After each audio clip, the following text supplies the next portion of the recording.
Johnny and everybody down there hyping it up, and it's really nice to solidify and legitimize that. Kind of like we've been doing a freestyle, and the Rlcs grows, and we're touching more and more game modes. 2v2 eventually will come, but Beast versus East, best of the West. Who's y'all's favorite going into that? Probably. It's basically first to two, since they're all best of one, so it's first to two. Yeah. I'd like to lean towards Europe and MENA. I'd like to go for the East, because, you know, we've got just... Shocker. Yeah, shocker. I can't believe who you're going to go for in a minute, Bates. It's going to really blow our minds. It's going to be just so much fun to watch. I truly do not mind who wins, purely because it's the first time we're seeing it. It's on this stage. If you're thinking, oh, I'm not really into 1v1s, and, you know, I might watch, I might see if I'm around, just sit down, watch these 1v1s in the highest stakes we've ever had, because if you don't, you will regret not seeing them live. There will be clippable moments. There's going to be just insane, you know, all that adrenaline flowing through their veins. You have to watch it. If you can do it, it's going to be the best ones we've ever seen in our lives, and it's at the Rlcs, at the World Championship. There's no stage bigger than this. What you think, Rise? You with Stumpy? You with your European co-patriot? Yeah, I mean, one's a sick to watch. The only worry is, obviously... Rise. Close. Sorry. Close. I got you in the end. No, thank you. One's is obviously crazy to watch. The only worry is that the nerves get to them, and if that happens in ones, you're just going to turtle up, and it'll be bang to each player, back and forth. So hopefully people like take it seriously, and yeah, it'll be great to watch. What do you think, Raul? I think I'm gonna have to side with the either one of the South American boys, which is Yan, or the MENA boy, which is Turk. Oh, I think one of them two is gonna win. I think it's one of them two. Yeah, I think they're so composed, and they always take their time. And they use ones as a mechanical, just freestyle, like just practice field. So I think we're gonna see that. That's gonna be a high-level mechanical matchup, and whoever wins that, I think takes it. I mean, I'm with Dan.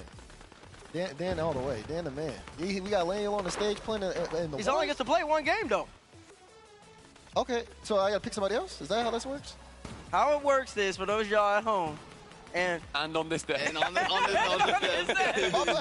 it works is we have KV1 v Abjack first game, I believe. Right. Then we have Daniel v Yoris second game. Right. And then we have Yan versus TRK. Right. Beast, best of the West versus Beast of the East. The way you made it seem like was the fact that they were all playing like as a team. Like the East and the West were playing as a team. So that would be a 3v3, well, which is the main event that we've got. Yeah, I understand that, Stumpy. No, well, the way it is, it's like the West versus the East kind of in a way, the Americas versus the rest of the world. Yeah. And so like it's gonna be like a total up the points in a way. Like if the West wins 2 of the ones games out of the 3, then they're the better ones area. You know what I'm saying? But we're seeing all 3 regardless. Yeah, you're seeing all 3 of them individual games. Yeah. So, I mean, I would still go with the East. You're going with the East? Yeah. I'm going with the East. Okay. Absolutely. That's across the pond, though. Okay. East is MENA, Europe. Yeah. Yeah. Okay, hold on. Okay. Wait a second. Making sure. Wait a second. KV1, Abjack. Who wins? KV1. Abjack. KV1. Abjack. I'm going to go with Abjack. Okay, so that's 3. That's 3. KV1, Abjack. And then we have Daniel, Yoris. Jorius. Yoris. Daniel. Daniel. Okay, 3v2 again. 3v2 again. Daniel, and then we finally end up with Yan versus TRK. TRK. TRK. TRK. Yan. Okay. Oh, he proved it. said TRK. Oh, okay, yeah, y'all do have the East winning. Yeah. Y'all do have Okay, the East winning. okay. The way it looks to me, KV1 would lose to Abjack, then I have Daniel winning, then I have Yam upsetting TRK in one of the best ones matches we'll probably get to see. Yeah, and that happens all at the end of the day. After the last match is done is when we get into... Who's on the cast? I believe it's Johnny Shogun. Ooh. Yep, Johnny Shogun. Who else would it be? Who else would it be? Imagine doing it here and then being like, right, Johnny, you get the back seat, mate. You can watch from the audience. Maybe we'll get a Fear appearance in here somewhere. You know what I'm saying? I mean, is he here? We got to find out. He's here. We gotta find out and see. Gotta see. But we'll see what happens at the end of the day. Obviously, we want to get back and dial into what's going on Friday with our 3v3 matches. And to do that, we have pick'ems where the desk all picks who's going to win a series. We're all going to talk, put in our votes. Since there's 5 people on the desk, majority rules. Can we bring up the group bracket, please, so we can get the pick'em started? This is going to get intense. Yeah. There's going to be arguments, but just remember we're all friends at the end of the day, okay? Depends. Okay. I love you all. Predict me? Until I don't. Maybe we're Oh, friends. then in the middle, I love you all. Whatever happens, guys. Until I don't. Okay, where are we starting, Dabab? All right, we are going to start with SSG versus Endpoint there, lower quarterfinals. How you feeling? Stumpy. It's gotta be. How am I feeling? Uh-huh. Terrified. I love Endpoint. Oh yeah, you got I bias love over here. Endpoint with all of my heart. Pete and all the boys watching from back at home. Mute for a minute. Oh, This SSG, they just looked phenomenal. They had, you know, they were ill versus most things. Most in that regardless, but they were ill. They dropped down. They are just the better team. They've been, you know, top 4ing all over the place. They are out of this world.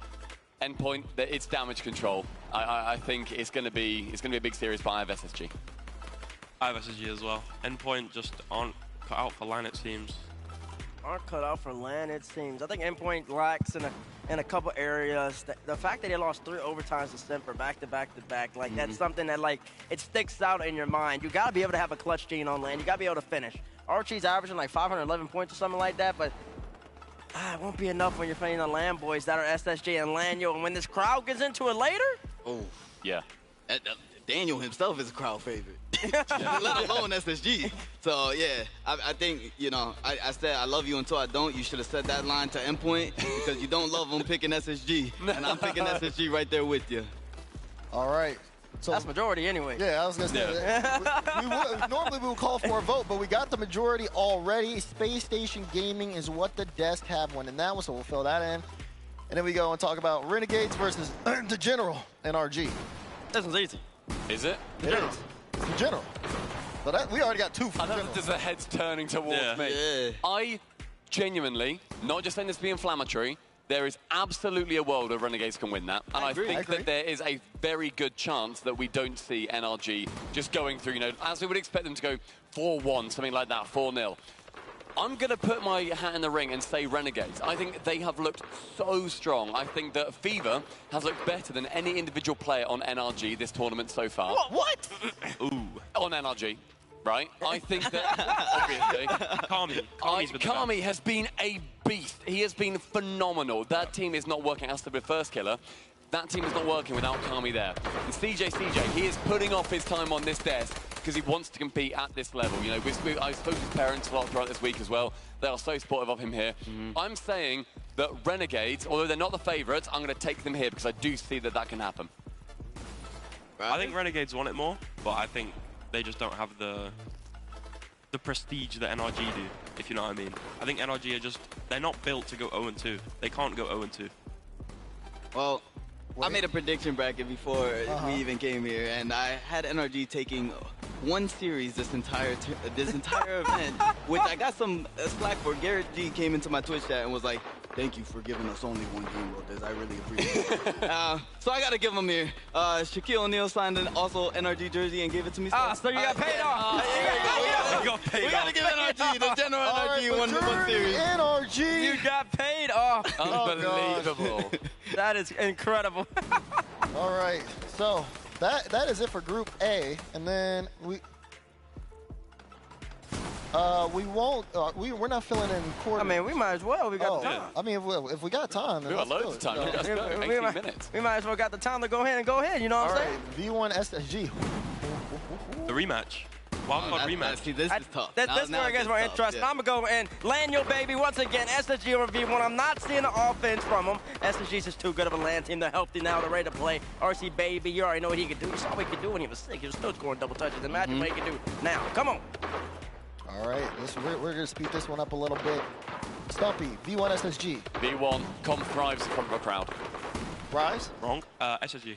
Wrong? I like How many that. I like series that. has V1 won in front of the crowd? One? No. Yeah, No, And I one. believe we have the majority, but roll this. Yeah, I think you are wrong here, Stumpy. You got the crowd favorites versus the villains of the Yeah. entire tournament I in love front a of good 13,000 people. SSG. SSG is going to make the Give me the playoff. general. And we got Simper against the General NRG. The general. No question. No, I'm starting with you. Yeah, I told you I'd give him one. I'm not giving him another. Listen, the jersey can only go so far. Semper takes it through the sickness. I'm joining roll, Semper. Exotic flu game, Semper. You guys are out of your mind. What? Chat, we need some fraud. This is in the chat. Fraud this. He got paid all by Shaq. It wasn't enough. What? That won't be happening. Goodbye, the Yeah, general. get that group out the screen. Go to Group B. Okay, we got Optic and K-Corp here. Optic don't stand a chance, K-Corp. They don't. K-Corp. I'm going K-Corp. Give me the blue wall. Well, I guess majority rules, but give us the blue wall. Blue is better than You weren't going to green. go Optic anyway. Huh? You weren't going Optic anyway. There's no way. Were you going Optic? No way. Costello! Bravo. Oh, Costello. I love Costello more than you, but even I'm not delusional. Come on. All right, this is kind of a little early one because we, talent predictions, blah, blah, blah. The Club Dignitas.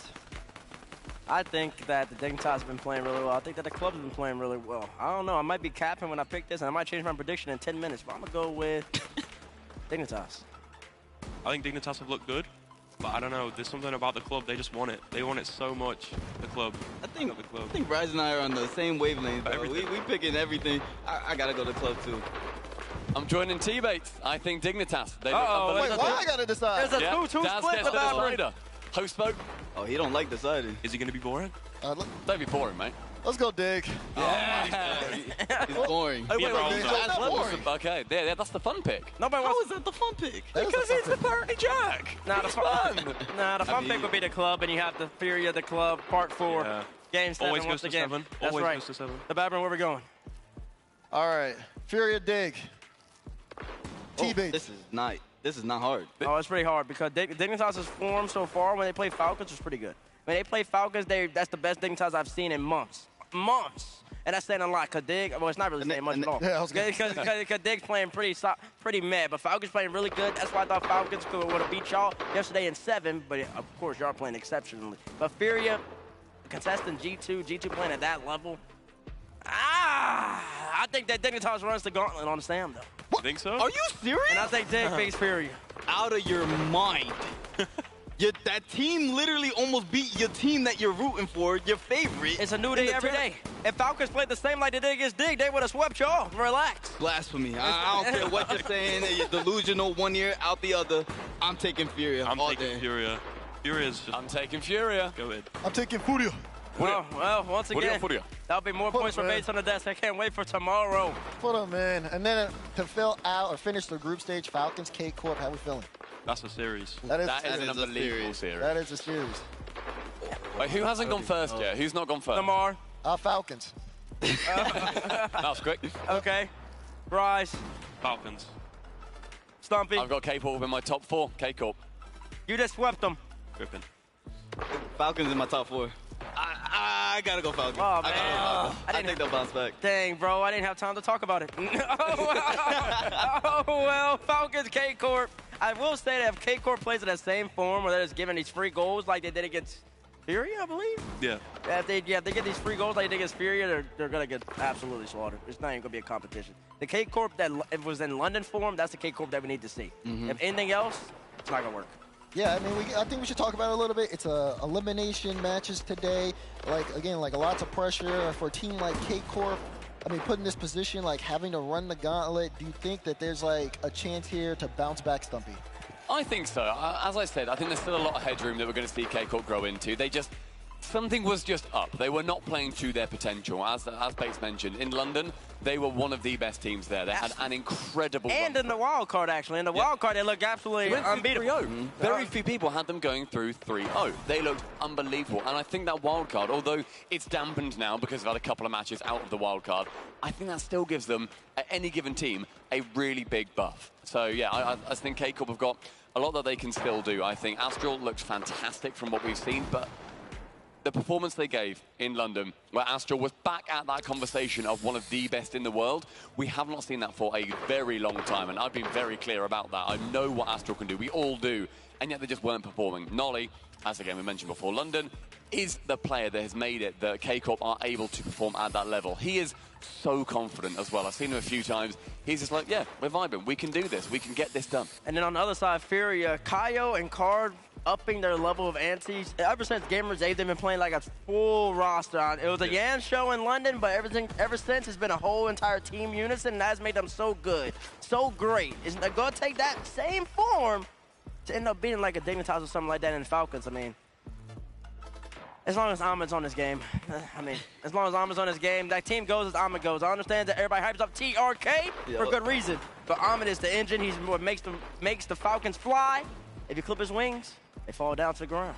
Yeah, and we did clip them wings, but I'm not sure if they can repeat the same success that we had. So we'll see. I don't think they will. Some of y'all delusional think they will, but you know, I mean, whatever, bro. You know. Yeah, like I said, against K-Corp and Falcons World is you ended up playing against them FaZe and Falcons. So do you think in terms of like the playstyle, is it the playstyle that's going to be the biggest thing for K-Corp? As obviously they're a different team compared to FaZe, but even offensively, like Stumpy, you make it a point of like Astro being very offensive, one of the best players offensively. Is he going to have to step up in order for K-Corp to try to take that match or make it much more closer? Because it definitely seems like Falcons are the favorites going in. Yeah, I think all three of them individually have to step up, but I think in order for K-Corp to be successful, Astral does have to take it to the next step and has to take over the game. They have to do everything in their power to enable Astral in that offensive approach and make them as comfortable as possible with enough space on the field. Because once the Falcons get control of that field, it's pretty much wraps. You have to take control of the field. See, I disagree with that. I don't think, with what you said, I don't think Astral, I think Astral played well in London, but I think he nerfed his teammates so much by just taking the ball off them. Wait, you think that Astral was not the man at the front and that was the right decision? He was, but he was doing it too much. So that wasn't the right decision? I think it was his decision. I don't think if you asked the other two, they would agree. Because I don't think they would want to get, like, Itachi's a great player, Nolly's a great player, and when we played them, it seemed like Astral would just take the ball off them all the time. Well, we'll end up seeing that's the matchup for tomorrow, but let's take a look at the schedule as we lock in and talk about the matches we are playing today. Ending off the day will be the General NRG taking on Renegades. Again, before that one, we'll have Endpoint versus Space Station Gaming. Second matchup, Carmine Corp taking on Optic Gaming. But of course, our first matchup of the day is the Club versus Dignitas as we get set up, T-Bates. The Club making a run for Sam, going against Dignitas with looked in form. Well, the Club don't have to go up against the refs, hopefully, this time. Let's talk about Raul, the FaZe fans, but then you got Dignitas. Let's get it going. So, to introduce the teams and get things kicked off, we're going to send it to the floor to Sean Stackhouse. Live from Fort Worth, Texas, we welcome you inside Dickies Arena. And for the first time in 2.5 years, welcome to the Rocket League World Championship. Our first matchup today is an elimination game. Let's meet the teams.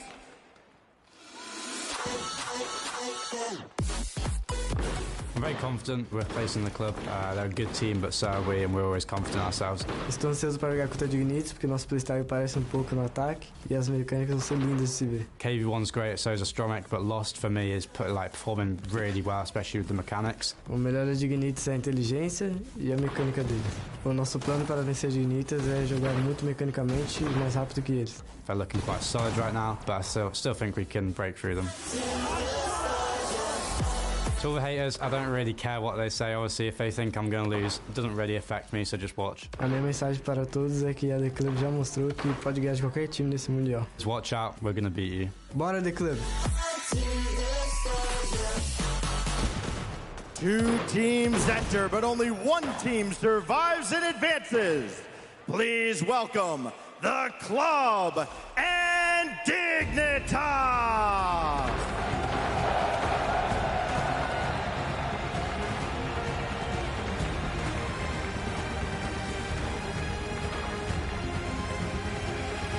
Club and Dignitas walking, getting ready to take the stage as this crowd has erupted when seeing them come out.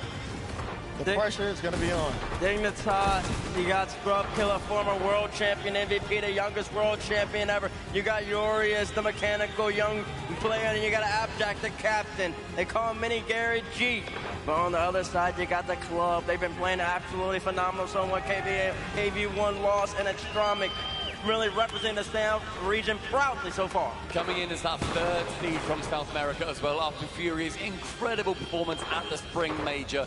They have earned that spot themselves. They are not here just because of what their region did. They are here to represent themselves. They are on that side in green, and we are so hyped to see. And look at KV1, the man who is going to be taking on the 1v1s at the end of the day as well. And you know why? Because he's the smartest player and one of the most mechanical players from that region. KV1 up and coming, and we want to talk about it. The 3rd seed from the region? The 3rd seed?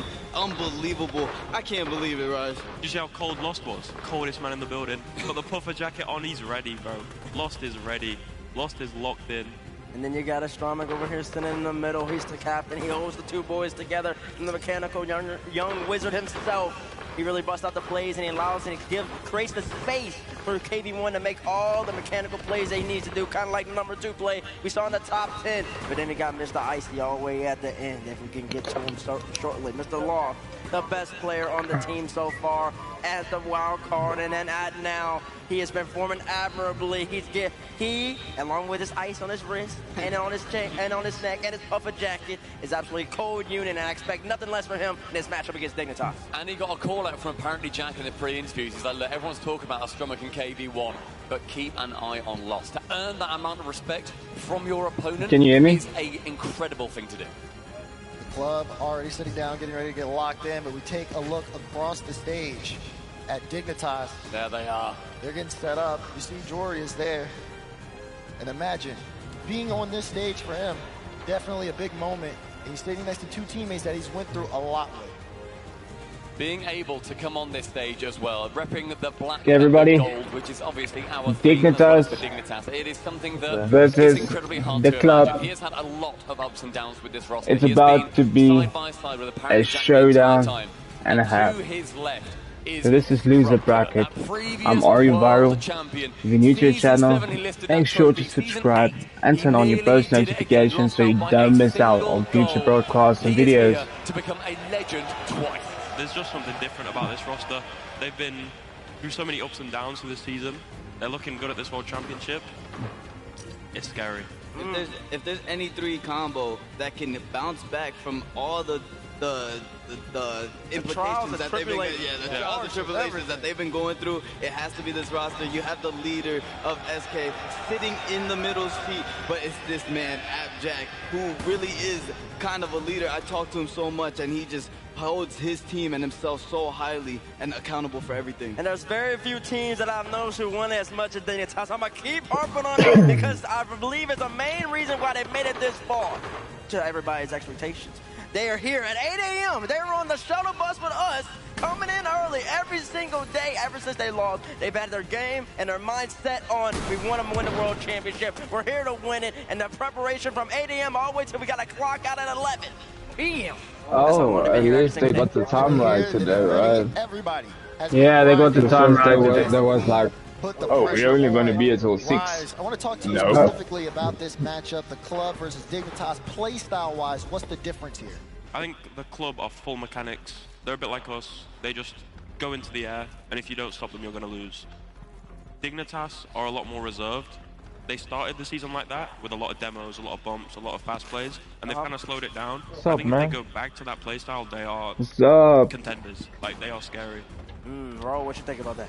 I agree 100%. I think they have to utilize their mechanics. You got Joris, you got Abject, and SK. I think SK is more of the laid-back filler type of player, but with Abject and Joris, we saw them in the 2v2 event where we were just like, bro, this team could be actually... I'm so excited, dangerous. gents. And if they could get back to that 1-2 combo up front, dangerous.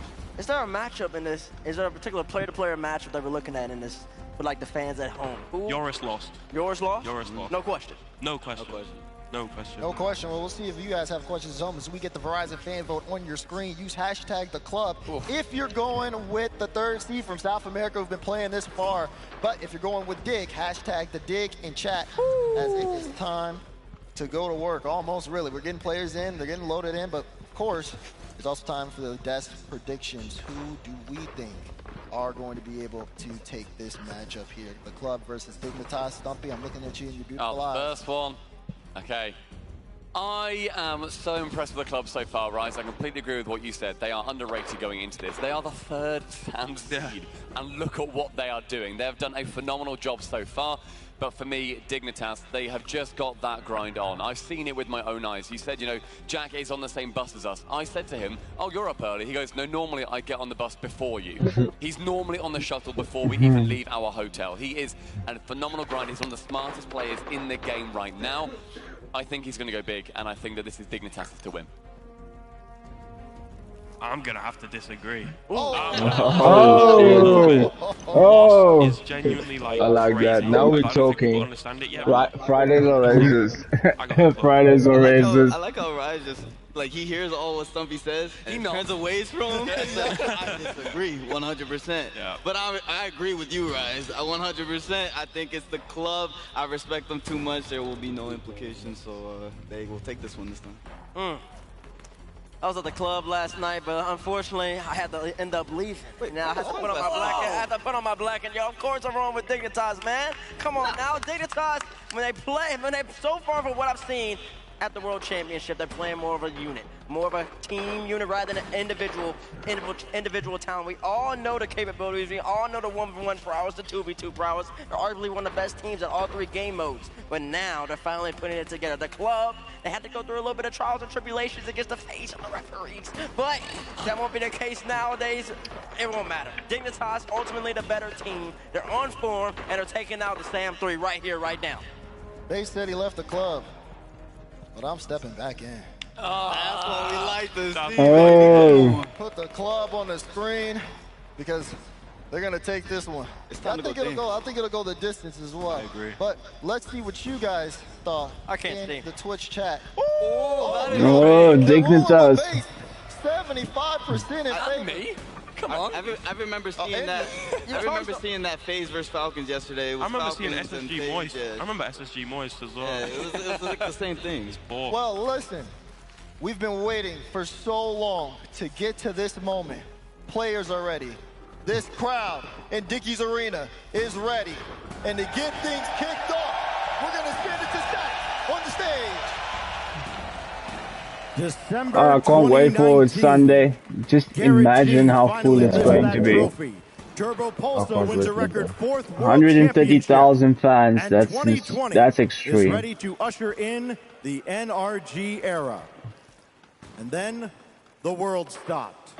A crippling pandemic brought the world to its knees, and everything was shut down. So we did the only thing we could do.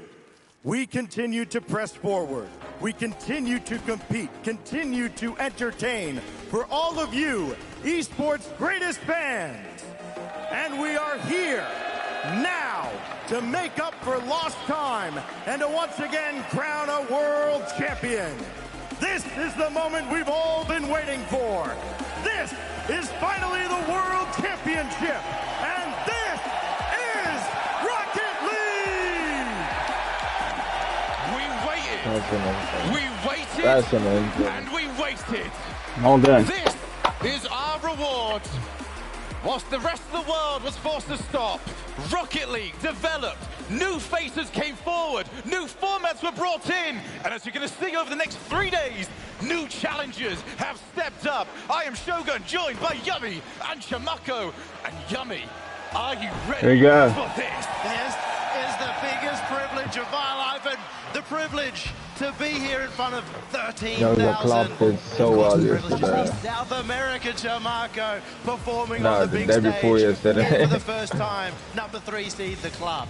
The club that feels like a Cinderella story. These guys, I mean, a lot of people were not counting them to be here. They do not get past the wallguard. Dignitas takes the first one. Doesn't think these guys can make it out of the group stage. You wanted to talk about the club. Jory has shut you down instantly. That's so big as well for Dignitas, because this is the team that didn't get a chance to perform in Fall in front of a crowd. Over in London, didn't make it to the crowd. There have been so many questions about Dignitas as to how they perform under pressure. This is the biggest time where that question is going to come to the forefront. And it's the biggest name in Rocket League. Dignitas, the organization, took back-to-back world championships. The only team to do so, now with a completely fresh roster. Apparently, Jack, Jorias have missed the crowd. They've not been able to do it in the last 2 majors or in Fall, of course. Yeah. If you're talking about new rosters, we have to talk about the club. I mean, because Astromic has been changing rosters throughout the whole season, and now he's here. It doesn't feel like my screen is censored today. Wait, hold on. A few months ago, I'll get it now. No one know who he was, but he's here now, making his name for himself. He's the reason they're here. He's the reason they're in the main stage, and has been fighting hard in There his we go. region. That's a little bit better. It's great to see that even under such high pressure, Lost has been able to perform.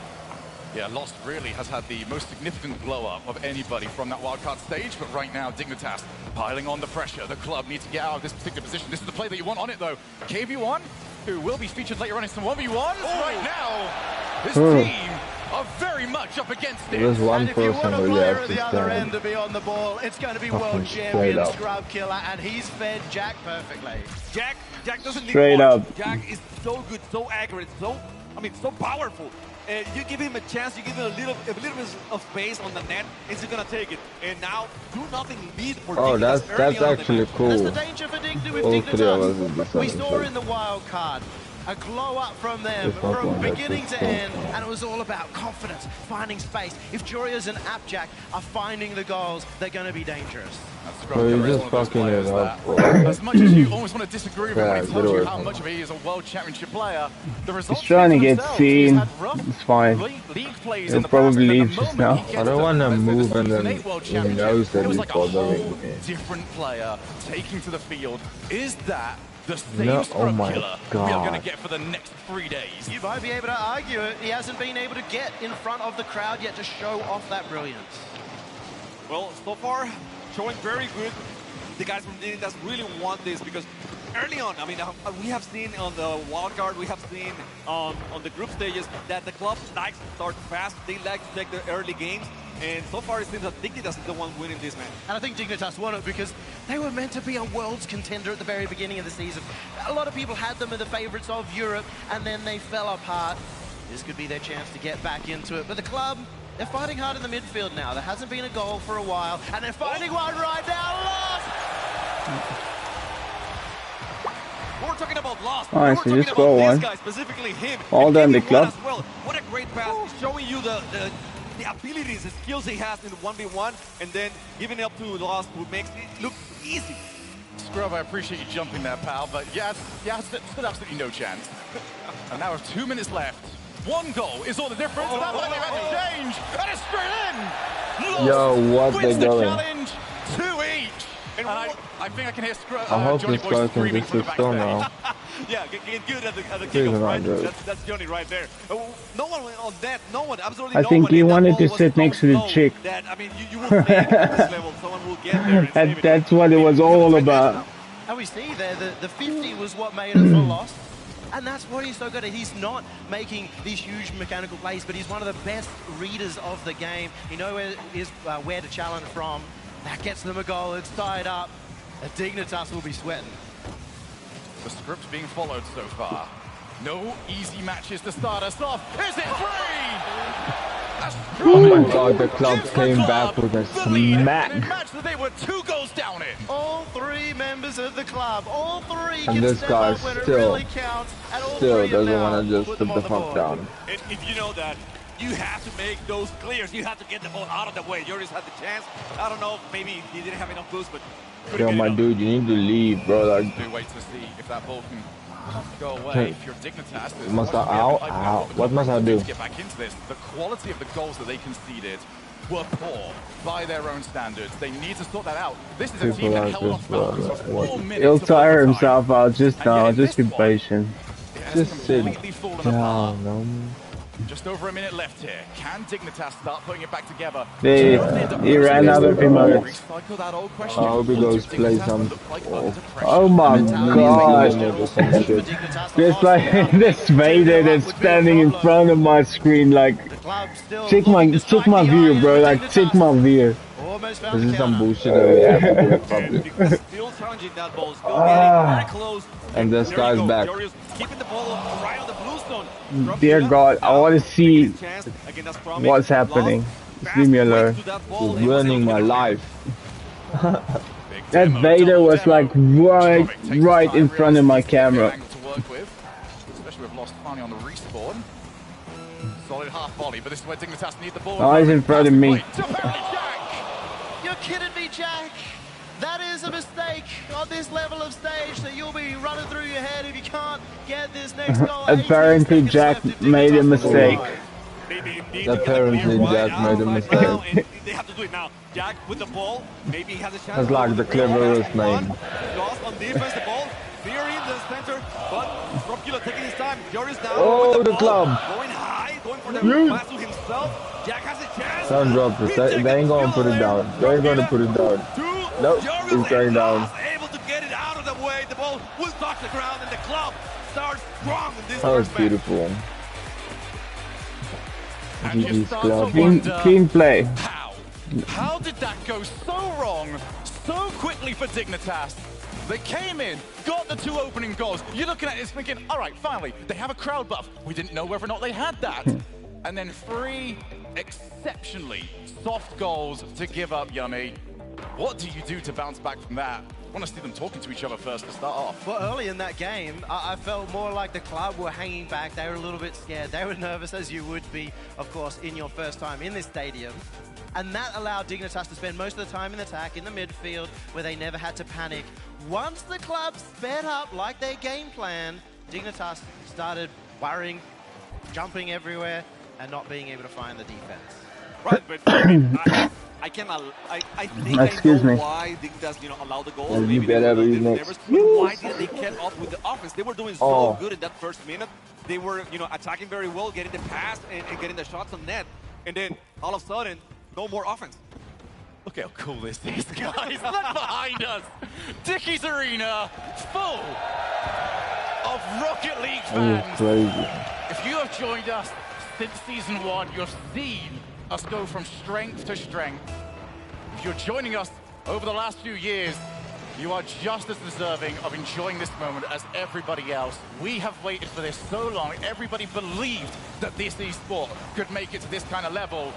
Now can the club keep up their own level and take down the European giants? Speaking of belief, we've got now an entire region believing in the club. I think the entire world starting to believe in the club as well. I do. I mean, if you're asking me, I'm here. I'm their cheerleader. I'm waiting for them to, win this really fast. I don't want to, 4-3, something. Oh, 4-0. That's what I want. I really want to speak to you, Chimako, about that as well, because when South America first were introduced to the RLCS, there was a lot of, they're very entertaining to watch, but not necessarily championship contenders. Now that you've had the chance to follow them for the last few years, and they are right up there. Teams like Furia, now teams like the Club, who are really taking the fight to a team like Dignitas that is narrowly off target. That one's going to be wide. How are you feeling about your region, and how proud are you of them? Is this a good moment? Yeah, maybe. They're pushing. It's fine. But the club is holding. Still has a good chance to attack, and Jack is looking for the pass. Maybe it's Dropkiller, but why is that Just one bump. Just To one answer bump your away. question, I think the region had a lack of defense, and they have improved on that heavily, like a lot. Still, some issues here and there, but they're looking way better. And when you have Oh, those mechanics, that eagerness to attack, to make offense happen, with the defense, then yes, I mean, you can make anything happen worldwide, I should say. This 21-22 season. I'll be back just now, man. All of these international lands have pushed a region like South America so far forward, especially in that defensive half, in their skill. We know that South America is a region of the future. They could prove it now. Well, this is maybe the first ever World Championship where... What a read! Dignitas is the first goal. I can't believe that. Okay. He's buried Astromic as that well. Was so what a open. read. And that's the first goal on the board for a while for Dignitas. If you're going to get very strict with Astromic, I mean, the only way that Joris could get that one was on the left. I mean, there was no way for him to go right. So Astromic, a little bit of a bad read on that play, you know, bad decision making, but still very good on Joris. The only thing that I do want to give to Astromic on that play is that because of the positioning of Joris, it actually you get shielded by the ball. The nameplate goes away. You fail to see where the car is anymore. So that's going to be my little bit of copium for him, but at the same time, you do not want to see those plays going past you. You don't want to give Dignitas the impetus to get back into this series because the last game was not how they planned the start of this tournament to go for themselves, as Astromic wants to go over the top of Scrub. But Scrub Killer, one of the greatest goal line defenders we have ever seen, as we see more damage being put on the back line. Astromic doing so much work that forward half as the pressure mounts for Dignitas. Low boost on the board. There is an opportunity, but once again, the steadfast Scrub Killer able to find the challenge and keep them out of it. I like to see this Astromic. This is a guy that likes to push hard. Oh! That was a bump, right? Yes! Yes, it was! An amazing bump at the time. Everybody say goodbye to Lost and wave at him on his way. He was off to go and see Astromic. Dignitas, another 2-goal lead. Surely it can't happen again. It was apparently Jack who gave all the credit to Lost in the pre-game interview. It was apparently Jack who had all that respect, and it was apparently Jack who took him out of the game. I mean, if you respect him, you gotta take him out of the way, right? I mean, you don't want him near that goal line and make the save. Especially with Lost's ability to not only get those saves, but transition the ball immediately afterwards. One of the best that we have seen. Not removing himself from the play. Dignitas having a bit of a moment on their own backboard. Dignitas moment. It was fine. They didn't concede off it. They got that one out of the way. Is now Lost. Oh, that was so close. Scrub Killer narrowly avoids being wiped out. This is a good opportunity here for the club. They're looking to press forward until Dignitas escape. And Scrub just being very aware of the surroundings. You know, he was going for the ball, but also avoiding the bomb, doing everything right, and that shows you. I mean, this guy is here for real. You can say whatever you want about Scrub, but his skills talk by himself. Jurius has found a lot of confidence here. We're seeing him go for those solo plays that made him a devil. Rise talked about it on the desk. Throughout Wildcard, he was the one that made a difference for Dignitas. And don't get scared as apparently Jack looking for the goal. Has Jurius in support. They won't find it with 1 minute left. Yeah, I like the play. Oh, wait a minute. Lost. This is what they were trying to demo him earlier on. I like the play if Dignitas were either looking to get back into the game or if it was 0-0. But hey, you've got the lead. Don't take unnecessary risk as Lost called into action on the goal line. Dignitas back to Jack, who is again leaving it. Dignitas have really taken the sting out of this game. Really safe plays. You want to see it, especially after the way the last game ended. Put that to the back of your mind. Get yourself the first game win. Much more control, Dignitas now. I mean, in defense, they're doing so much better. And in offense, I mean, just as good as they did in the previous match. But that's what they need. I mean, just better defense. Don't get crazy. Don't allow the net to be open. That's it. There it is, number 3. Apparently Jack provided the other 2. Gets himself on the board for this one. And a much better idea as to how to play the time and how to play the scoreline. This is a team, Yummy, that goal line defense, all 3 of them, you would bet on any of them to win in those kind of situations. Yet they seem to be a team on occasion that don't want to play into that. It is very odd to see the club maybe need a bit more midfield presence. Dignitas with all their 1v1 skill. What I like from that goal is apparently Jack getting them through, getting Dignitas this game win. He's the player, apparently Jack, who often comes off a series and says, I didn't play great. He'll always take the blame for his team, but I always feel like when he says that, he's one of the best players on the pitch. It's that perfectionism. It is. I mean, we were talking about it on the desk, you know, like how he comes here very early, how he wants to make himself better every single time. And whenever his team loses, he takes it personally. Like, it's on him. And he wants to make everyone better on the team. And that's, I mean, it shows right now on this one. I mean, he didn't take all the goals, but if we're going by score itself, you know, he's up there, you know, carrying the team, basically. Also got to look as to the potential knock-on effects of this, because 3 of these players will be on later on today for our 1v1 show match. Ooh, I cannot wait for that. That is going to be absolutely exceptional. But for the time being, it is tournament lives on the line. Win this, and you will go on to the next round. Lose it, and it is the end of your season. 10 hard months of work gone. And when it comes to both these teams, it has been a struggle.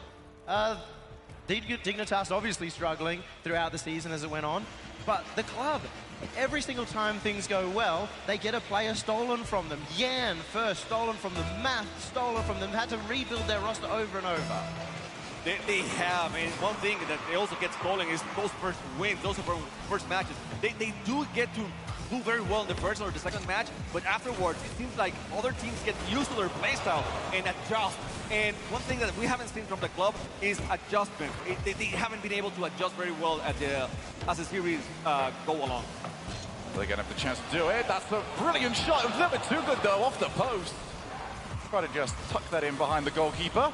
Now Scrub, his own opportunity. He's going to go for the bump. No, his Stromic narrowly avoids, and Lost was the target man on the middle side of the field. And that is something that I would like to see from the club. Been very good behind the ball, but as Dignitas kind of found out against Falcons, there's only so much you can do when you're behind the ball. Leaving Lost in that midfield, I like as just a new option. And with them stacking the net so much here, they are opening themselves up to the bumps coming out from Dignitas. Dignitas playing this incredibly smart, playing to their strengths of solo play with a bit of a backup, and that's giving them a few of these early opportunities. And now, Lost with the chance, he's going for the backward, and Scrub is not able to take it away, but Jarius let ball dance on top of his car and was able to get the clear. Jarius again, trying to get their pass, but there's no one over there, so he's forced to go to the carry. Astromic getting the clear. Now, Jack on defense, he's gonna take it away, maybe with the stall play. His teammates were not there to help him, so he was forced, you know, to go for the 50. Massive swing game here. Chance to really take control of the series. Especially the way the last game was sort of dominated by Dignitas. Really made their opportunities count as we get the pass to Lost. Oh, off the post again. The thinnest of margins. But that means that they are playing for those thinnest of margins. They respect the Dignitas defense, that they are trying everything they can to pass them. Haven't been able to do it just yet, but they will have their opportunity as Lost gets intercepted again. Keep looking for those passes, but so far Dignitas is on top of the passes every single time, not allowing for easy shots from the club. Big clears coming out, the back and forth as well. But it's apparently Jack with boost with a flip reset. No! It's saved out by Astromic. Dignitas don't want to stop here, and there's a bounce, a free one. That's going to be Lost to take it the other way. The player that they needed in that position is the player that provided Jarius off the back foot. Oh, the bounce didn't agree. Now Scrub Killer's opportunity. Astromic, 3 jumps. Knew we had to get there in time, and you can already see KB1 is now loitering on that back foot because they do not want that option to stay available. That's the area they've had to defend against this Dignitas roster. Exactly what I was thinking. I mean, we all three were thinking the same thing. They need to defend that backboard, and they were not doing it so far. My question to you would be, has Dignitas infielded? Even once? None that I can recall. Yeah, I think one in the first match, maybe. One goal from apparently Jack. But that's it. I mean, they haven't done so much. So yeah, you're right. I mean, better defend that backboard than the infield. Obviously, that then provides the typical Rocket League thing of, hey, you're now providing the backboard defense as we get Jarius. He's got rid of one. But he was still up against KV1. But when you do start to defend that backboard, then the infield pass becomes more available. There's just never the right answer. There's no such thing as perfect positioning. It's just perfect prediction. The Dignitas are one of the best passing teams around in Europe as well when they're on form. We've seen already the club send a couple of members up to the backboard. Yes, and see if they can recognize that Scrub Killer has a little gap. Can't find the opening. Still, you can say whatever about the defense right now, but it is the best defense we have seen in all the series. We have a 0-0 score with 120 left to go. We were talking earlier on, Chimako, about how South America's defense had to catch up. There's ever been a game to prove it. This is the one! Hold off the pressure and wait for that golden opportunity. No boost left on Dignitas. A little bit late from Scrub, and a hard shot. I mean, he was rotating back, he was trying to get on net, and he wasn't expecting the shot right away. So it took him by surprise, and now the club has the chance to win this match. What a turnaround from South America as well. From a team that doesn't have a great defense to now being a team that has the club who have won consistently throughout this event off their defense. The club have proven themselves resolute. One of the strongest mentals that came to this World Championships, had difficulties against FaZe, still played their hearts out. Now they look to try and push themselves into our top 8. Good challenge. Scrub Killer, very brave to let that one bounce down. Not only recognizing that it wasn't on target, but also that nobody else was going to get there before him. But the club putting that pressure on. 30 seconds left. Apparently Jack, good stop. Now it goes up the wall. Can't get the read on it. And Joris and Scrub are facing the wrong way. Here comes the Stromic. Backboard. Has he got the second? No, they haven't, and Joris gets rid of it. Running Jack trying to get it out of the way in the open. No, there's no open net. Astromek is back there. I mean, these guys are serious in their defense so far. They're not going to let it happen. They're not going to let them tie the game so easily. The guys from Dignitas trying to get the clear, trying to get it all the way, but it's so hard so far. Lost with the clear to the side. Scrub against the wall, and excellent clear by Lost. The club now 2-1 lead in the series. The club on top. Such a smart play at the end. It's 30 seconds remaining. That's when the hands start shaking, but the brains keep on ticking. Astromic was touching it to the side. KV1 finding bumps, shutting Dignitas down. For a team that have been criticized for not being able to adapt on the fly, the club certainly adapted in that game. New strategies, really patient defense. They didn't just launch anybody for the sake of launching them. Instead, wait for their opportunity, and if there is a team that does make the occasional mistake and give you a freebie, it is Dignitas, so why not wait for that? I feel a little bit attacked with that one, you know? Oh, they don't make adjustments, and then right there, right? Well, they are also a counter-attacking team. They like to counter-attack, they like to wait. So in this case, they said, okay, let's put everything on defense. And then at the end, right when they had the first goal, they were attacking very, very good. They were very aggressive. They were on the orange side of the field. All 3 of them, which is something that we don't see very often. Well, what I really liked about that as well is that you see the way that they were attacking. It was almost a half attack most of the time, taking shots and making sure that they were always landing on the floor. There was nothing where they were going to the air, have to recover on the opponent's backboard. It was always, hey, Dig, you have to worry about this, but I'm going to prioritize my recovery and stealing your boost. You can do the rest of the work. See if you can manage it. Now for Dignitas, let's see what they've got. We're trading games back and forth. We head into game 4, and Dignitas have to dig deep, find that space. They want to get that first goal in a while. And this is the place where the club usually stops. You know, they get 2 wins against a very top opponent, and then they don't get any other. So this is the moment. They have to prove themselves on this match. Here we go. Game 4 underway. Goal 1 in the net. Jack just doesn't miss. He's reading the play. He sees KV1 completely taken out, and he knows to go for the shot. Lost on the Stromic. Thought that ball was going forward. Well, we gotta say, Scrub had a very good bump in there. I think KV1 was on top of the ball, and then when he got the bump, no more, and an easy shot for Jack. And again, it's those early goals that seem to be the difference makers. We do get ourselves 30 seconds to this one. Dignitas getting the lead. Neither team able to sustain game-to-game momentum. KV1 clears. Apparently Jack wiped off the field. Scrub Killer takes over from that position. To Lost with KV1 in support. But if there's anything that you do have to do against the club, it is pre-jump, and pre-jump as quickly as you possibly can, or you're getting wiped off the field. And we're seeing this from the solo players from the club, how much ones practice we've got from all 3 members of Dignitas. Scrub! Shut them down, but can they shut another one? Multiple members of the club hanging around, but they did send all 3 forward, so it should give a small respite here for Dig. You see how KV1 was out of position, but that's out of respect because he was expecting Dignitas to actually make a contact with the ball and get it out of the way. So, you know, we can criticize that a little bit, but again, these guys are not taking Dignitas lightly. At this sort of level, when you get these demos as a Stromic, looks for Scrub Killer! Put him in a position! What each? I put him on a pedestal. Astromic with the bump. So smart over Scrub Killer. That is a play that's very difficult to execute when you're nervous, when you're on that big stage, to abandon the ball, go for the bump, and put yourself out of position. Right, and Lost, he had a lot of respect again for Scrub, because Scrub didn't fall for the bump. He didn't get the bump at any moment, but still, you know, Lost was very careful watching where he was landing to, so he could take it out of the way and get the goal. Those of you that may be new, wondering why we're going on about this, it has been the off-ball plays that have been such difference makers. Play the ball once, land, steal boost, look for goalkeeper, rotate back. Keep doing that, recycle the plays, and get yourself another lead. Dignitas looking to do exactly that. Off the backboard, Joris, no angle to really play from, so instead, just get one hit, get Scrub Killer and Jack back into position, maybe even wipe out another player on your way back into the rotation. We haven't seen that many demos from Dignitas, and I was wondering... They're trying. That's the weird bit. They are trying their hardest. They're just not happening. There you go. It's then corrected. That's it. Well, we also are missing those passing plays just for now, and we're seeing it's because they are pushing just one person forward, keeping two players back and hoping that the kind of individual brilliance will come out. Hopefully that does begin, or maybe we'll steal the change up from Dignitas, but for now, it is allowing them to play a safer game, one where they're not going to get counterattacked so easily.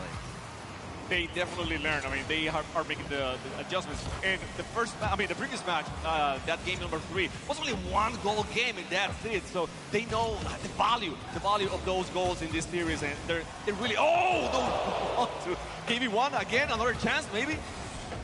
They're keeping it there. I think it's the 4th time now we've seen the woodwork come into play. It is not exactly choosing sides. I love Lost, by the way. The fact that he goes for that as third man, the confidence he has, the ice in his veins. Just another bump. More chances as well, but bump coming up from Jorias. He almost found the second. Come the big play of this. How well can the club avoid Dignitas' bumping plays? Because, as you mentioned, Shimako, Dig are not connecting on many of them, but they're forcing movement. Well, and the thing is, I mean, they're not demoing that much, but they are connecting even in the air sometimes. So they're going for the bumps, and yes. Just a slight bump in the air makes a world of change. I mean, we saw it for the goal that the club got. Oh, he can force him out of position. Apparently, Jack will want to see that one again. Turns back around. Needs Scrub to move infield so he can be played into. Instead, Jorius back on the halfway line. Another demo. Who's going to get there first? Dignitas 2, the club 1. Demolitions left, right, and center. It's going to be apparently Jack this time. And unfortunately for Astromic, he went for that early jump, expecting that fast shot from Jorias. Yeah, a big fat 0 on the boost. Yeah, I mean, it was a bad measure.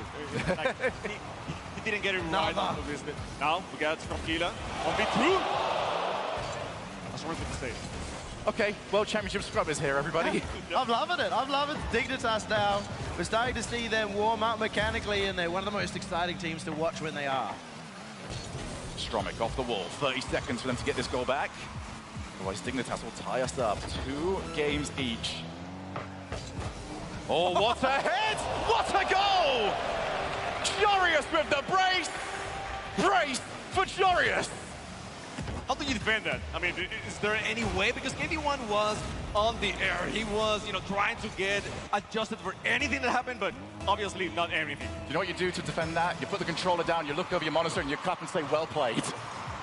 That was outstanding. And one to get them the 2-goal lead. We've seen the fight back and forth. Dignitas now want to tie it up. And it looks like that should be enough. Dignitas putting the clock to nothing. A cheeky own goal to give Jorius another one. That will credit him with a hat-trick. And this is the sort of game that really proves why everybody talks about Dignitas so much, why they've been one of the most almost frustrating teams, because you see games like this and you're like, why is this not all the time? Also, a strong goal there. We've got to point that out. He was put under pressure by Jorias on those final seconds. And Dignitas, a real statement game here, 4-1. Well, you can call it a statement game. I mean, but this doesn't win the series, okay? You're gonna keep moving forward. He's got the copium out already, guys. They're handing it out of the stadium, left, right, and center. And I said at the beginning of the series. I mean, this was an important match for the club because we have seen they make it. They win 2 matches, and after that, it seems like they turn down the volume. They turn down, you know, the power. I don't know. Something is missing right now. So they were doing so good. The first 3 matches were so close, and now all of a sudden, it's 4-1. It gets to that pivot point too here, where it's 2-2. The next one, whoever can wrest control, because it has been back and forth, could get themselves onto that next day. Sorry, I'm looking at the crowd around here, and I'm not missing out on this opportunity, especially now that we hear a timeout has been called for the club. So I'm going to do a quick fan poll over in this one. If you think the club is going to take it, make some noise! I get the feeling this next one's going to be a little bit more quiet. If you think Dignitas is going to take it, let's hear ya! I was wrong. Okay. I was very wrong. Wow. That shows just the fan power of Dignitas. Thank you, Diggy's Arena. Thank you, Texas. And we get to find out. That felt so good after 2 years. Exactly. And this is EU being cheered on by the North American crowd for the first time. I really feel like it. Yeah, no, I think you're absolutely right. I think it has just become a universal language. Hype is the universal language. And Rocket League will bring it in spades. Well, then you must speak the universal language very well, Shogun. I was ready for an insult on that one. You completely cut me off. Shamako, let's get you involved in this, because you've seen the club, you've seen how they go through. What do you expect them to change after this timeout has been called? I think they're going to lock down on the defense a little bit more. I think that was the problem. They got a little bit overconfident. I was talking on the first 3 matches how much respect they were giving to Dignitas on the first 3 matches, and it seems like on the 4th one, it went out of the way. You know, like, okay, respect, what is that? So they got to lock down a little bit more on defense, try to go for those counterattacks again. But one thing I can tell you about these guys is that they always play like they have a chance. They never really quit. And I mean, they're young, but they have a fire, they have a spirit, and we're going to see it on the next match. I'd like to see them a bit more active in the defense as well. We're seeing them kind of stack the net, stack the backboard, and all of a sudden with the change up of direction we're seeing from Dignitas, it's giving them a lot more open chances. Shamako, you mentioned earlier on how the club do like to counterpunch on occasion. But in order to do that, it seems like the club have been quite happy to leave somebody goal line. Dig have noticed that now. Dig are happy to send Jarius, Jack, Scrub, any of them. See if they can put a demo on, and that is not only leading to goal-scoring opportunities for Dignitas, but it's also disrupting the third-man rotation. It is harder to get rid of the ball when you are approaching from an angle that you didn't want to approach from. And we get a few demos from the club right on this match, and maybe that's something they're gonna try. I mean, get the players out of the field, and maybe that way they will disrupt the defensive rotation and get something going. Oh! Fake. Oh! Oh, no! The post disagrees. He'd read them so beautifully. The club, a fake in the air is very difficult. When it comes to communication on land, to pull that off. And that's the first real sign of live here, but it goes the other way. What a save by KD! Oh my God! How is that not a goal? Don't ask me. I don't know. I mean, I have no idea. Those are the 0 ping saves that you can do here in LAN. That's the sort of plays that only happen in LAN. Apparently Jack taking over. Can he now provide? As Jarius wanted to find KV1, wasn't prepared for the pass. Scrub Killer wants to go the whole way. Seen a couple of the plays by himself. Here's lost yet again. Player that they want to get the transitions, and you saw the respect that apparently Jack had. Did not want to launch forward, but the KV1 had to avoid being bumped. Scrub going to play that all too quickly. He's still on the chase. These bumps and demos have become crucial to both of these teams' game plans. The more in motion you are, the more offense you have, the more range of motion you have. That means you can keep up that sort of pace. Makes you less likely to be the one that's getting demoed and more likely for you to be the demo-E. And Dignitas and the club both aware of it, trying to keep that momentum. And it's been Dignitas trying to keep up that pace as well, and have been doing a good job of still putting the club on the back foot. They are. I mean, right now it's been all Dignitas. They have controlled the ball very, very well. Even with those demos, I mean, they haven't struggled too much. And every time there's a chance for the club to attack, it's only one attack. They haven't allowed like multiple attacks. They get the clear right away and then start building on it eventually. Now, to be fair to the club, that one attack that they had was really fun to watch. We'll see whether or not they can put another one together. Dignitas have used the timeout that the club gave against them and have improved their own strategies. It's apparently Jack not the best first touch. Will he pay for it? KV1 back to his teammates. Out of nowhere, Sneaky. It looked like he was lost on the pitch, but no, he was in the net. He found a little gap. The club in the lead again. Yeah, he was going for the bumps. I mean, he wasn't going for the goal. He wasn't going to score. And then when he found nothing to bump, he decided, well, the ball is here. I'm going to take it in. And that's it. I mean, and we have talked about how important those first goals have been in the series. Every time a team has a lead, they usually keep very tight to it, except now, of course, because I opened my mouth. The club are very good at keeping a lead, but we have seen what Jorius and Abjack could do with a little bit of space. KV1, he had to try and make a touch. He couldn't get the angle he wanted, so it went straight out to scrum. Yeah, the most unfortunate thing there for KV1 is the fact that the ball is starting to come downwards. It's very difficult to keep the ball elevated after that. Go off the wall. KV1 looking to try and put it right. Hasn't got any support around, at least early enough. Here's the pinch, and a good one of that. Put some pressure on. Lost. Sees nobody on this left-hand side. Decides to go down it. So phenomenal is KV1. And Lost and Astromic, all of them just finding their angles to work with. As there is the grouping of blue cars. KV1 has to cut rotation to buy his team some time. Almost a triple commit on that one. And they communicated to each other. They didn't all go for the ball at the same time. Dignitas was not able to take a chance and get the clear right away. They have been doing it so well before, but on that one, on that situation, I don't know what happened to them. Maybe they didn't have enough boost, but they, at least they take control and nothing happened to Dignitas. Oh, the pass and the shot a little bit too wide. Couldn't get it for the club. Great pre-jump from Lost. Another attempt, but maybe a bit of a mystery. And Dignitas, I'm impressed that they even saw that one because KV1 have, the club have not been going to the infield all that often. And yet still, Dignitas recognized the danger of it. Both teams happy to stick with the game plan. Apparently Jack bumped out of the air. Don't think he was quite expected to be the one that was sent. As Jorius back down to Jack. Is that going to cause a mistake? No, KV1, so much power to the half volley. That's how you do that. Last minute here, Astromic, another infield. In the pass back again to Astromic. Astromic was not ready for that one. Couldn't get any power on it now. Stropgila taking the ball. He also had Dignitas down his throat, and he had to really go for a quick pass. The club still maintains some pressure as Jorius is low on boost, but over the top of Astromic, the clears from Dignitas have been solid throughout this series. Off the wall, Jorius misread it. Needs the support of Scrubkiller. Back to Jorius. Passed one, but that's an awkward bounce. One that always will favor the defense. Last few seconds. Bump, Scrubkiller moves in. Can he find the set? Astronomy has to clear. It was a delayed attempt there by Jorius, where the touch was good enough. Apparently Jack sees the ball taken away. If for Scrubkiller, off the backboard, nobody can challenge. Apparently Jack could not finish it. Inches away from securing match point, inches away from their dreams, but Dignitas, they have to do it in overtime now. Is it the first overtime of the series? I think so. Watch it, watch it, watch it. It is in! Astromic getting the goal! The club now, for the first time against the top team in the EU, has a 3-2 lead. Astromic, astronomical here.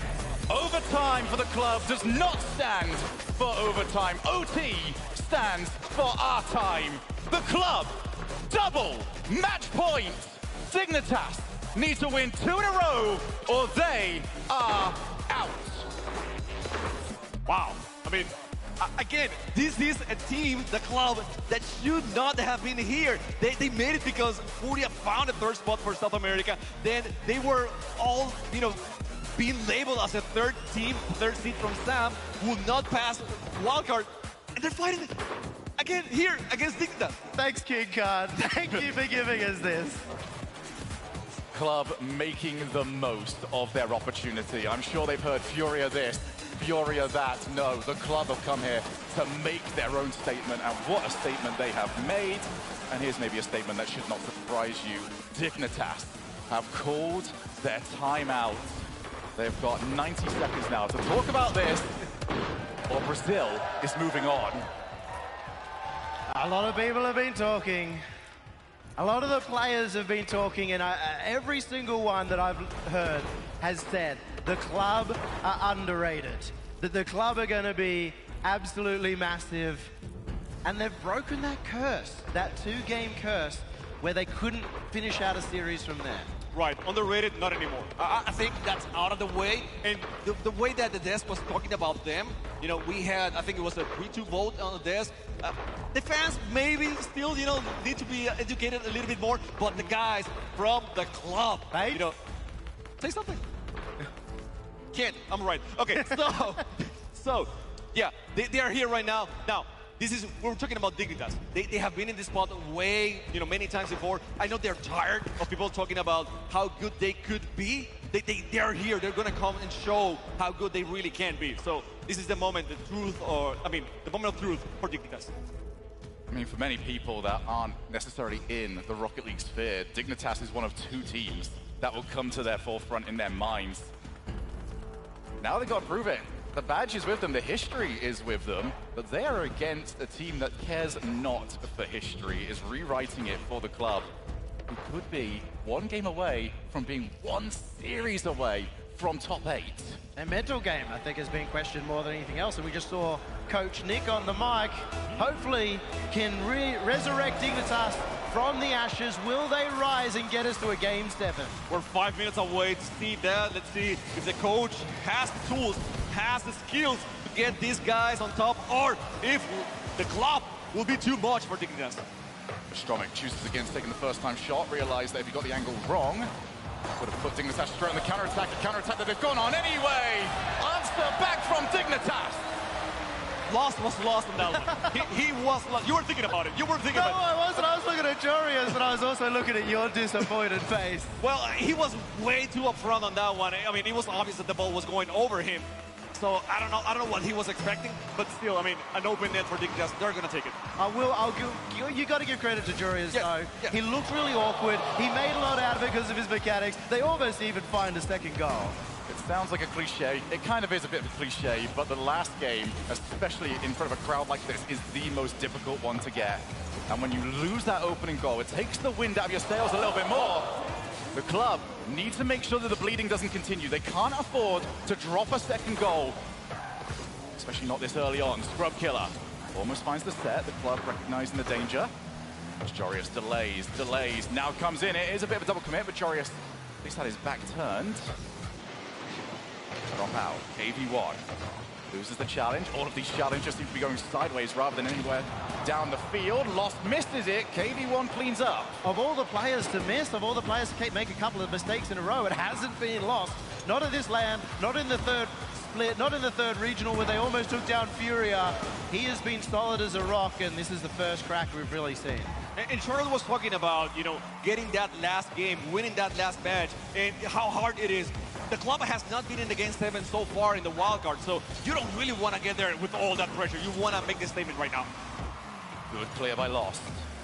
Only as far as Scrub Killer. Off the ceiling. Can Scrub play it? Not far off, still a second touch. Might be able to get it over to Jorius. KB1 delays, also gets the bump. Stromic, he's on the break, runs out of boost. Still can try and play for the setup, especially after that miss. Where's the extra player? No, the club's sitting too far back. Jorius looking for the clear as well. Dignitas, for the first time, stuck in defense and Lost. Gets the flip reset. It was a cheeky demo attempt, but Dignitas managed to survive. Very good use of the flip reset from Lost. I mean, he could have gone all the way to front, but he was completely defended that way. So he went a little bit to the side. Obviously not going to make a goal right away, but keep control of the ball. It's all about playing the position. Stromic can't find the ball, at least finds the car, and hey, a little bit of duality. Lost, time on the ball. This is pretty good for Lost as we get another one. This is where you want to see him as well. Bit of time to play. There's another one. Might as well go straight to Jorius. Almost got him as well. Forced Jorius to jump. I think the crowd liked that. I've not seen anything like that before. Stromic going beast mode. And now it's being returned. Scrub Killer Jack's looking for one as well. I love it. That's 7 demos in the matter of 30 seconds. I completely love it. This is like, okay, the club can play demos. We can do the same thing. Dignitas right now, they were really trying hard, you know, to get those demos. And it worked. I don't know if it's going to do anything for the game, but it still was fun to watch. I feel like we've just heard the birth of a new Rocket League chant. Every single time that we see a demo, just the crowd goes mental for it. Here is Lost. Going as far as apparently Jack. Good block. KV1 pops the ball up high. Demo on one. Jorius bumped out the way! At the end, demos really worked. I mean, you were doing it for fun until it wasn't fun anymore, right? And you get the bump on Jorius as well. Oh, that was a beautiful play by the club, and now tied match, 91 seconds left. The club more like the Warriors. How are they finding these bumps? Dignitas getting caught flat-footed again, and KV1! Oh, just did not land for Lost. 80 seconds. Lost wants to take on 2.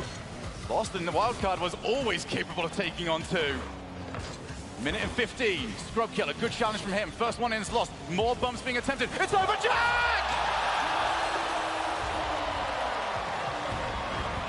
And the crowd, I mean, goes wild on that one. You were just saying, Lost in the wildcard.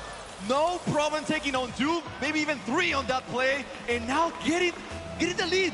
It doesn't matter if you're 3 of the best 1v1 players in the world, because when 3 of you connect in the same spot, they cross each other's paths. The club looking for the series win.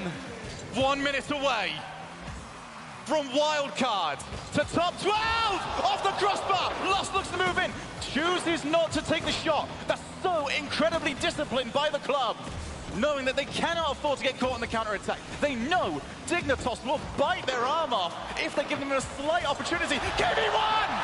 2-goal lead!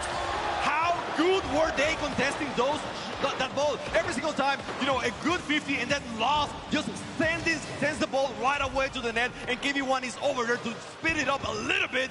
3-1, 38 seconds. Dignitas need a miracle right now. If you needed a favorite player, and if you're from South America, it might just be Lost. Now it's KV1 keeping them out as well. A 2-goal lead. The club looking to make history for Sam. Apparently Jack turns to Jory. Off the post. 20 seconds left. Dignitas keep the pressure on. They need something off this play, but Scrub Killer not in position. 15 seconds on the clock. They don't have the time.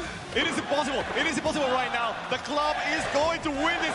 Crowd knows it, and the guys from the Dignitas trying to do anything, but it's not possible. Lost will put it on the net just for fun, and now the club wins this match.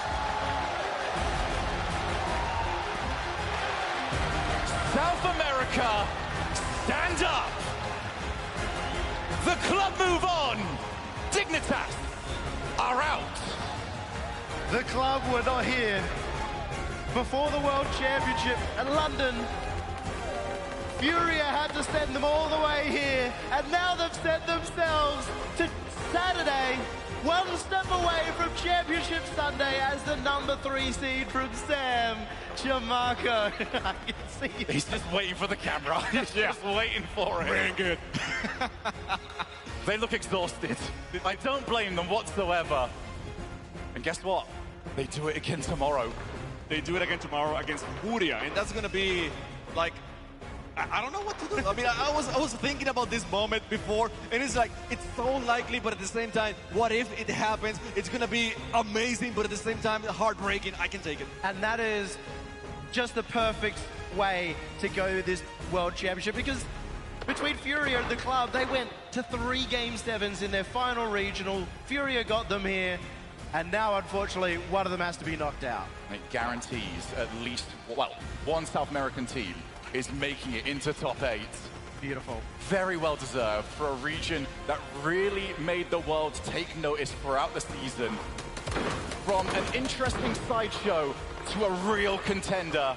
Chamaco, how proud are you of your boys? Can't be any more proud. I mean, and I haven't done any of the work. It's all of them. It's them, you know, just being so good, so passionate about it. You know, this time doing the homework, doing really the homework, like going for the replays, getting their coaches, listening to them, improving on their defense, you know, taking note of everything that everyone has said about the region for so long, like, well, you guys don't defend, you guys don't have a very good offense, you do only mechanics, that's it. Well, they have taken note, and they are here now for real. You think about Season 7 when Sam entered for the first time, didn't get a series win, didn't get a game win. They go into Season 8, they finally get that first series win on the board, and then, as we know, everything shut down. They didn't get the chance to prove themselves. First time back, and Sam have well beyond proven themselves. It's one thing, though, we basically test you at all levels for our new format. We test you online. We tested you at a smaller crowd, sometimes even no crowd. If we go back to the early stages of London, maybe even the start of LA, all of fall. But there's nothing that prepares you for taking that walk, going on that stage, and playing in front of a crowd like this. That is a make or break moment in every single player's career. They did it. They made it. They made it. They made it. They are here now. And for anyone that is doubting them still to go against Furia and thinking, well, they're the third seed, remember what Yomi just said. They went to 3 Game 7s and all of, you know, in the same day, in the same regional, and 10 overtimes. It was 10 overtimes in between Furia and the club. Well, the moment I've been waiting for. Let's head down to the stadium. Joel has the interview with the club. Thank you so much, Yummy. Dickies, please give it up for KV1 and the club.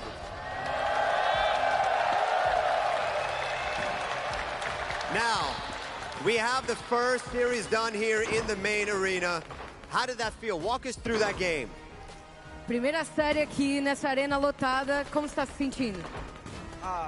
Eu acredito que seja o sonho de todo mundo, né, tá aqui e ainda mais conseguir uma vitória. A gente sempre lutou por isso e tenho certeza que esse é o melhor sentimento que eu já senti na minha vida. It's a dream to be here. I'm sure this is a dream for every single player, so this is an incredible moment. Now, you guys did have a timeout. What was said during the timeout? Anything specific? No timeout, o que rolou com vocês ali? O que vocês falaram? Tipo, acho que foi mais pra gente se ajeitar mesmo e, tipo, a gente voltar no eixo e conseguir, tipo, trazer essa vitória realmente. Porque tipo, a gente tava meio desordenado, né? Aí com esse timeout a gente conseguiu dar uma respirada e voltou ao foco. Things were a little bit messy in the beginning, so with the timeout, we just got organized, we talked about things, and fixed everything. Was there any point in the match that you felt like, this is yours, you got this? Was there any point in the match where he thought, it's over, we have this one, we've won? Teve algum momento nessa partida que você falou, já era, isso é nosso? Como assim, pra perder? Não, pra vocês ganharem. Acredito que depois da save que eu fiz, tipo, acho que quando tava 3-1, alguém chutou e eu consegui defender. Naquele momento, meu coração, tipo, pulou e falou assim, será? Aí, naquele momento, eu comecei a acreditar que a gente tinha ganhado. When it was 3-1 and we got an incredible save, I knew that was it. We were gonna win. There was no way. Dickies, please give it up one last time here for KV1 and for the club. Our first series of the day complete. Now, next up, we got K-Corp versus Optic. We've all been here before.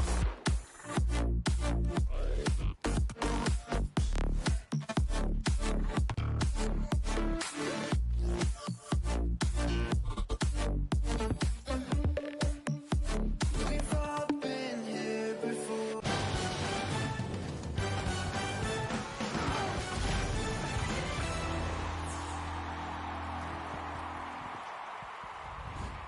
We have to tell everyone that we just switched to Verizon's new Welcome Unlimited plan for just $30. I've already told everyone. Wait, did you say Verizon for just $30? It's their best unlimited price ever. $30? That's awesome. Yeah, and it's from the most reliable 5G network in America. For $30 a line, I'm switching now. Yeah, it's easy. And you get $960 when you switch the whole family. Oh, wow. I gotta let my buddies know. We're already here. The network you want, the price you love, only from Verizon. This might not be your car, and this might not be your engine. Maybe this isn't your morning routine, and maybe these aren't your coworkers. Perhaps these aren't your standard driving conditions. Far from it. But this is your oil, which means you're one of us, doesn't it? For serious engines, on and off the track, upgrade to Mobil 1. The Bronco Raptor was built to go over any type of terrain. Yep, that's right. Any type of terrain. The Bronco Raptor, built wild. Rocket League edition.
My fate written, I'm chosen.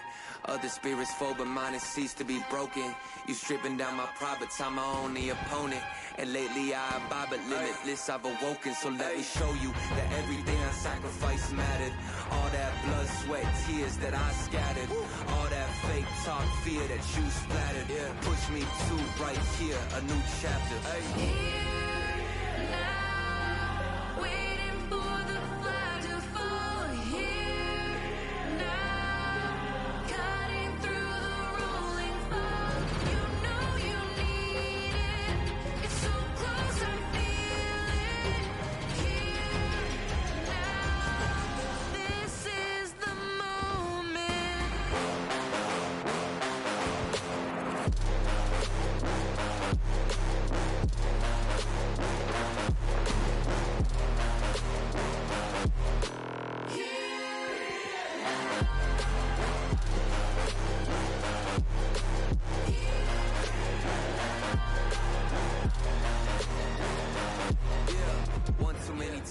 The shots that y'all are taking.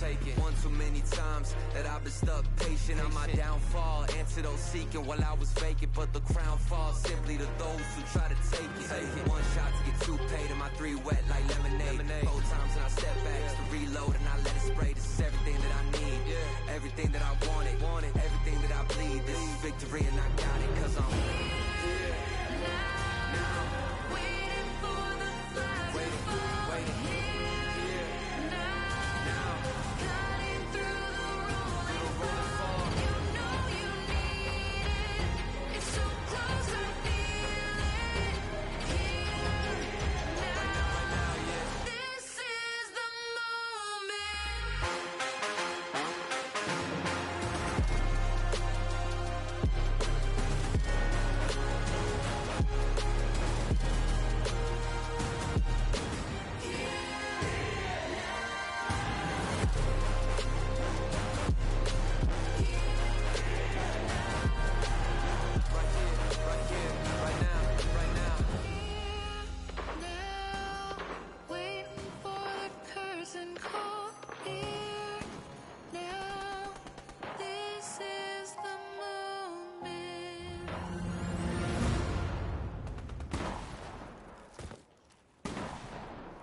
could free ourselves inside. We'll stay awake forever. We'll hide away where no one knows. Let's run away together. Just lead me into your world. We'll stay awake forever. We'll hide away where no one knows. Let's run away together on our own. Just lead me into your world.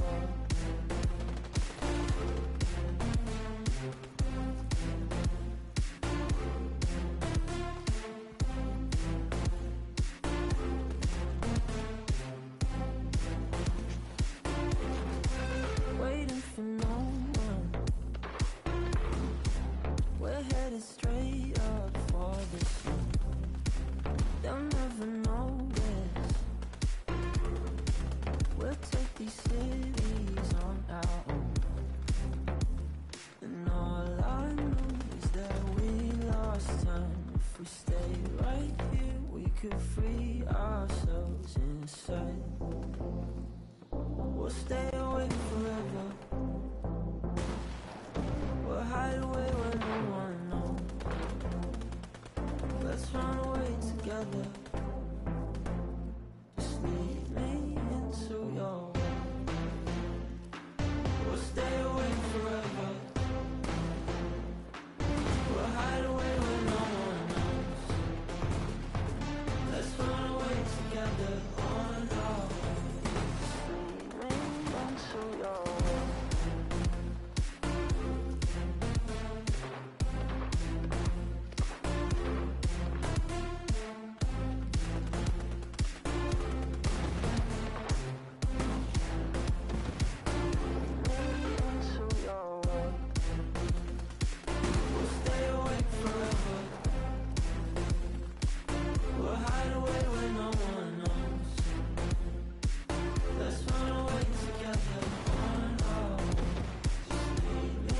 into your world.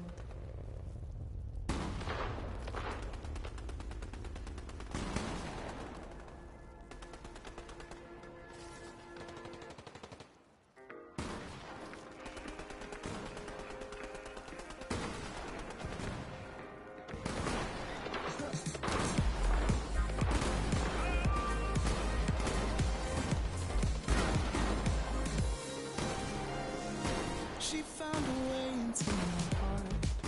Oh, oh, she don't make up, no, she make art. And I need a way to treat it, 'cause I keep getting high off of her. Off of her. I know that you'd be bad from the minute I saw you.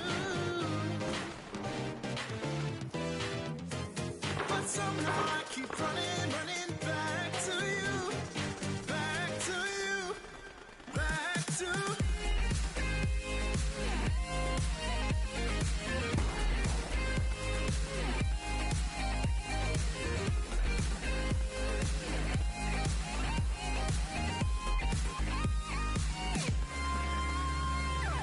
long nights can get me feeling lonely. And hearing music that can make me smile. The way I feel with her cannot explain. We have to tell everyone that we just switched to Verizon's new Welcome Unlimited plan for just $30. I've already told everyone. Wait, did you say Verizon for just $30? It's their best unlimited price ever.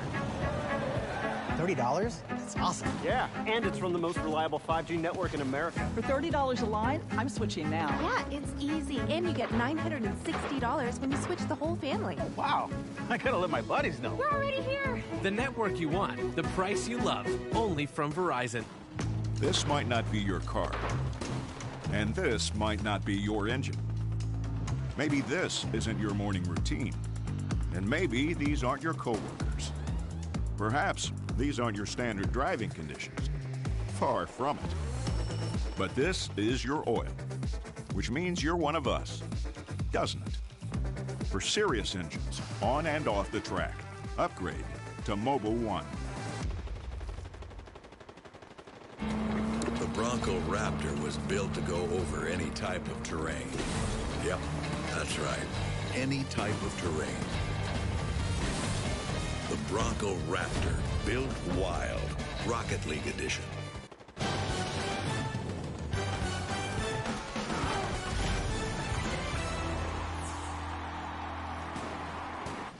Six games have been played in Dickies Arena in front of the crowd here, and the club have advanced over Dignitas. Dignitas's run ending here.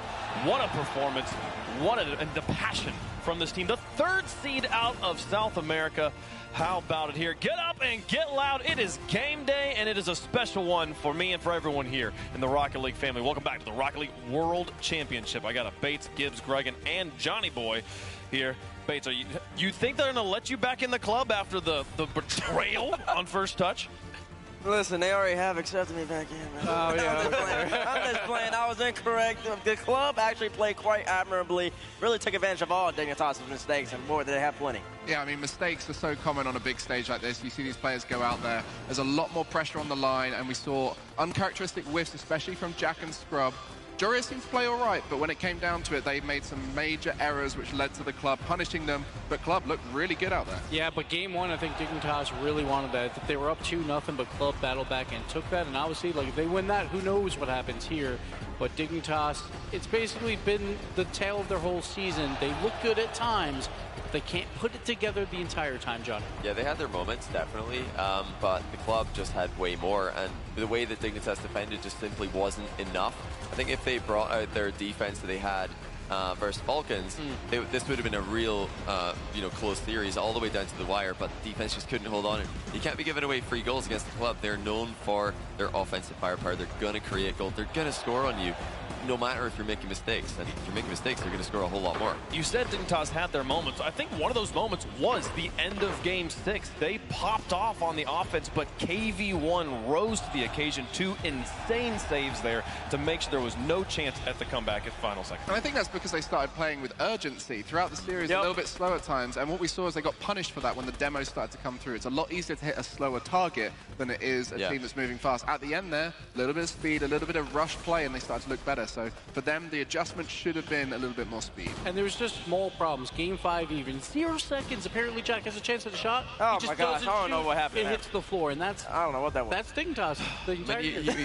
You could tell he's worried about hitting the crossbar because he really got over that using the underside card. It was empty. He overcompensated so much. It was so empty. But if that's happening, then all I know is that in that moment, Jack is visualizing crossbar, and he doesn't like his open nets, so he must have been panicking. Well, that is another team here whose run does end for the season. Let's take a look at Group B, how things stand after the conclusion of that match. The club advanced in 6 games over Dignitas for an inter-regional elimination match coming up tomorrow. The Furia versus the club. We're guaranteed a SAM representative in top 8, but it's only going to be one of them. That one is going to be brutal. Meanwhile, up above that, we've got another battle. The next match on the docket, Optic Gaming taking on Carmine Corp. The wall is blue, or is the wall green? We get a rematch here of the wall battle. I mean, it's going to be a great game. I think the most important factor here is who's going to go out onto that stage and play the level they can reach. So much pressure going on the stage, and we've seen underperformance from both sides in this tournament so far. Right now is the most important time to bring out your peak. Well, we've seen them play before, but it never mattered as much as this one. Beat Carmine, we're going to go and just slow play. I think last series we let them get a lot of opportunities when we shouldn't have. We are looking for some revenge against Carmine. I think we all want it. The Optic won't have their revenge. They will just play on stage for the first time, and that's it. They know we beat them kind of easily, so I think we have the best confidence out of the 2 teams. I think they're all really skilled. Astral, I think he's just like one of the best mechanical players here. He's able to score a bunch of ridiculous goals. I think Optic's strength is probably the mechanics. They can come from nowhere where you don't expect it. Now we have experience with London, and we know what we have to do. If we put everything on the field, I think we are the best. Carmine, wish you guys the best of luck. Green Wall's here to stay and make an impact. It's time to find out once and for all which wall will stand tall. The blue wall faces the green wall. Please welcome Carmine Corp and Optic.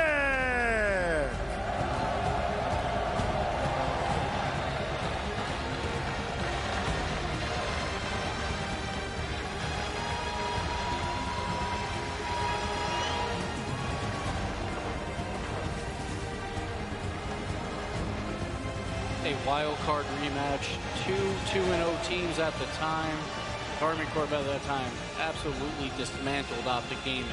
It was 12 goals to 4 in a 4-0 sweep. But Optic Gaming, we keep talking about them being this team that no one really cares about, but they're still here. They're in the main event, and they can get their revenge right now. And being solid on this stage is so important, Johnny. I'd be surprised if we see a different result. But the one new factor that we've got here that we didn't have in the wild card is the crowd is 10 times bigger. I think it's like 20 times bigger this time. And we saw a lot of love for both teams in the previous matchup, EU versus South America. I've got a feeling this one might go a little bit differently. And I think going into this matchup, it's going to be interesting to see the K-Corp and what form they're in. The last time we saw them play against Furia, it wasn't the same team as Wildcard. It wasn't the same team as London. I'm talking specifically about that young man right there. I didn't see the Noli that I've seen the moments since he's been on the K-Corp roster. He was out of position. He was out of boots. He looked a little slow. I want to see a little bit different this time. Yeah, he tweeted out, you won't be seeing that Nolly ever again. From now on, he's going to be playing at the performance we have seen him capable of this season. And of course, to his right there, Itachi, with the Moroccan flag behind him. I think this is something a lot of people might not know about young Itachi here. He is an African representative here, moved over to Europe when he realized he'd have a chance to perform on the top rosters, and he's here today on the big world stage representing Morocco. And it's such a big moment for all the players here, and especially Itachi. It's been a long road. He had to move to even compete at the time, and now with the expansion, he'll be playing with a bunch of other people as well. But Astral coming in, when he played against Furia, we talked about him in London. He looked like one of the best players in the world again, but against Furia, 0 goals. He didn't look the same either, so K-Corp definitely wants to do better here. They've got to. I mean, I think they need a strong start just to settle the nerves and to get back to their wildcard form. Yeah. If they get a bit of a slow start, even just a couple of mistakes, then that could really shake them and get them into the kind of vibes that they had against Furia, where they were significantly less effective. And mistakes on this stage mean so much more. You think about them for longer, especially in timeouts between the games, and it plays on your mind. But on the other side, Optic Gaming, they're going to be feeling confident right now. And here's a green wall miss. One of the best players in the game. We're in Texas. Optic's based in Texas. I don't know if the fans travel to Fort Worth or not, but missed. One of the best in the game, one of the best defenders in the game. The green wall and Optic Gaming goes as he goes and misses on form and misses on top of his powers. The green wall has a better chance than they did earlier in the wild card. A 3-2 wild card team had to go up against G2, and obviously they looked fantastic. So Optic didn't fare too well here, but they're still alive, and that's the thing you got to keep saying. Optic is still hanging around. We got Land Lucian coming out, going for those demos. Number 2 in demos per game of all players here. Was it him who played the Mark? So surely not today. Surely we don't see Mark Aleutian. If we see Mark Aleutian, I'm not a believer. I'm definitely a believer in Typical's card choice. But Mark? Nah, didn't work out. They got to be confident going on stage here. I think any of the teams that are narrowly scraped into the world stage will just be feeling they're happy to be here on stage in front of the big crowd. So everything from now on is a bonus. But they know they can beat K-Corp. They know they've got it in them, but it's whether each of these teams can go out on stage and play at the level expected of them. Man, what a stage to be on for so many of them. The rookie performance, the first time they've ever been in front of a crowd like this. There's a way that, London was wonderful. London was similar to this. The Copper Box had a similar energy, but this is the World Championship. This arena is twice as big. Hold on. Box and the blue wall's disjointed. Y'all aren't paying attention. Here. And they brought the wall with them. Well, hopefully Karmine Corp brought the wall on stage as well. Hear them trying to get it. It's hard to get a chant going with a crowd this big. It's gonna be really interesting too, though, because we always talk about home court, and Optic's got it now at this point. We've seen 2 major champions, or all 3 major champions was home court. So Optic has to play to that crowd. Will they be able to pull this one off? This is going to be quite the comeback here. I mean, we've talked about the stakes, we've talked about what it means to every player here, but do they actually have what it takes to pull this one off? Is there actually enough on the side of Optic Gaming to give them a chance over Karmine Corp? Let's get the thoughts from the chat here in the Verizon fan vote. Hashtag KC, hashtag OG, depending on how you feel about that one. Bates, I'll just go first. The green wall is going down. Blue wall too strong.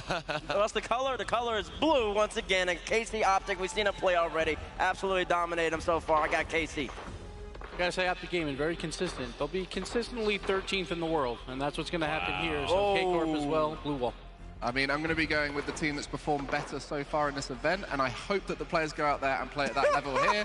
I doubt it's going to be the highest quality of games. A lot of nerves going to be on this stage, but I'm going to be going with K-Corp just the same as you guys. Well, you know me. I always agree with Bates. I'm going to go K-Corp. We're always on the same page. Okay, I'm also going Karmine Corp. Is it this one-sided, though? Is there any hope for Optic fans? It should be. Yeah, it should be this one-sided. Yeah, I think out of this matchup, it really just comes down to Optic doesn't have the players that can match K-Corp's offensive prowess. Mist is only so much he can do in the back line. Lanlu, I hope he's not playing the Merc, Johnny. But Lanlu, he's really got to set like a calm-esque, Arsenal-esque tone up front. I don't think that he has that in him. If that's not there, K-Corp just gonna roll over him. Have the Optic fans shown up in chat? Let's take a look at how you guys are voting at home. It's still the Karmine Corp fans there. They are the underdogs in every way. The color is blue as for now. There's one chance, though, Optic has to prove everybody wrong. So we will get to that match here in just a moment. I mean, what is there a player you're looking at specifically to step up here? I mean, we talked about how strong Mist is, but is he the difference maker, or is it the team around him? I think for Optic, it's more about how Karmine Corp play. If Karmine underperform, then that's a chance for Optic to counterattack. They're so counter-heavy that they're going to need Karmine Corp's performance to dictate theirs. Well, let's get onto the stage for match number 2 here in the arena. Fans are ready for it. I know I'm ready for it as well. The players are ready. A best of 7 to stay alive. Win this, you get to keep playing. In the blue, of course, it's Karmine Corp. In the orange will be the green wall of Optic Gaming. A best of 7. Let's get to the gameplay. Let's get down to the stage, into the Verizon Skybox with the Vibe Tribe.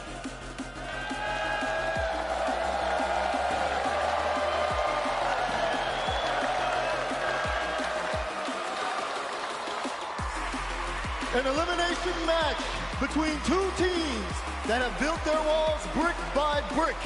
Which one will stand taller? It's Optic versus Karmine Corp.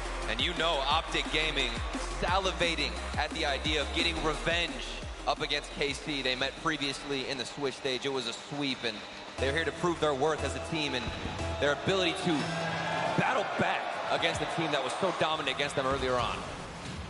Here we go. Only one team can survive and advance to face the Falcons tomorrow with a spot in the top 8 on the line.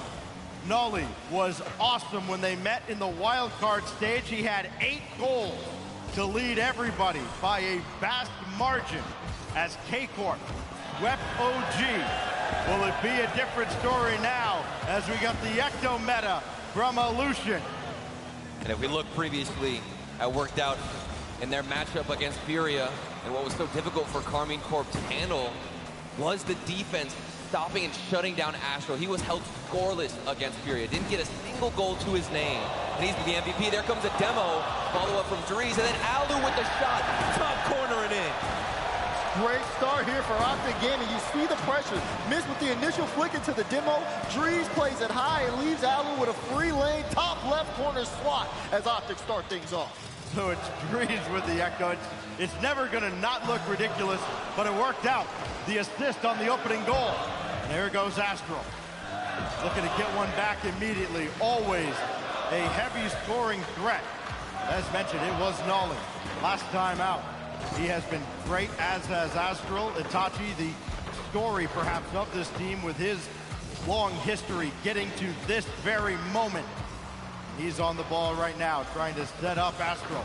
Nolly coming in from behind, and he's going to have to wait for that lateral pass. Oh. That's interrupted by Alu. Here we go, defense standing tall from Optic Gaming. Look at the passes between each other. But not another shot, it's saved, but rolls in anyway. Not enough power on the touch. Missed with the power. Hands that off to Dries. Dries says, take it right back. And he tests the defense. Astral can get the touch on the goal line, but if he can't stop the ball, it's just another goal for Optic. Even if it doesn't fall in, there were bodies waiting to slam that one home. Optic with a 2-goal lead to start things off. Couldn't ask for anything better. In the first 90 seconds of a series, they must win to keep their world championship hopes alive. Missed. Shot saved away by Astral this time. Follow up here, though, and that's going to be bounced away. So close there. Lots of good chances again, but you're seeing Mist here offensive-wise stepping up. That's huge for Optic. Again, we all know the potential with Mist when he gets on the ball. But right now, you see Karmine Corp. They're looking for a way in. 3 minutes remaining. Optic with an incredible start to the season. Wow, and Optic Gaming are faster in the air. You would normally assume K-Corp with the speed and mechanics on their side would be dominant with that aerial gameplay. And it seems though Optic Gaming have confidence when they're going for these air dribbles, winning 50-50s. That's a big one in the corner, but still holding possession is Optic Gaming in the midfield. Confidence going to be a big factor for both these teams, and you wonder maybe if the confidence has been shaken from Karmine Corp after an absolutely dominant wildcard stage. They only dropped one game. They run into the wall. That was Furia as that's bounced away out of the corner. And late follow-up from Itachi, trying to drop one down. Astral just a little too slow, lagging behind on the play. Organization lacking on the side of Karmine. There was a good chance in a drop-down pass, no follow-up. But here they are again, transition down. Nolly off the ceiling. Then Itachi fires on the net off the backboard. No follow-up again, but they keep possession and hold on to this, looking to add to their tallies of shots. Great awareness from Mist. He saw Itachi coming up. Decided to get that block out, but now K-Corp still looking to move downfield. You're seeing Alu, he has to try to chase that down. Now the ball into the corner where Itachi is trying to look for a way in, but the defense from Optic has been very set. They haven't really let too much go. You talked about Otoro shutting down Astral. Yes. Not too many shot chances, but here's Itachi looking for a chance. Missed a great 50. It's going to bounce off the sidewall, and Alu will put it back in the midfield for now. There had only been one shutout when they met previously, and of course, part of that 4-0 sweep. K-Corp shut down Optic completely in Game 4. It is a vastly different story now. Missed just a little bit faster than Nolly, but only as far as Astral. Bring it in, try and drop one down for Itachi, and the defense is not rattled at all by K-Corp's attack. The best way to break down Optic Gaming is going to be consecutive shots. That's what G2 did so wonderfully in their matchup. They were able to thread the needle several times, get a couple shots in. And with those passes, with the onslaught of shots, eventually you will break through, because Mist, he can get one save, but to get back in time again for the third, fourth shot, it's highly unlikely. You can see as we approach the final minute, Optic low on boost right now as K-Corp trying to move upfield. And even though Karmine Corp had consistent pressure, and they've been able to keep this in the orange box for a while, their drives to come up empty. Astral will leave that for Itachi, trying to get the communication, trying to make sure that they have enough boost, but they have to make the most out of these drive stacks. 40 seconds left in game, they're down by 2. Another brick in the wall as the defense from Optic has been stifling. This is bounced off of Alu. And Astral forced to play under a lot of duress right in front of his own net, down to 25 seconds now. And Breeze bringing it right back in for Mist. And what a save by Nolly, at least giving K-Corp a chance, but they've only got 15 seconds, and they just cannot escape the blue half of the field. Mist coming to the corner, and he can burn a lot more time away. Long clear, final 10 seconds. This one is going to fall into the blue end, and it starts where it finishes with Optic in control on the offense. A great start for them. Everything happening in Game 1 in favor of Optic Gaming. Yes, sir. Lovely performance out of these three boys. Didn't have to do too much work, I'd say, on the defensive side. There were, of course, some fantastic saves, 5 in total for Optic, 4 to K-Corp, but I wouldn't say they got stretched too thin, able to find solid rotations back and forth between each other. And this, at the end of the day, is what they'd hope for. Not too many shots to deal with. K-Corp would put 1, maybe 2 quality shots on net, but then wouldn't press forward with anybody else as that third man. Big things to take away here is Astral, only 2 shots out of him. 64 points from Noli. Zeros across the board there. Things just seem not to work here for Karmine Corp. After the first couple days of the wild card, there was a lot of talk about, all right, well, if we want an MVP candidate, Astral fits the bill. He's been quiet. But he has been very quiet over the last couple series, or at least the last series and the first game here today. Right, and now looking at this series here for Optic, it seems like, again, that preparation work, that game plan for them is paying off here. It really comes down to seeing how things work as this series continues on. And we are seeing that same level of shutdown against Astral in the Dickies Arena. This is awesome. This is absolutely ridiculous. The biggest stage these players have ever dealt with. And we got a wave going on in the background. Can't ask for much more out of these crowds. Oh, is this one going to go for a half hour too? Let's go. Come on. But we do head to Aquadome for game number 2. K-Corp, ball's in their court to make some adjustments, and you'd like to see Astral get more involved. You'd also want to see that consistency if you're an Optic fan. They figured things out at the start, but this is a best of 7. Plenty of time for adjustments to be made. So far, You see K-Corp coming out of this one with some strong offensive strides, looking for a bump. But again, Optic able to turn things around. If Optic can continue the scoring run, because the scoring didn't necessarily stop towards the end of game one, maybe Carmine Corp with this point can get back into things. And normally I preach the word of quality over quantity, but against Optic Gaming and how good of a defender Mist is with those goal line saves, you have to bait him out of the net. You have to get that player involved in the defense early, then put some shots on. There's a shot from Optic Gaming, a big transition. They don't find a solid goal, of course, but getting some possession and turning this thing around is definitely what they're here for. A lot of similarities in how you would attack version 1, how you would attack Optic. Get the lead defender away from the net. Take him out. They've just not been able to do that at all. Could make that save, and Itachi will get the first goal for K-Corp. And they figure it out. You see Astral again with space. Itachi goes up. It's a light touch. Everyone from Optic trying to get a piece of that ball, but no one able to make contact. I think they were expecting the initial save to come out. That's the only reason Mist wasn't on his horse, trying to get there as quick as he could. Yeah. Defense let him down, and Optic fall behind. Itachi redirects his just off. Defense from Optic Gaming now being tested. Drees looking for a 50-50 hungry here as the touch does go behind Mist. And then good back pass to keep possession. Keeping it between themselves, it looks a bit dangerous, but there's all the space on the field for Drees to get the boost. Nobody's even pressing them at this moment. Finally, one does come. It's Astral. We've got some solid shots, but it's just been back and forth between the midfield and trying to play these corners out as KC. Kind of rare to see Drees without a lot of boost because he's been very conservative with his boost. Big demo. Throughout the wild card, and Itachi will dump this one in. So at least somebody's shown up for the blue wall as Itachi lights up the scoreboard. It was only a matter of time. Look at that. Great touch from Itachi, but Carmine Corp's offense there, the entire premise of it was just put Optic, lock them into their own half, take all their boost, and just bully them until they get things going. Astral. You talk about bullying, Daz. I think Astral is here packing a punch. This one, he got his flip off the backboard, and he uses it the last second he can. And that one stings if you're Optic Gaming. Astral and Itachi now tied at 18 goals apiece, including the wild card stage. And now Alu looking to get some of his own. Oh, another shot from Itachi, and Drees barely got to this one, but there it is. Shot after shot, not letting them out of the zone after that initial save. They do this time, though Drees will leave it for Mist. His shot is a little wide, and Itachi had to make sure. Optic was going for a quick counterattack, but K-Corp able to get back in time, even when they think they catch him out and they get that pressure. Carmine Corp have definitely made adjustments here. Halfway through game 2, it's 3-0. It's a completely different vibe, energy here on Aquadome. And if we reflect back onto game number 1, what worked out for Optic Gaming? Small touches right after you cross the midfield line. You remember the give and go that worked out in their favor. It opened up space, and a lot of KC were predicting earlier shots and gave them that space. And it seems as though Optic Gaming don't want to use it as much in game number 2 in Aquadome. Well, Optic found a crack in the blue wall. It has been shored up significantly as it's been all K-Corp here on Aquadome. Nolly looking to get involved in the act as well.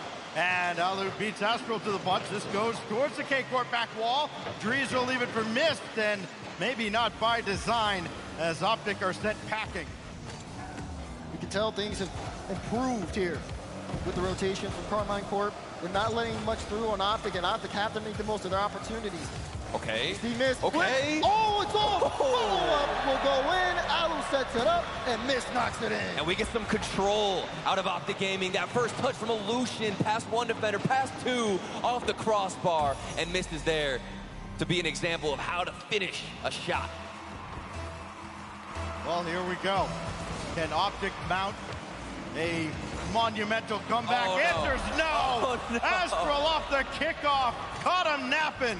They gave him one, but K-Corp strike back twice as hard. Look at the cheat. Drees, he saw Astral was trying to get in front of him. Astral with the dodge on the demo and able to get that kickoff goal, and it's back to a 3-goal lead. Well, at least everybody had 100 boosts to celebrate that goal they gave up. 1 minute 30 to go now. as this goes right back into the Optic half of the field, and Dree is left to collect from the corner. He did get that corner boost, but Itachi still onto the ball, still bringing it back in via Nolly, and K-Corp pick it up right where they left off. They took a break for a moment to concede one goal, just to give him a little bit of hope. But now here goes Itachi, and he thought about it, backs away, doesn't need to be hyper-aggressive now with a 3-goal lead. A minute to go. All the work's been done for K-Corp here in Game 2. The grip has loosened a bit on the offensive side. I haven't seen as much of a tight and dominant control, but still up by 3 goals is going to be K-Corp. And they play the way I've anticipated coming into Game 2. A lot of shots consecutively in a row. They're trying to make sure that Optic Gaming spread thin with their defense, and Astral going for some more mechanical plays off the backboard. K-Corp have found their stride, and they're getting comfortable on the pitch. So 30 seconds remaining in Game 2. And we see another pass. Follow-up. Good follow-up, like you said, from Tachi. Now missed, trying to see if he can do things all himself. Leaves that one, it goes straight down, but no one there to be able to put that in. And as time ticks down, K-Corp have woken up, so to speak, in this series. This one, all the blue wall.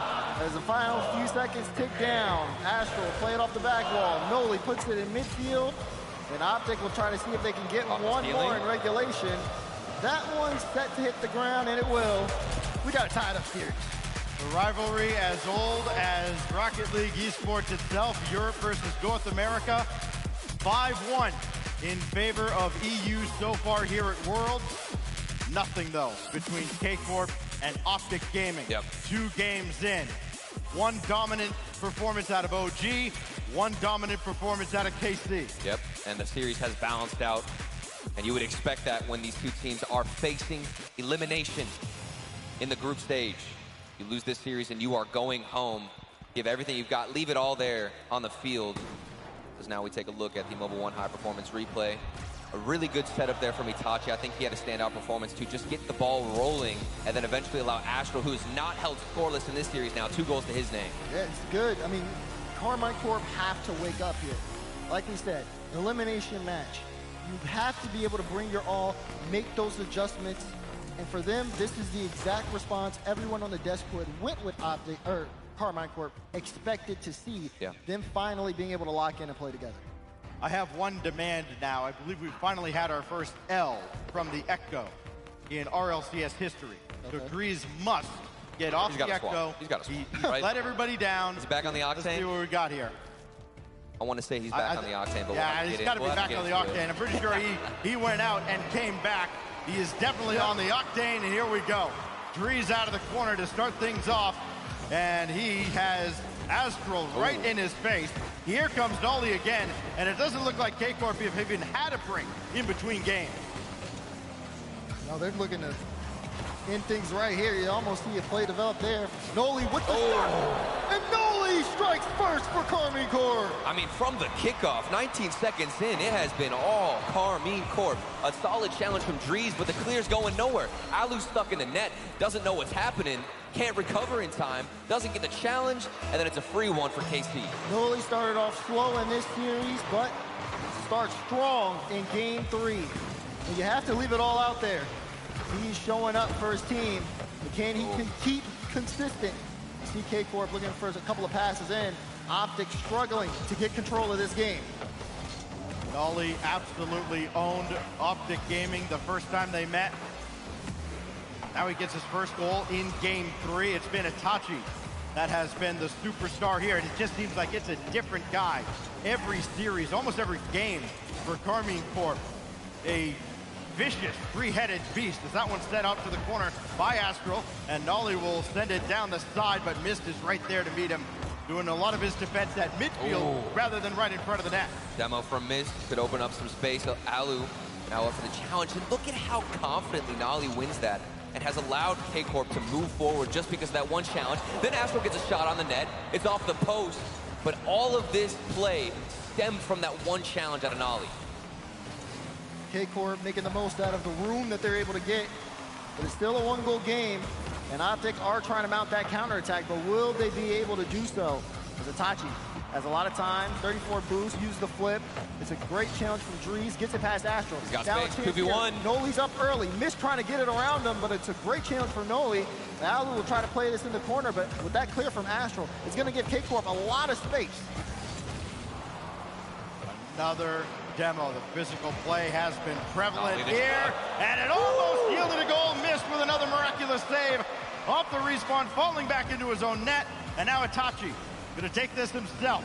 He's over one, going for the bump. Astral there too, and just not enough for K-Corp to expand their lead, but it still is early. It feels like so much more time has elapsed, but Optic Gaming has all the time in the world to get back in it. You're right, Stacks. It's not enough to expand their lead, but this is everything that they want out of this series, out of this game. They're fine with a 1-0 lead so long as they can keep pressure and applying it as frequently as possible.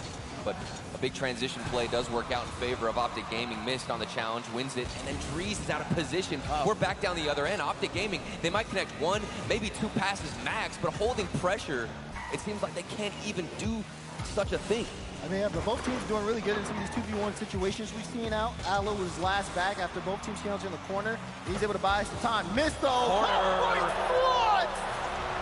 Missed coming in when the team needs it. Far and few between are these shots, but here comes Mist into the top corner. If he's just getting one look at it, he's gonna make it count. Crossbar and down, all tied up.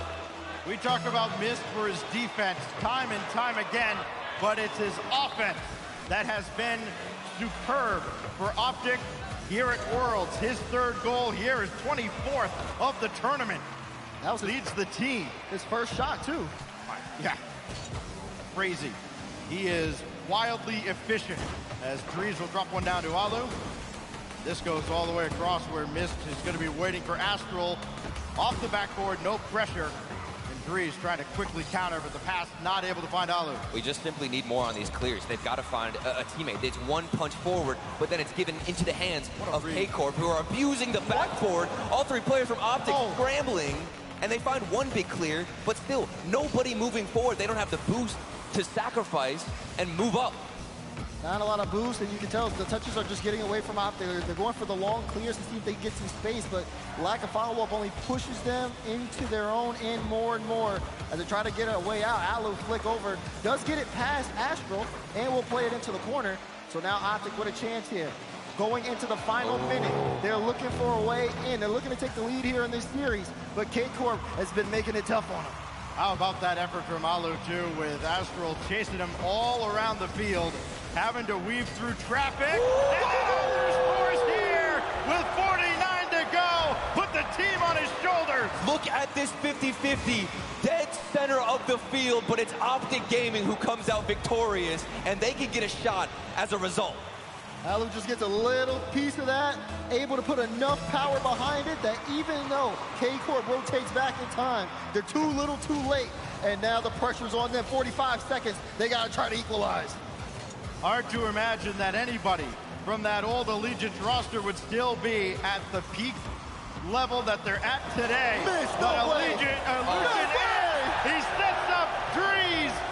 It's Mist with the assist, and Optic up 2. Look at Nick Costello work. He takes it all into his own hands, and Drees just has to follow it up. You asked for Eternal, you got it. Optic playing as a team as they take this game and put it in their hands. They have finally been able to find each other, Daz, on the other side, off the kickoff still, holding some pressure.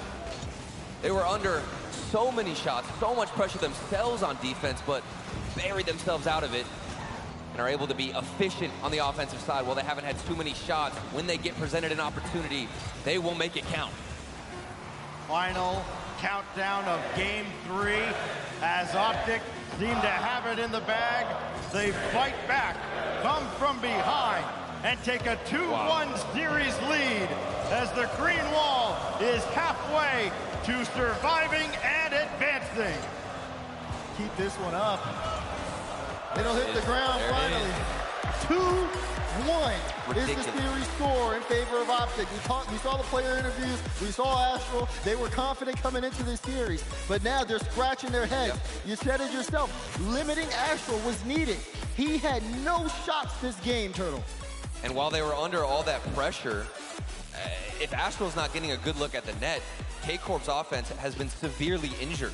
And it seems as though Optic Gaming are going with that play style, trying to get in front of Astral specifically and let the other shots come through, hope you can get the goal line save and be efficient on that transition, which they absolutely have been.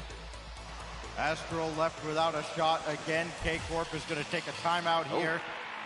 Earlier than we're used to seeing teams take it in a 2-1 series, but I kind of like it here because you've got a K-Corp team that they know they're better than this offensively. They know that they can run up the score against Optic. They have not been able to. It's been Mist, who has been phenomenal offensively for OG.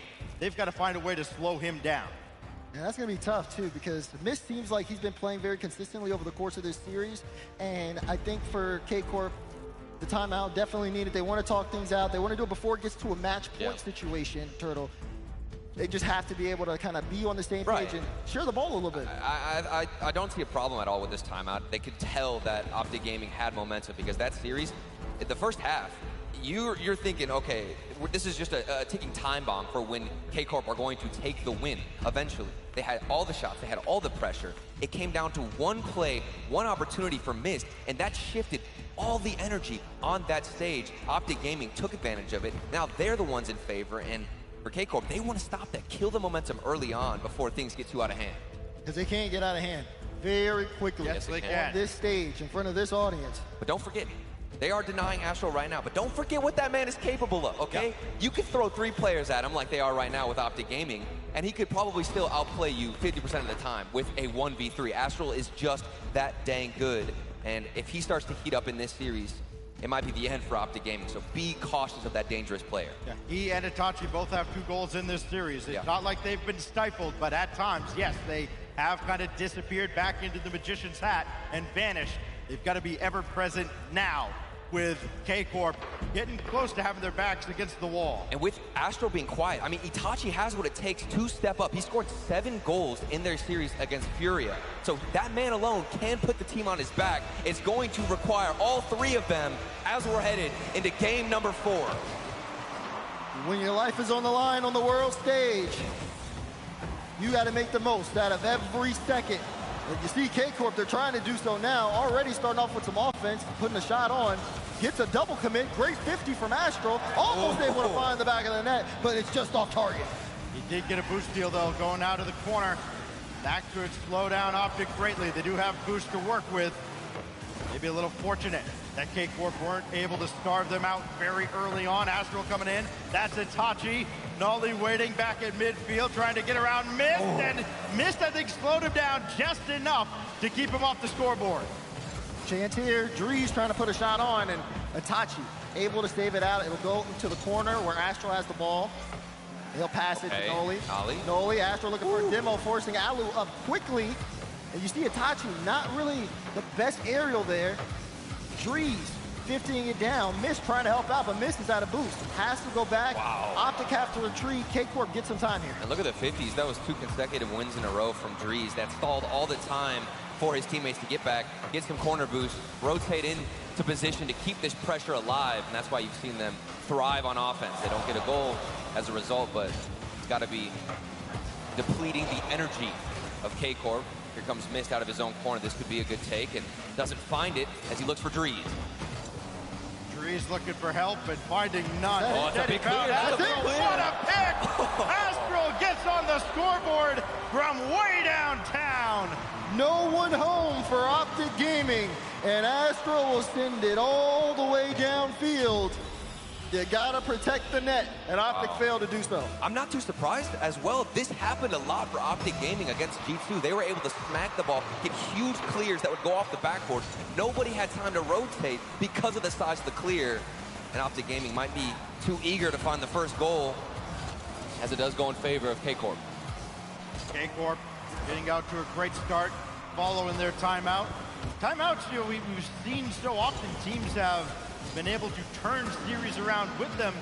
Not the case with K-Corp.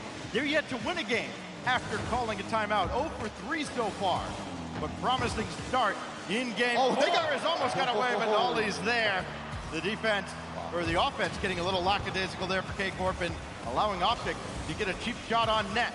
as Alu has to get around Astral. Itachi coming in, low 50, and Alu is there to help out. But only until Astral gets back into the play, crossbar, and popped away. Only able to make it back in time quickly, ends up getting bumped on the play, helps out the momentum. But now the passes are coming out from Optic. Still haven't been able to score yet in game 4. Drees trying to start that off.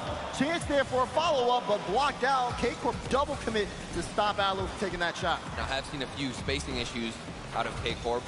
2 players on top of each other frequently and finding themselves in the same rotation. That's a dangerous look if you are KC or a fan of them. You're going to need to be careful, make sure everybody's spaced in the field, and have that challenge perfectly timed for when a shot does come in out of Optic Gaming. They've been dealing with more pressure than ever before, but still they are holding Optic Gaming scoreless. This pace feels like it favors Optic. Everybody has been able to play kind of slowly and methodically. Nobody's been starved out. Missed. Flip resets it away on the crisscrossing double. There it is. From Alu ties it. There we go. You said it. You can't give this team time. Mist has the whole defense jumping, and Alu gets the right touch when it matters. We've got Nolly and Astral. The communication not there. Both players going for the same save. They have been finding themselves in the same spot, same rotation, can't space the field, and because of it, now you're all tied up. Oh, that's a good carry. Looking for more, and denied this time by the blue wall. That has suddenly found themselves in a tie game in the final 90 seconds, and maybe yet another slipping away from K-Corp. Mist coming on, won't get around for a shot, and he couldn't leave it for Alu either as Astral's there. He's been so quick in this game, guys, but it has not been enough for K-Corp. You can see Optic looking for a breakout. They are not waiting on K-Corp to figure things out. As Itachi, that's a tough challenge. Goes straight to Astro. Does get a good initial touch. Off the ceiling. Does he have the read? Whoa, it's blocked out. Drees denies. Drees had to find that read early on. We've come down to the final minute in game number 4. All tied up. Do we get sent into OT, or does one player make that move downfield and end things early? Drees may be looking for what could be a golden goal at this point. Double tap. Tough to come back from. Astral's shots wide and deflected out to the corner, where Mist is going to concede the boost to a teammate. That's great heads-up comms there at the back. Under a lot of duress now. Astral didn't have it. Nolly does, up high, and Alu will just flick it away. It's good enough to keep K-Corp at bay for now. 15 seconds though. Astral right back to work. A second flip reset, and there is Alu for the save with the final 7 seconds before overtime. And it looks like we're headed there as this is bounced out. In front, and Itachi with the save. Drees has got to bring it to ground, and we have a shot winner. No, off the crossbar. We get overtime on Utopia. Noli tried to end it in regulation. The shot didn't work out. Now Mist gets a free ball off a kickoff, and Optic can play this overtime where things look dire. They're still in. Let's see how Alu deals with this one off the corner. He's been winning so many 50-50s, the challenge game in favor of Optic Gaming, but mechanics are on the side of K-Corp, as we saw Astral get a flip reset, even at the last second, almost a shot towards the net, crossbar down. K-Corp looks strong mechanically, but Optic Gaming, the defense is holding strong. The difference here between a match point situation for Optic and K-Corp tying up the series. Good pass. Middle.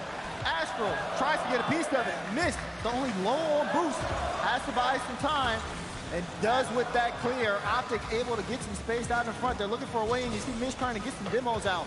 Drees takes the boost and goes back, but he's the only one on his team with boost. He's going to have to stop K-Corp's advance, and he does so with a couple of great challenges as a minute goes by in overtime. Not the biggest fan of Mist kind of chasing that deep into the K-Corp corner. He didn't have any boost, and there was not going to be any for him to take. But it worked out. It didn't cost Optic yet.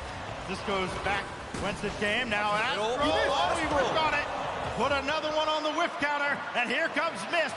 Here comes Optic, only as far as Noli. Alu blocked by Alu. And now, from the backboard, that in the way. Dropped that for Drees, and still Itachi, through traffic, manages to save K-Corp. K-Corp under pressure, communication seems to be better. Haven't seen too many double commits in the OT. but they've definitely had to deal with their fair share of pressure. And Nolly does give this one away to Mist. Itachi's looking for a clear, intercepted, and you've got two players driving around looking for a bump, and we're headed back down the other side. Both teams exchanging blows. And they're doing it fast, too. No room for error here. As Itachi bumps into Mist, trying to play that out. Astral picks this up, and it's an open field here. No lead pass. Midfield pass. Shot. Bang! Carmine Corp tie up the series. That's it. That's all it took. One midfield pass, one on-target shot, and we end it here, all tied up. K-Corp have battled back. They just sent K-Corp an invitation, gave them all the time in the world. And what a pass over to Itachi. His third strike, and more importantly, ties up the series for K-Corp. Wow. Their first win after a timeout. It couldn't come at a better time. Oh boy, oh boy. We got a series. We got a guaranteed series. Game 6 situation. Great. And K-Corp end up battling back and figuring things out. Yeah. But my goodness, even then, it went the distance, Turtle. I don't want to be that guy, but no bias, everything aside, I wanted to see the double flip reset from Astral. That would have been one of the craziest passes I think I've ever seen. I'm still thinking about that, even after we get into a couple of minutes of OT. And we'll see what K-Corp were able to manage. There was a few saves here and there, but all came down to one opportunity, one gap in the defense from Optic Gaming, who look to be rock solid so far. It does seem like, Optic has definitely been improved, much improved since the last time these two teams have matched up. In that game in particular, it looked like Optic was kind of dictating the control of the pace for a little bit. But then once Carmine Corp kind of got things rolling, you could see it. Over time, things are intense, teams exchanging back and forth drives, and K-Corp thrive in that environment. They showed it there. After it looked like we were destined for Champions Field about an hour ago, there is nothing between K-Corp and Optic, and maybe we could be headed there this time. We know they'll at least get 6, as Daz mentioned. And there is another tally mark on the whip counter, as Astral is going to go up to the sky. He's got Itachi to his left, or to his right rather. Couldn't hit him. Alu avoided by Nolly. And this shot's going to be well off the mark. Alu trying to bring it back in. Couldn't quite get in Astral's way, but it is Optic with the upper hand to start off Game 5 on Wasteland. Good aggression from Optic Gaming.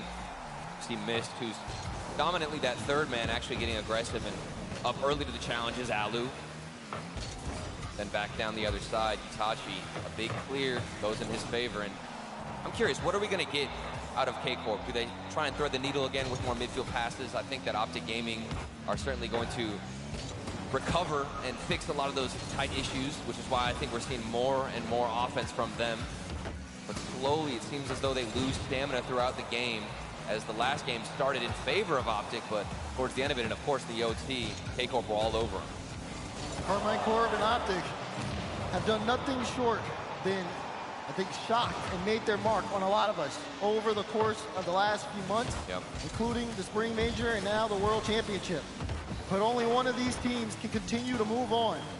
As Astral passes to Itachi again, this one will fall into that back wall. 3:30 left here, as we're still scoreless in Game 5. Pressure has been critically important. That lack of pressure from the Optic defense was what sunk them in that overtime. This is bounced right back towards Itachi. A little awkward, but Astral was there for the pass. Could not get the shot off. And now Nolly away from Alu towards Astral. Could be dangerous, but again, bounced out to the corner. Another midfield pass. Well defended by OG this time around. That demo, though, opens things up, and Astral couldn't get on top of it for a shot on target. Missed opportunity for K-Corp. Here comes Optic. It's so reminiscent of the G2 playstyle when K-Corp get on offense. You go from corner to corner, prioritizing the midfield passes, early connections, and then you get a shot on net. It broke down Optic Gaming. It might now be able to break them down again, but they are scoreless. Defense showing up out of Optic, and they have to, otherwise they're looking at elimination here in Game 5. Waiting to see if Mist can get back into the fray. Offensively, his shot there denied by Itachi. Didn't have a lot behind it, so an easy stop. And now Astral dancing through the defense. Mist is right there, though. Final boss at the end. Could not overcome him. Double commit there, though, from Optic. That leaves Illusion all alone, and Nolly almost made him pay the price for it. You can see K-Corp slowly starting to turn things on. They're not letting Optic have too much free time. It's a tough save there, but Alu makes the follow-up from Nolly's off target. And Astro looking to take control, but K-Corp have had this ball and Optics have for so long. That being said, they still haven't been able to have a successful drive, and now we finally get to see what Optic looks like when they break out. You remember what happened before whenever K-Corp looked this strong and held this much pressure. It was one opportunity, one transition from Miz, who was able to battle back, but a double commit might lead into an opportunity if Nolly's fast enough. Top corner and down, and they will look to hold possession. That costly double commit from Optic. Maybe a little lucky that it was not any worse, but it did cost them field position. Cost them possession as well. They're back on it. Missed. Lined one up for threes, but it did not yield any result. Nolly has his pocket picked. And Alu could go up for this. Instead, he's going to opt to stay on the ground. And now Drees waiting to stop Itachi. And Astro with a backflip, that gives Optic a chance, but then they double commit. A little bit of my turn offense almost turned into K-Corp's offense. Down to 45 seconds. And Optic need to find a way to get out of their own way. Here they go. Drees not able to do much with it. Time ticking down. Chance here, we could go scoreless into overtime. But Optic on that press, they're looking for a way in. And what a 50 from Alu to hold possession. Moving forward, get the 180 on what was actually happening in favor of K-Corp. And this ball has been grounded, haven't seen it float up too much.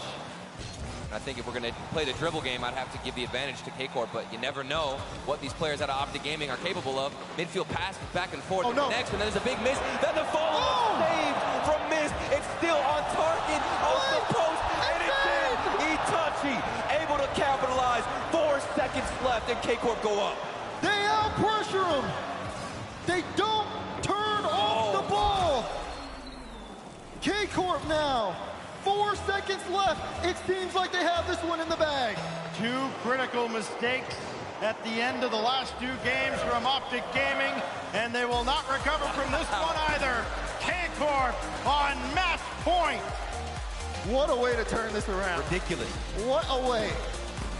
As K-Corp has fought their way throughout this series, Optic have been playing on another level, have been matching their energy and their pace, but Carmine Corp will play things down to the last second. If it's in overtime, they'll play that too.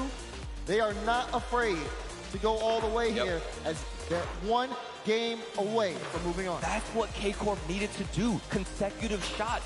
Bait out the defender, which specifically missed. Bait him out, get him out of the net, try and pull him through, and have him extend his rotation out, forced to go for a midfield boost. And we do, in fact, have a timeout called on the field for Optic Gaming. And a good thing, too, if you go back to their series with Renegades, they opted not to use a timeout. And then they just got blown off the field on Neo Tokyo. So at least they've learned their lesson. They're using the timeout, but now they've got to make good on it. K-Corp took their timeout earlier. They got a win out of it. That kind of turned the series around for them. 2 now in a row for K-Corp. Now Optic Gaming has to, first of all, they've got to get something out of Mist offensively. He didn't have any shots there. He had a couple looks at the net that were a little bit wide. He unfortunately, as unfair as it is, has to be the guy that does it on both halves of the field. It's so frustrating. Do you send Mist forward and jeopardize the best defensive player on your team and try and leave Alu and Drees to pick up the remaining pieces, or do you just put him in the backfield, be stuck on defense, and hope that you can get an opportunity? Camera is on Mist. That's the player who can make a difference. But when do his teammates start to step up? I think Alu has had a fantastic game with the 50-50s as well as Drees, but with the shots, that's where we're looking at them to make an impact. With your tournament life on the line at the World Championship, your best player has to touch the ball as often as possible. Doesn't matter where it is, in front of his net, in front of their net, he has to be the guy that's going to lead Optic to Champions Field. He can't do it alone. Everybody needs to step up. Optic Gaming, if you're the team that is supposed to be a contender in the World Championship, now is your time to do so. Because This could be the last timeout you take this season. And if we look on the other side, I mean, we could definitely say the same thing for Astral. We wanted him to step up. He's got to step up. But Itachi was able to get a lot of clutch goals and put the team on his back when they needed it most. We're going to be heading over to Neo Tokyo. This is where everything is on the line, Stacks, for Optic Gaming. OG got to come up in a big, big way. Got to have the game of their lives. Otherwise, they're going to wonder for the next 365 days what might have been. Missed over towards Dree. The defense from K-Corp up to the task early on. There will be no early goal off the opening kickoff. Nolly, a decent stop, and Astral will send it away. K-Corp weather the early storm. Early storm, but this one's going to last for a while. These 4.5 minutes are going to tick down very slowly. And it's up to these players to not make a single mistake. It's one team's trying to close this out. The other one is fighting for their life at the World Championship. Oh, here comes Drees. I want to see him make an impact on the field. He, again, has with the 50-50, as I've always been impressed with him and Alu's ability to win those challenges, even against the mechanical K-Corp, but there needs to be more creativity. Miss thrown forward. That's the player we were all highlighting. Who else steps up? Drees. Double tap off the ceiling. Doesn't lead anywhere, and there's space given to KC. At times, the Optic attack has more resembled a Texas rainstorm. You see the clouds rolling in, it's building up, but then you get a couple flashes of lightning, and it's all over. Blue skies after that. Nolly again to the corner. It's been K-Corp that has, I want to say, dominated this series, but they've had the upper hand, and it's Astral that gives them the advantage in Game 6. He's talking about Astral, but there's also Nolly. He's chasing that with one ball. Everything works perfectly here for K-Corp because everybody involved is playing together. Astral knew he only had a small window to put that shot on, and he does it. And that pass, that's nasty from Itachi. The first touch, perfectly in control. He gets the wave dash, sends it into the midfield, and Astral's able to bury it home. Another shot might go in favor if he won the 50-50. Of course, it's saved by Optic Gaming. Green Wall standing tall as they knock out the second goal opportunity, but still led in the first one. They've given up a goal, and now their season is on the clock. Optic have to show up here, but they let another one slip by. Itachi puts two up for Carmine Corp. He will not be denied. Itachi playing like a big man now. 2-0. K-Corp starting to put a stranglehold on this. Optic have to turn it around immediately. Almost like you feel like this kickoff has to go their way. And it is as Alu bullies his way through. Missed. They got the right guy on it, but he can't stay with the play. And that gets around Drees. And nobody else can keep it in. K-Corp again, the better of the two. And it could be the case when the clock hits 0. Itachi playing out of his mind. I think he has been the MVP of the series. Here he is again. 2 consecutive 50-50 wins in a row. Goes to midfield. There's no opportunity for a shot, but still that allows so much pressure to be held for K-Corp. And now the other way, it's a fast shot. Nolly, we talked about Itachi. Nolly's making a name now for himself on the field. Halfway through Game 6, and K-Corp are in full control. They're sitting with a 2-goal lead. Great cushion here, but Optic are still trying to strike back. There's plenty of time to do so, but as the clock ticks down, those opportunities are going to be less and less. And as great a defender as Mist is and how much we talk about Optic's defense, it doesn't matter how much defense you play. If you can't score on your own, eventually they have to throw the sink at them. You win. That's going to be deflected out by Itachi as well. Just seems every time they get anywhere near the blue net, the blue wall is right there in front of them. How tall can the blue wall stand? Because all they need to do is hold on an Optic team that is kicking and screaming, trying to get their way back into this game, back into this series.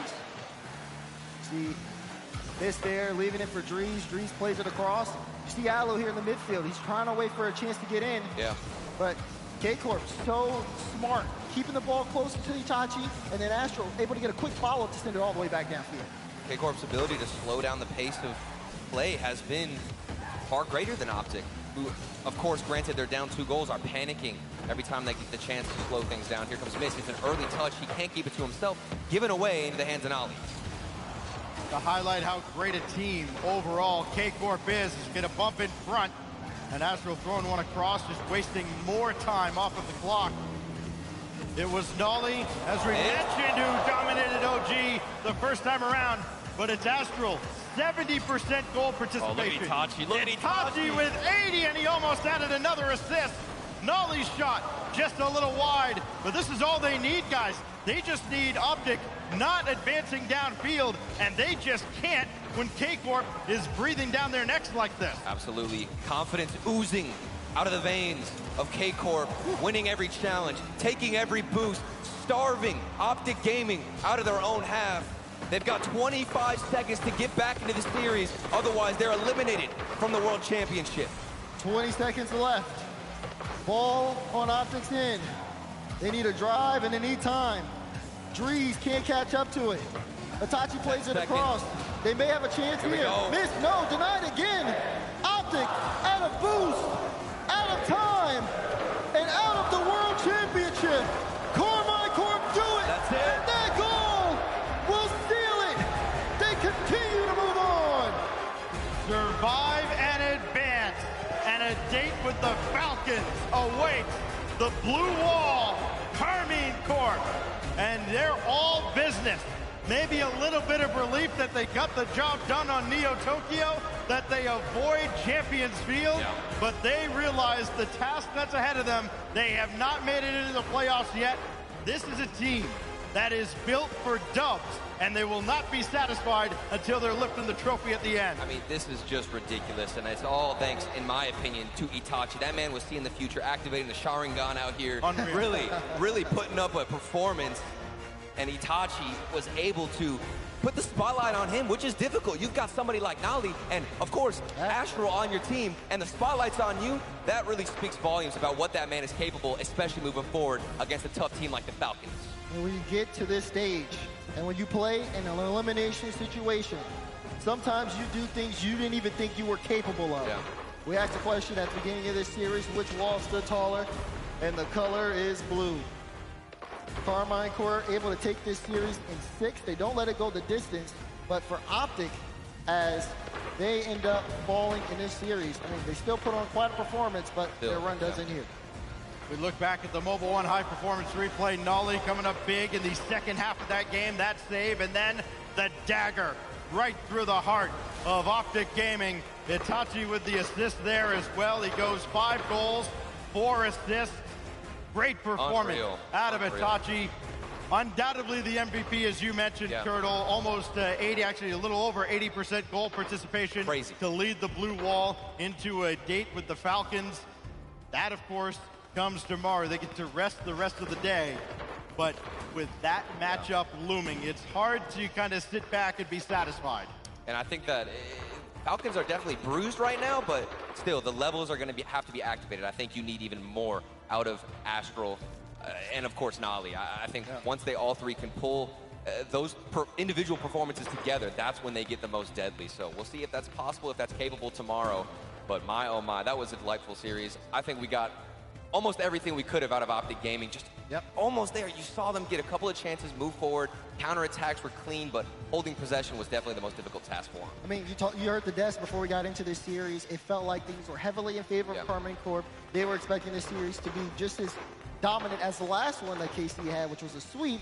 But Optic Gaming, who has been a team that has been improving over time, really left everything they had out there. And again, like I said, they showed that they can be a contender here, but at the end of the day, they couldn't take the series. Carmine Corp, they earned a date with Falcons. Yes, they have. So, it is the former NB dropping out. Carmine Corp advances. Orb standing by on stage with our winners. Thank you so much, Stacks. Please, Dickens, please give it up, all right? Astral and K-Corp. Making it happen when it matters the absolute most. I mean, I always like to begin very simple. Your thoughts on this series, what was going through your mind? You said you were a little bit nervous there towards the end. Yeah, the series was really nervous. That's why we took the timeout really quick, because the nerves were getting so high for no reason. But they played good. That was actually a nice series to play. So why do you think you were the victors in the end? What was it that made you guys pull through? Confidence. Full-on confidence, because at the start we didn't play like we wanted. And again, the timeout helped us playing like we want, and the confidence was pretty high, and I think that's what made us win. What do you think is your biggest strength as a team? Sorry? What do you think is your biggest strength as a team? I would say, yeah, mechanical and confidence again, but the confidence has to be in the start of the series and not in the middle of it. But yeah, probably mechanical and pretty unpredictable, I think.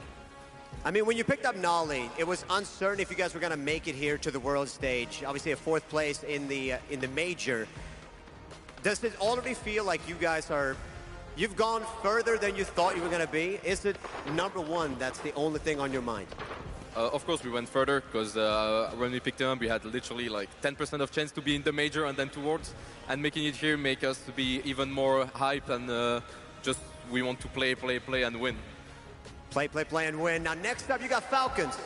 What do you have in store for them coming up? I mean, they're just one player, so we will see in threes. Listen, fierce competition. Please, Dickens, give it up one last time for K-Corp. And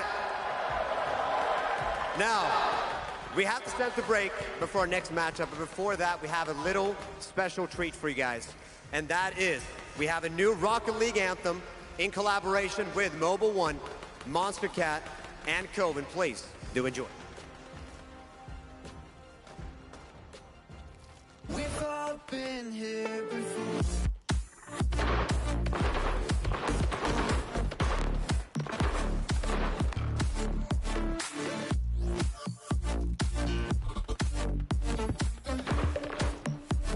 We've all been here before.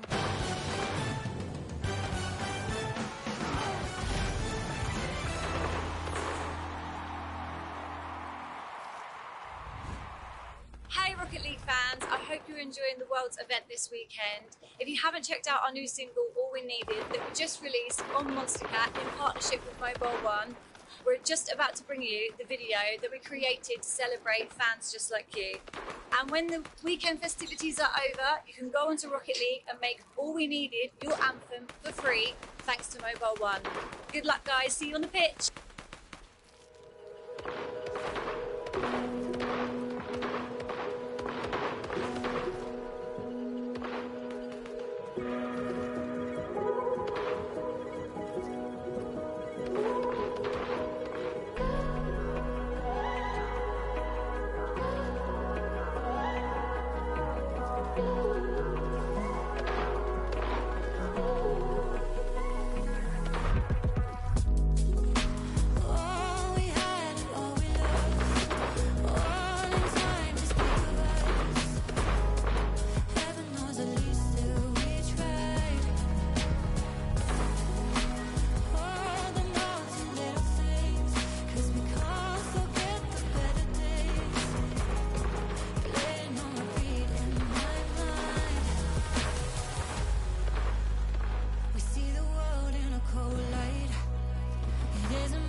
We see the world in a cold light.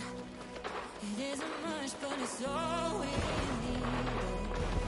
It's all we needed.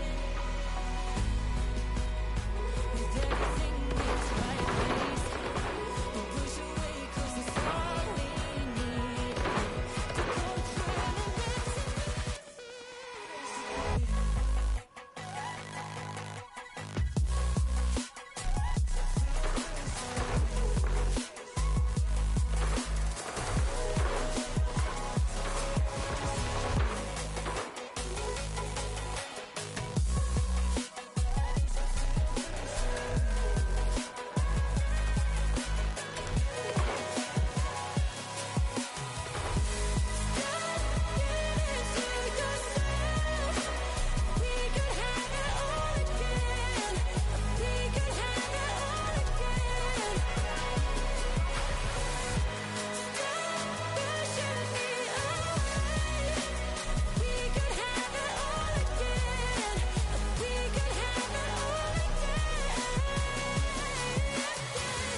is perfection! This is popcorn! This is press! This is Dickie's Arena!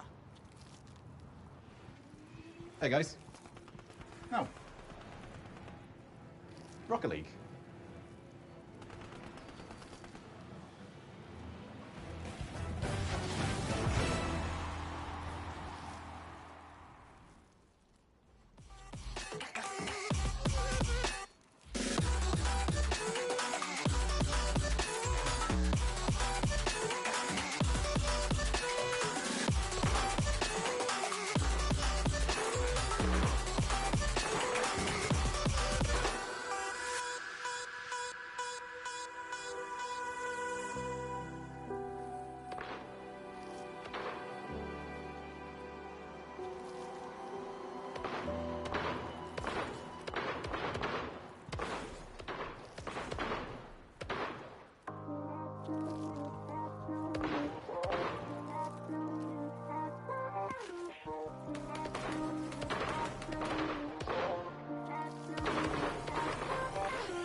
We have to tell everyone that we just switched to Verizon's new Welcome Unlimited plan for just $30.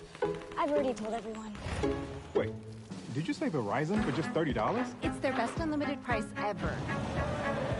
$30? That's awesome. Yeah, and it's from the most reliable 5G network in America. For $30 a line, I'm switching now. Yeah, it's easy. And you get $960 when you switch the whole family. Wow, I gotta let my buddies know. We're already here. The network you want, the price you love, only from Verizon. This might not be your car. And this might not be your engine. Maybe this isn't your morning routine. And maybe these aren't your coworkers. Perhaps these aren't your standard driving conditions. Far from it. But this is your oil, which means you're one of us, doesn't it? For serious engines, on and off the track, upgrade to Mobil 1. The Bronco Raptor was built to go over any type of terrain. Yep, that's right. Any type of terrain. Rocket.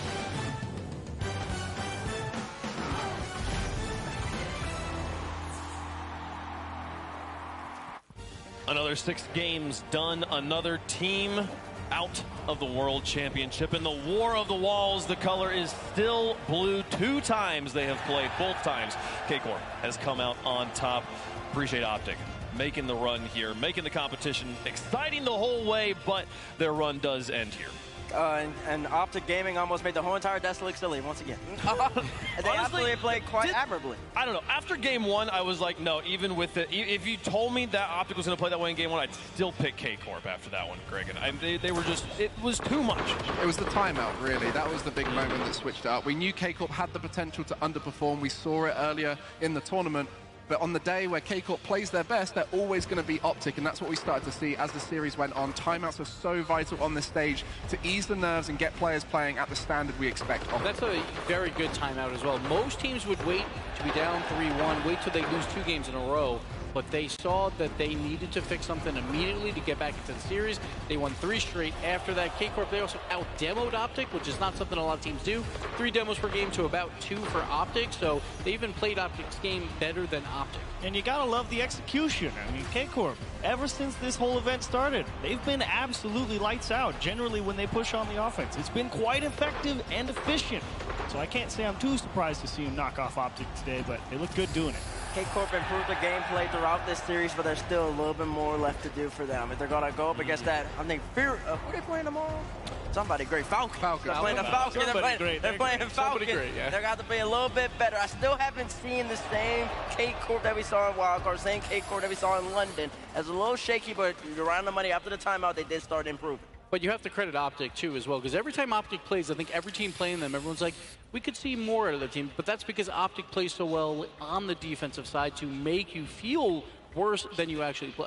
Well, that does conclude our Group B action for the day. Let's take a look at the bracket as it stands after our first day here in the Bowl. You'll see Optic and K-Corp there. That's the match we just concluded. K-Corp will be playing, in fact, Falcons. That'll be happening tomorrow. Fury going to be taking on the Club. Both those matches waiting for tomorrow. Moving on to Group A, though. 2 more matches today before we are done with the Rocket League here at Dickies. And we've got Renegades versus NRG closing out the day. But for now, another quarterfinal elimination match, Endpoint, taking on Space Station Gaming. Finally, going to see SSG in the house. What's the uh-oh for? SSG. About to perform in front of 13,000 Endpoint. They're going to have to be fighting the crowd and alongside the great players from North America. Well, we've seen both these teams have low moments, have high moments, but I think both are peaking when they need it most. I'm happy to run SSG, good team. I think we can beat them though. I don't know. I don't think we should lose to that team, even if I feel like not 100%. They're just not good. SSG's strengths, their team coordination is unparalleled. Endpoint strengths are Archie, and that's about it. I have Daniel and Rlcs, and they're like 30 times better than the opponents. SSG's weaknesses are that they overcommit. Because they go for bumps all the time, they leave themselves susceptible to open nets. We're going to let them come onto us and then counter-attack when the time is right. Our game plan to be Endpoint is just like demo them and just give Dan open nets and call it a day. We can be the best team here because our vibes and communication are very exceptional, and we should be able to out-communicate a lot of teams. We have the most heart compared to like any other team. We persevere through everything. Everybody's saying that we're going to lose. Well, we're not, sorry. Hey, Endpoint, try your best. You guys are amazing, but you still won't win. Space Station, you're going down. For one side, a tale of overcoming adversity. For the other, a journey 4 years and 5,000 miles long. Metza's back at Worlds, and he's brought back up. Here comes Endpoint and SSG!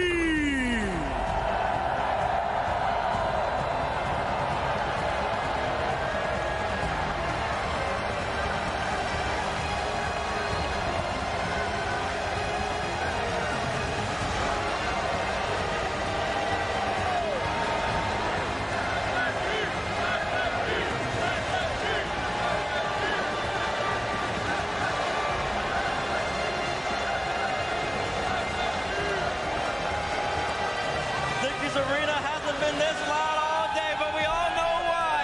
As we see SSG walking the red carpet, but they're going to have to go up against Endpoint. A couple of young guns. You got Metza, his first land back on the world stage, but a young gun Archie will have to lead the Catalyst if they want to end up getting this dub. We saw during the break, we saw Space Station players just walking out to their PCs, and the crowd was going crazy. This crowd is going to get behind them, but Endpoint, the away team, has to show up early to silence everyone. There's always a question as to whether these players can hear the crowd when they're in the game, when they've got those headsets on.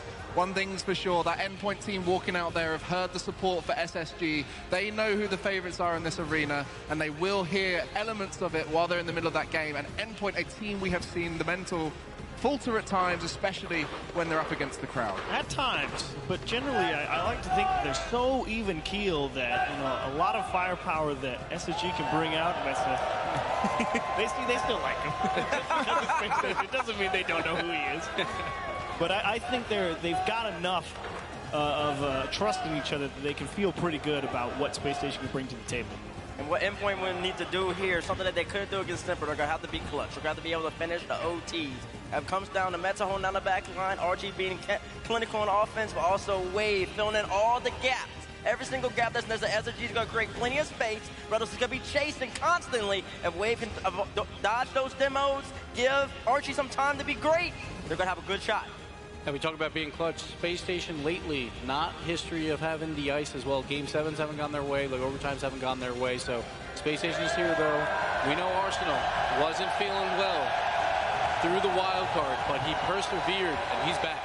RC, baby! He's got the hair out, he's feeling good, he's ready to go! Even when he was a little bit ill, he still ended up digging deep, having one of the best land performances you've ever seen. He called the RC flu game, double touch shot, and then he had to run up the stage. And watch out, because I saw on Rizzo's stream, he was doing backflips. Uh-oh. He was doing backflips, so I think he's feeling good. The young man there, Daniel, this is the loudest noise we'll have heard around him in an arena, but they're all going to be cheering for him. Everyone's supporting Daniel. We all want to see him succeed. One of the youngest players at this event, but you know, he can feel it. He's trying to hide it. You can't hide it. Don't hide that smile. Yeah, come on, give him away, Daniel. Come on. That's okay. He's locked in. You bring up a good point, though, Gibbs. They have had a bit of a tough time closing out games, and I think that's the other side of the coin, right? Steve said it, too. It's all about the ice. If anyone has more ice, it might not be Reynolds. He's got plenty to prove here, and he was ready to go back. Yeah, Rettles, a big question mark around him as to whether he could play at the level that Daniel required of a teammate, and he's just got better and better as the season's gone on. One of the strongest players in the wild card, despite their 3-2 finish. But Space Station's MVP has always been Rettles' dad in the crowd. Family support, that's what Space Station has as well as all, pretty much this entire crowd. Yeah. There's so much personality on this team. We've seen it through many seasons of Rocket League. Rettles burst onto the scene with personality. Literally stood on tables the first time he won a competition, and he's still here competing at the top level with what I want to believe is a full-strength roster around him right now, Bates. I mean, we saw Arsenal being sick and them still getting wins. He seems to be feeling himself right now. They've never been on a bigger stage. Oh, this is the best. This is the best team the Rlcs has ever played. This is the best SSG. Daniel replaced Typical, and they kind of play the same way, but it's a different vibe. Daniel's willing to do whatever it takes in order to get the W.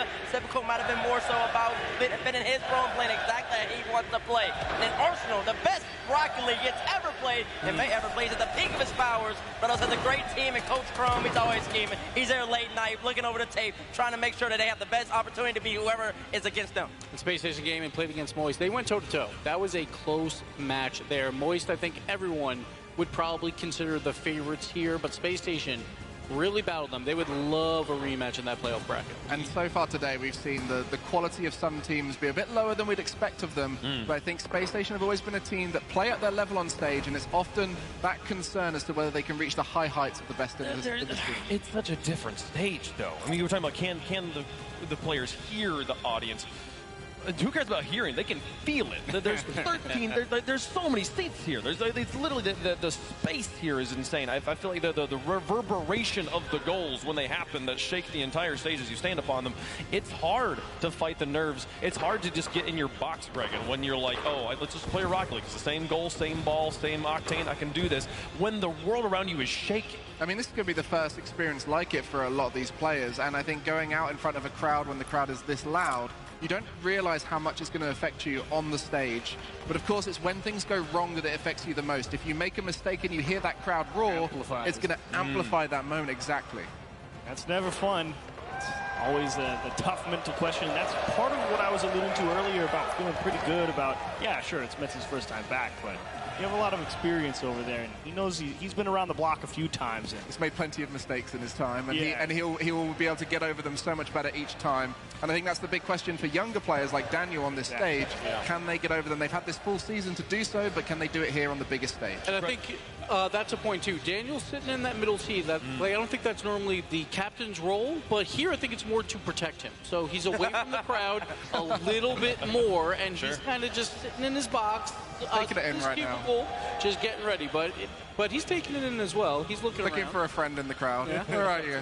Gregan, we can see Chrome and Eclipse behind their teams here. How much more difficult is their job in this arena? I mean, for a lot of these coaches, they'll be feeling the nerves and might fumble their words between games, say the wrong thing. That's so much about the preparation leading up to this. What are the words you use in the right situations to calm your team, to get them to play slightly differently without making them make more mistakes? For example, if you say, let's play more aggressive, they might stop making smart decisions, and the opposite is true when you ask them to play a bit more calm. They might get passive. So using the right terminology on stage is the skill of the coach in this biggest moment, and they'll be feeling the nerves themselves. Well, that's kind of an interesting question as well, because I feel like you have this very aggressive team like Space Station, right? And I feel like in general, Endpoint tends to be a more counterattack focused. So does it really matter when it comes to terminology when their styles are so diametrically opposed? I think you know what you're going to get.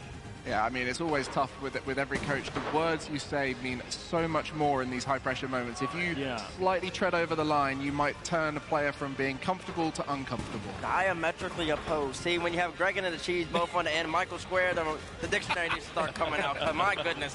And basically, what I see going into this matchup, and I always love framing it, and I always love asking this question to everybody on the desk. What is the key matchup, player v player, that everybody should be watching at home? Everybody should be watching at Dickies Arena. Who's going to decide it? Who's going to end up being the MVP?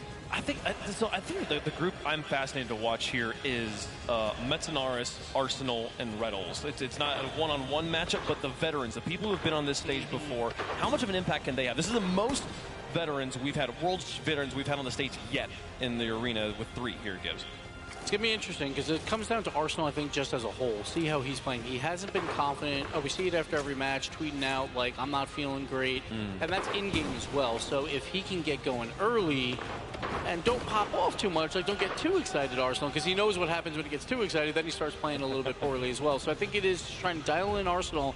That's where Metzenaris comes in, making those big plays on defense to just keep the game close. I think Endpoint is trying for a low-scoring series here to take the win. And if Metsonoris makes a big mistake, that's where we start to ask questions of Archie, a player who is one of the best in the game when he's confident in his team. The moment he starts trying to take over and start dominating the ball, that's when he's not able to flourish in the space because he's always charging down the ball. So trust in Metz is so key there. I feel like it's difficult with specifically looking at Metza making mistakes because of how much he locks down the back line. When your third man is making the whiffs like we saw in the last time they were on the stage here, it's really difficult to Chiefs to build up a win. Yes, it's never good when the guy who has to buy time for you can't buy enough time. It's never going to be a good day at the office. But that's what Gibbs was talking about. You need to have a low-scoring series here because I think he's right about that. You do want to keep it close. 0-1, 1-1, overtime, stuff like that. That's probably where Endpoint would have the most success. Yep. If you start getting into a shootout, you have to calm this crowd down. You have to calm them down. Kind of keep it on lock. And back to what T-Bates was asking about players, I think a lot of it for me is about Rlcs over on Space Station because, like you said earlier, he's the guy who's been performing incredibly well all throughout the wild card. And you need to keep that momentum going and be like, hey, we're still in this, we got to go, and come out here with a strong start from him. I think really gets that engine revved up and going for Is game one the series? No. Not in a best of 7. It can't be. Not in this one because Endpoint honestly opened up so strong, especially because I think that's when Archie has the most faith in his teammates, where he'll be a little bit more carefree, a little more roam-free, and that makes him like a Seiko-esque type player up in front. But then so they can steal game 1. But in game 2, once SSG starts getting into their own rhythm, it starts flowing a little bit. They start taking a couple games. Archie's going to start playing a little bit more passively because he might not trust his teammates as much, and after that, it's wrapped. So it could be any of that. I am really interested to see Daniel, though, because the first time we saw him at a Winter Major, his first series was not good. He was nervous, and he was making a lot of mistakes. And now it's a brand-new venue. This is the World Championship main event. With this crowd, nerves are going to play a factor again. So we'll see if he's calm enough in those first games to decide the series. And you can see some of these players, and you can see Chrome, the coach there, wearing layers on top. It is quite cold in this arena as well, and this is something a lot of these players might not experience before and they might not prepare for.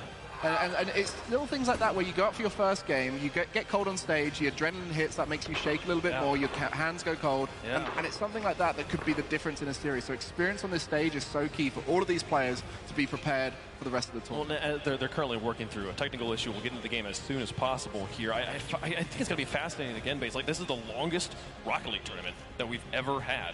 And for Space Station in particular, they've been here since day one. Endpoint's only played like twice, I think, where Space Station's played 6-something matches. And you'd think after playing through the wild card in the group stage that you'd be like, okay, I've gotten used to Worlds. I know what Worlds is like. And then day one of the arena rolls around, and you're back to square one. Yeah, it's such a long journey. And if it was the same thing, if we were still in the pavilion, I think a lot of fatigue would come to these players. But everybody's been waiting for this moment. The complete venue shift, this is what was advertised. The pavilion's not really advertised. Dickies Arena is advertised. So once you make it up to this level, you see the stage, you start to get those goosebumps coming, and you start to be ready for the moment. And it's either now, it's here, now?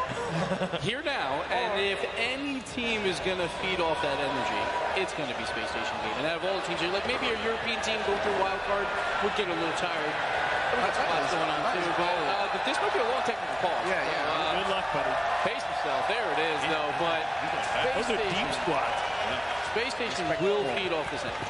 Absolutely. More than any team here. Again, coming back to the importance of game one. If Endpoint's able to come out and dominate game one and the crowd's sitting there on the edge of their seats ready, especially if there's a shutout, right? They're on the edge of their seats ready to cheer for every Space Station goal, and then they got to wait 5. Goal coming, right? Like, how much momentum does that swing in favor of Endpoint? I feel like Endpoint always have a bad game in them, so they need to start strong. You know, like they've always got, like, you can... No sweeps for them. Yeah, no you need to get ahead. They don't seem to be able to reverse sweep and like come back from deficit. They need to get ahead early because they will just drop a game from where they have a few mistakes, they have a few missed opportunities. They are consistent in their game plan and they're consistent in the way they play, but they haven't got the same mechanical ability of a lot of the teams in the top of this tournament. So they need to be able to start strong, maintain that ability throughout. You know, it's not often achieved that I'm like, I like that we have a technical pause, but I'm really excited for this match. I want it to be the best as possible, and I think the fact that they're having to fix an issue like this is giving all the players a little bit longer to be like, okay, it is just Rocket League. We are just on the stage. It's just a computer. Do you get to dial in more, just hang out? I'm just hoping it gives us a little bit better Rocket League. I feel like there's a couple different types of people. Like, there are some people who want to just sit down and go through it immediately and just get it started. So, like, And I think there are other people who are like, okay, I have time to adjust. We're okay. This is good. But his legs must be burning right now. He's the hardest working man here. Yeah, fair play. And I think the moments like this is what you get at the arena. We're going to see some crazy fans throughout the event, and I think we're going to we're going to get some interesting chants. I didn't think we would be getting someone counting squats at the event. He's almost 50. There we go. Well done. I mean, that's more than I've ever seen anyone do in one go. It's more than Greg can do, yeah. I mean, really, I mean, Greg, and we need you out there, you know, doing a squat off. I think I'll be squatting in this suit. We might have a wardrobe competition. There it is. Leave Big Chrome getting involved. Let's go. Utmost respect. That and just put it on the break plate. I think we've talked about a lot of the players, but I think we've kind of jumped over on Endpoint's side. We haven't said too much about relating Wave.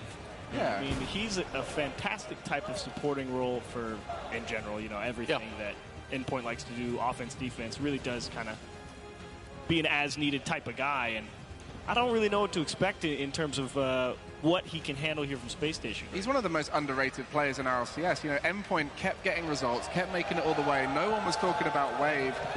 Very subtle in the way he contributes towards his team. Yes, but then in spring, you know, they make a roster move, bring in Archie, and you expect Archie to be part of every offensive goal, because that's what Archie does. He makes a lot of touches, but it was actually Wave with the highest goal participation through spring split. So he was getting involved more on the offensive side when they made that move. So he's going to be a key factor on the offensive side, while Metzenor is going to have to hold down the defensive line. Wave is one of those players. Wave is one of those players where he's not going to be the best player on a championship winning team, but he can be the second best player in a championship winning team. So when you have a Seiko and Wave, that's a good duo. You have an Archie and Wave, that's a good duo. So he's talking to those players. What do you say, Gibbs? He led in score or something like that? Led in goal participation for his team, which is very unlikely because Archie was a top 3 goal participant player on his former team through fall and winter. So you expect Archie to be the one there, but no, it was actually Wave. So that statement there, T-Base, I'm just going to sort of bring that up. You're implying that Metzer has to be the 3rd contributing player on the team. Or second. Yes. Or he could be second or third. But I'm saying Wave himself isn't going to be the best. If Wave's the best player on your team that day, you're probably not going to win the championship. That's the way I view it. Oh, I see what you're saying. I understood what you. I thought I understood what you were saying, and I realized that you're recontextualizing. So that makes way more sense. I mean, as we're describing this, though, all I'm hearing is Archie has to be number 1. That's right. He always has to be number 1. He's too talented. Pure talent-wise, he's up there with the Alpha 54s. He's up there with the Seikos. He's up there with the Joyos, the Vatis, and the Rises. I know Rise is listening. He's up there with all the best individual players in the region. Oh, that's disrespectful. Oh, no.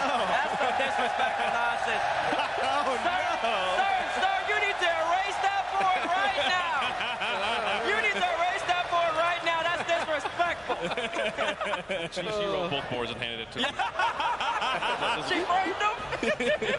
That'd be brilliant.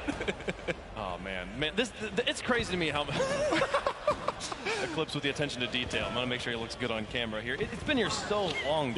Season 4, the first time I believe Metzenaris played the World Championship. Every time he's at a World Championship, he makes the moves. He's top 4 every single time he goes. So Metzenaris, a lot of people count him out because again, he's not going to be the best player on his team either. But he plays that role. He plays the role he needs to play to get his team's wins. And he's still here, what, 5 years later? Is Endpoint like FaZe? You know, they're always that team that pushes top 4 in Europe or in North America, and then like, yeah, they got it in them to win one every now and again. And let's not forget, like, Spring Regionals online, they took BDS when they were at their best, like, to the distance. They took them down once as well. So Endpoint definitely has it in them to be one of the best in the world. But we got to show up on land. We got food. Bring it up here. Bring it to the desk. Oh, yeah. That's for sure. Oh, pizza and popcorn, too. Make sure you enjoy that popcorn, young man. Getting snacks to go through the tech pauses. Of course, there's going to be a long day ahead of us. We've got an amazing match coming up afterwards with NRG Renegades. And then ones. And then 1v1. So it'll be fun. Yeah, you see, it seems to be that Archie's setup was the situation that was having the technical issues. So you can see him pacing behind his team there. Seems to be maintaining a good mood, but you know he wants to be in free play right now. Yeah, I was about to say, I kind of wonder if that irritates Archie a little bit. Honestly, it might be an Endpoint's favor because Ice and SSG in the crowd right now. SSG, they walked in the crowd with electric for him. And now I can't read that. No, the best Rocket League player was Cerebral Palsy right there. Oh, okay. Good thing you got it, guys. I don't.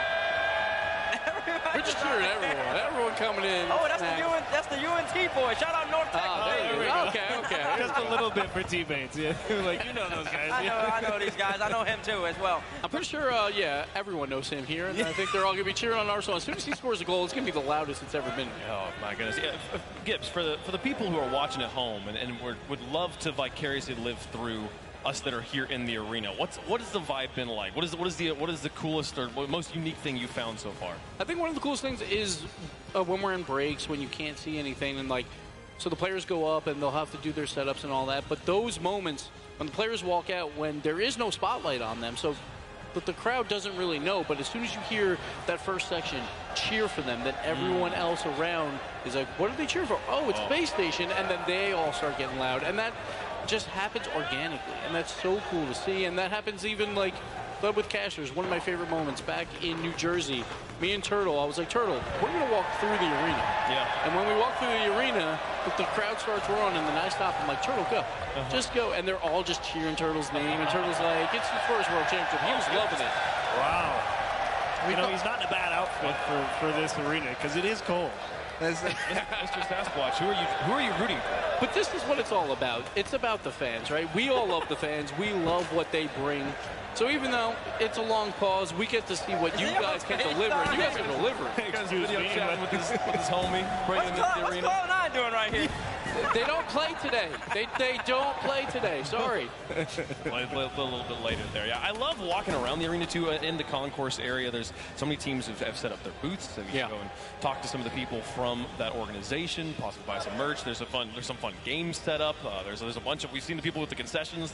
It's a full blown event here. Yeah, we even saw Team Dignitas tweeted out like, hey, we got a booth here. We're here all weekend. We're out of the tournament, but we're going to have fun anyway with the fans. And we're going to see apparently Jack later as well, in that 1v1 and Jorius. So, they're still hanging around, and they're still going to entertain and have a good time because you don't get these moments a lot. This is the World Championship. We're finally back.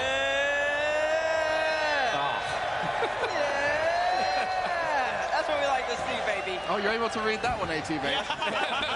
I see how it is. Zoomed in on that one, too. Zoom in even closer so I know. Yes, sir.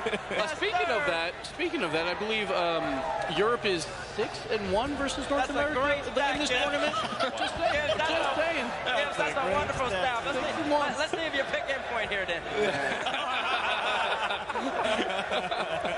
17-hour journey. There's so many people here from all over the world, and we've just zoomed in on just a tiny fraction of the 12,000 people here in the arena. And I think at this point we've got to appreciate that so many of these fans have missed work, traveled from around the world. A lot of these people, this is their first Rocket League event because they became fans in the last 2 years. And this is an exciting moment, not just for the fans here, but everyone in the Rocket League community. Especially for these fans. This is the Friday crowd. This is the people that have to take off work to get here. We got some Saturdays and Sunday fans showing up, just the weekend warriors. But, the Friday crowd, appreciate you guys being here. You can see how much it means to the players, too, man. Space Station's talked the entire week about how much the fans mean to the event. Oh, man, the crowd will be on our side. It's like playing home court advantage at this point. It plays one task. I was doing squats. Let's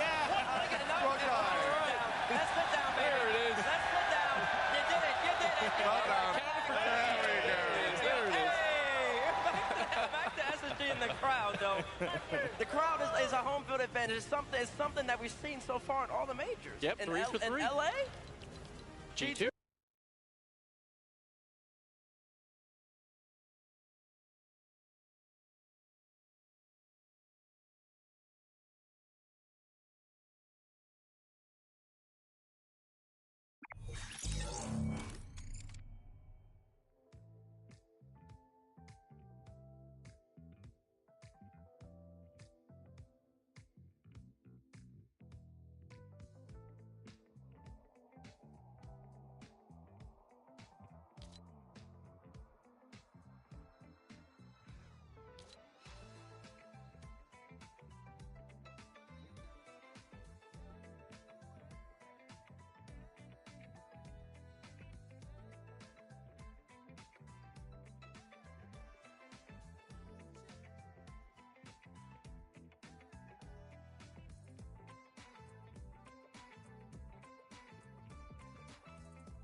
in.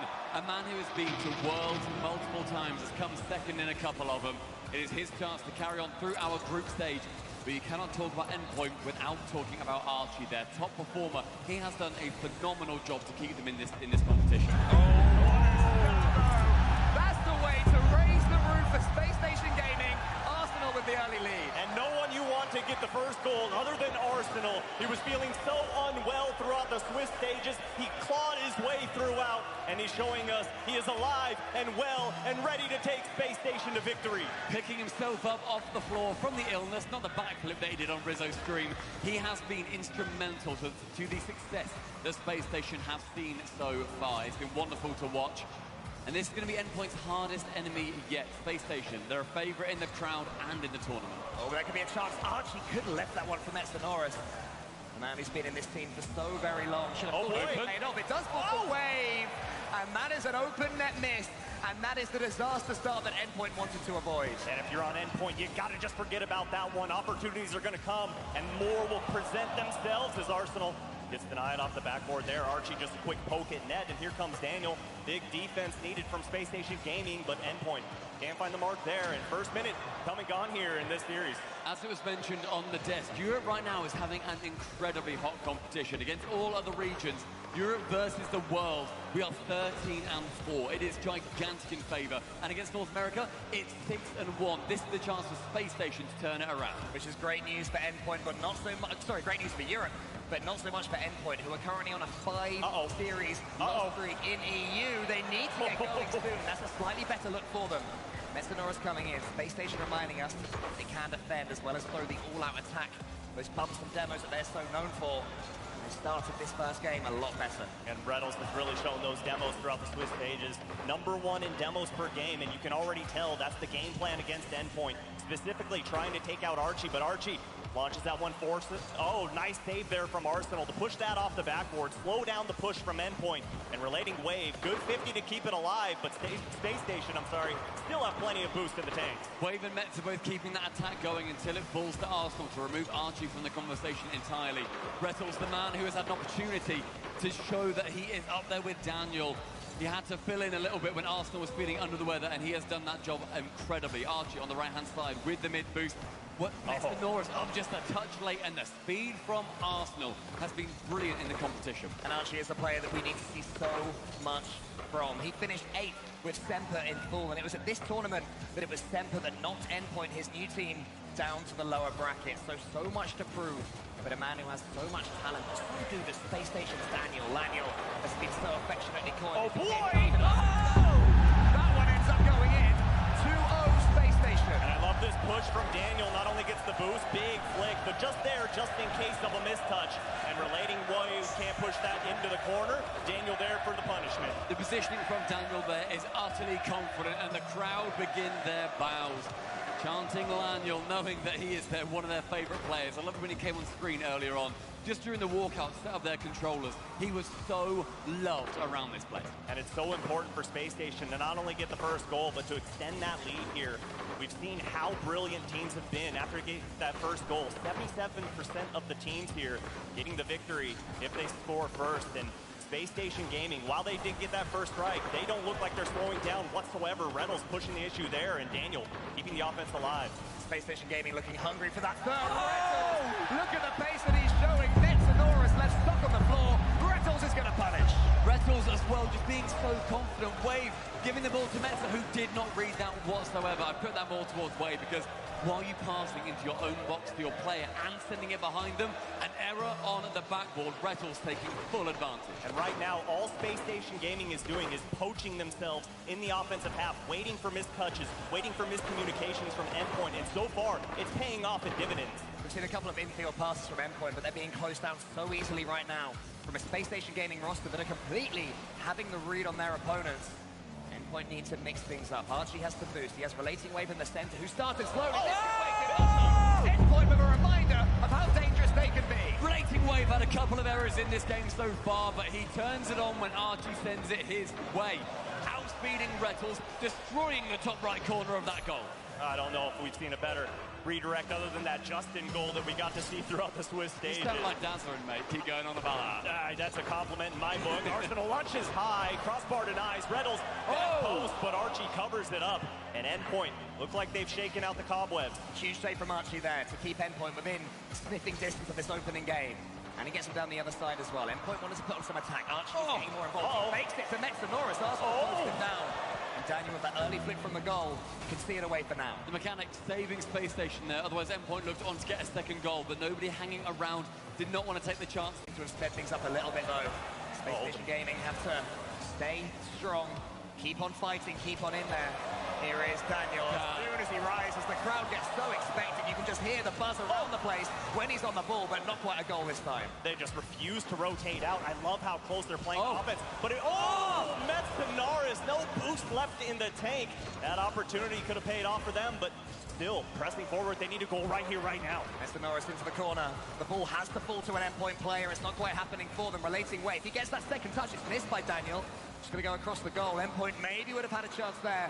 But Space Station Gaming look like they have taken the sting out of the Endpoint tail. They're going to see this one away. The crowd are counting it down. You can hear them. SSG are going to take game one. Game one going the way of the home favourites, with Metz Norris trying to keep this one alive, but nothing will be able to turn back time. Errors have been made. Space Station, the benefactor, there on the first match. Well, and you also have to think about Endpoint missing that wide open net. It was an opportunity thrown away, and they could have tied the game up there. But get that one out of your heads. Game 2 is on its way. You got to stay cool and calm and collected up on that stage. Somebody in the crowd having a sign saying, let's see some demos. They've come to the right team, Space Station Gaming. They are leading the leaderboard in those. They have been incredibly aggressive. Well, they're coming to the right place for sure, because right now, Endpoint second in this tournament with demos, which is odd for them because in all of Europe throughout the season, one of the lowest demoing teams, but they realize how important they are on this stage and realize if you can tilt your opponents off of there, you might take that series. Well, I was seeing no signs right there that Space Station Gaming were tilted. Instead, they are taking this stage, taking this wonderful Dickies crowd into their own hands. A brilliant performance, and what I like from that especially, Stumpy, is that that wasn't the Daniel show. Rettles, and in particular Arsenal, so involved with all of SSG's play. Rettles has been just so fun to watch this entire tournament. Sure, we speak about Arsenal having these issues. He was feeling a little bit sick previously, but was it Daniel who stepped up for that? No, not necessarily. It was Rettles, the man who's been alongside him for such a long time now. He knew that his teammate needed a shoulder to lean on, and Rettles stepped up. One of the best performers throughout the entire group stage. And even getting to this point, he has been immaculate. Not only one of the best performers throughout this tournament, but one of the best leaders in the game. It has been so fun to watch the evolution of Rettles throughout his progression through the rival series all the way to the RLCS, and he's really put this team on his shoulders as he gets a big save on the goal line there. Huge save, but it was off a relating Wave double tap. That could be important for Endpoint. Seeing Wave get in this game. He has carried Endpoint to games in his time. When Archie first joined, Relating Wave was the most refreshed player, looking like a brand new version of himself. Still gets to really feel comfortable in these LAN environments. Arsenal. Oh my God! Another huge Space Station redirect. Incredible from Arsenal, receiving it from Daniel, turning around in the box and slamming it back behind the defender. Arsenal stepping up when he gets to the stage, when he gets the energy behind him, he just thrives. We also had Rettles involved as well. He didn't get a bump, didn't get a demo, but just being there, sniffing around for that Endpoint blood, made it so much more difficult for Metz and Norris, one of the best defenders in Rocket League history, to get his name to the ball. But they're coming back. Here's Metz on attack. He puts it into the top corner. And it's just not their day. It remains Space Station 1-0. Accuracy woes continue to plague Endpoint here. They need to push forward. They need to get a goal, because right now it's starting to look like a major issue as Daniel avoids the Goomba Stomp there from Relating Wave. And Daniel, not much boost, but he's picking up little pads, pushes forward. Here comes Arsenal off the back wall, puts another shot on target, and it's absolute money. Yet again, Arsenal steps up. Metz Norris getting tangled in the corner with Archie, and the genius play to go off that side wall, send it back behind the defender again. He does not want to shoot in the path of anybody. He wants to send it behind and wrong wheel any opposition. I'm going to go back to words you used. You think he's still feeling a little sticky? I do not think he's got a Nicky tummy anymore. He's looking just completely confident right now out there. Could be a third for Space Station. Now getting every loose touch, every ball is falling to them. Daniel's taking to the skies, that's what you want to see. If you're a Space Station Gaming fan, Endpoint just struggling so much to deal with it. Look at their boost in that top left corner, and Space Station almost full. A heat map of this game, I swear, would just look like a red blob in front of the Endpoint net. It has just been white hot pressure from SSG. Well, and that's what's been different in this series compared to when they played against Moist. They were so spread out because of that respect, the mechanics that Moist present. But right now, Space Station saying, Endpoint, show us something, because if you don't, we're just going to continue to press forward and just box you in your own half. But Endpoint have had chances. The defense of Space Station Gaming has just held so strong. And Rlcs, the man at the top of the demo leaderboard, removing Metsonoras from the pitch. And then teeing up Arsenal again. He's already got some beautiful redirects in this series, in this game, in fact. Oh, big ball. Rlcs is there, and the touch is getting past the Endpoint defense. They are being breached time after time. Another Space Station Gaming touch. Relating Wave clears it, but where to? Only as far as Rlcs.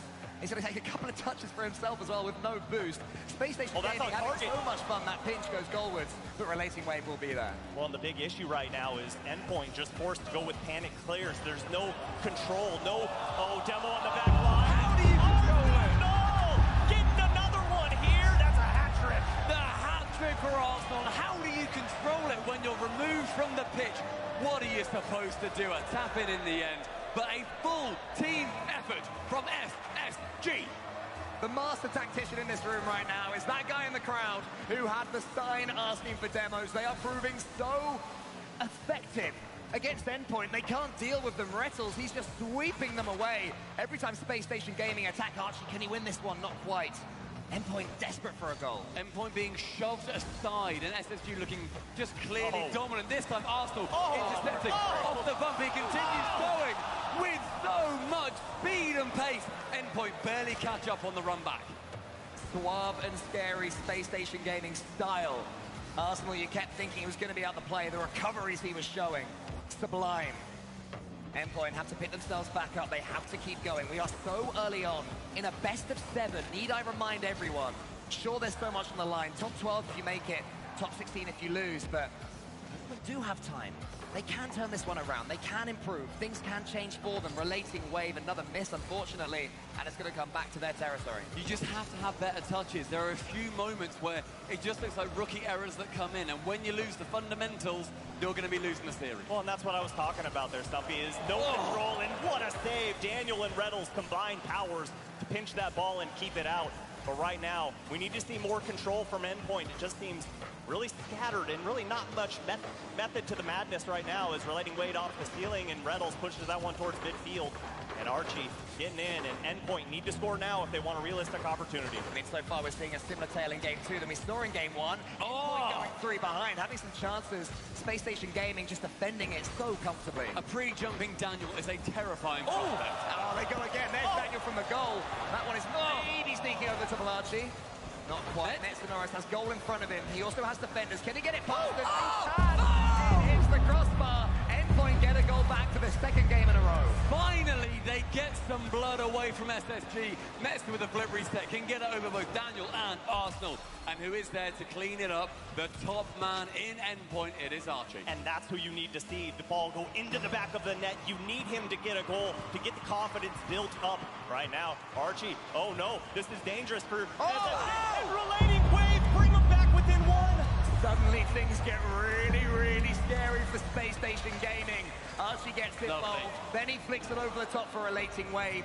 33 seconds. Can Endpoint get back into it? A clear error from Rlcs as well. Had a brilliant opportunity to clear it away, but just was completely unable to. 1 goal separating these two teams. The kickoff is vital. The key kickoff of the series so far. Archie's been beaten by Arsenal. Relating Wave has to head back. How good is his challenge? Rlcs is there. The boost control is Space Stations, but the ball belongs to Metsonoras. He gets on the top of Daniel. 1 more. It could be good for them, but the boost and the touch for Rlcs, absolutely huge. They're sending Endpoint back again. Maybe can end it here. To win the game. It belongs to Space Station. Arsenal, yet again. That man has got 4 goals in Game 2. He has dominated Endpoint at the behest of every single European watching. A brilliant performance from him. Very rarely do we see people get hat-tricks, let alone 4 in 1 game, 5 in the series so far, and we're just finishing up game number 2.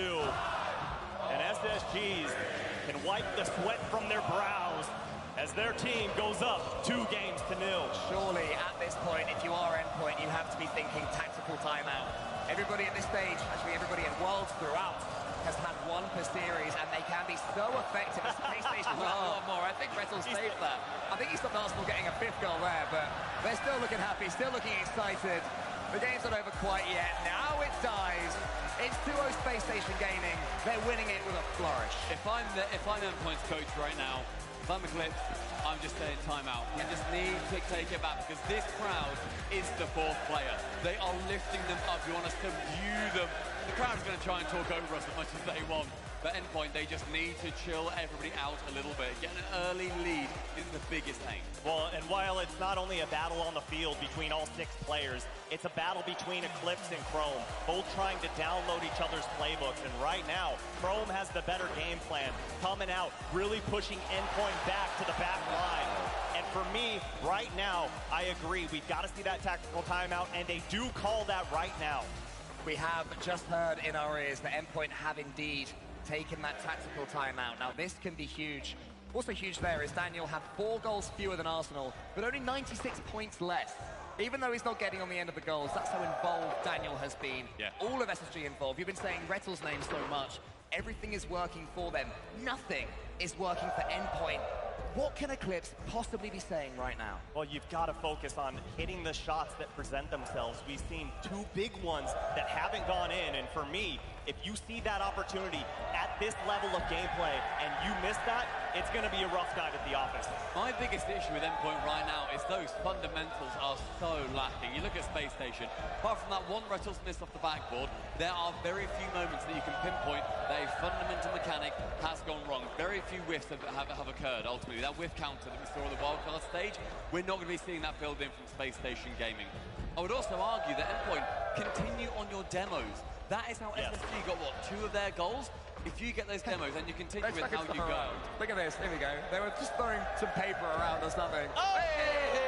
There we go. I want Daniel to intercept that, but he is quite short. So. He tried. That's basketball, there's no interceptions. But it's okay, we'll forgive you here. I don't know what basketball is. We'll show you later tonight. But either way, the players on SSG feeling so comfortable as we get a look at Eclipse and his team taking that time out. And for me, I've noticed that on the side of Endpoint, Archie seems to be one of those players where if he does get tilted, it's so hard to get out of his own mind. And that's on Eclipse right now to try and pull him out of there. And it's also because ultimately, he is a player that is technically on loan, right? He's on loan from Semper. Yeah. Like, this is his team. He wants them to succeed. He needs them to pull through. But Eclipse has to wrestle him back. He has to get them alongside the veterans of Metza, of Wave in game number 3. We do head to game number 3 with Space Station Gaming looking like everything is going their way. Arsenal already sniffing out there for more goals, almost gets himself on the score sheet straight away. And despite the tactical timeout that Endpoint have just taken, they have proven to be magic throughout their introduction to the LCS.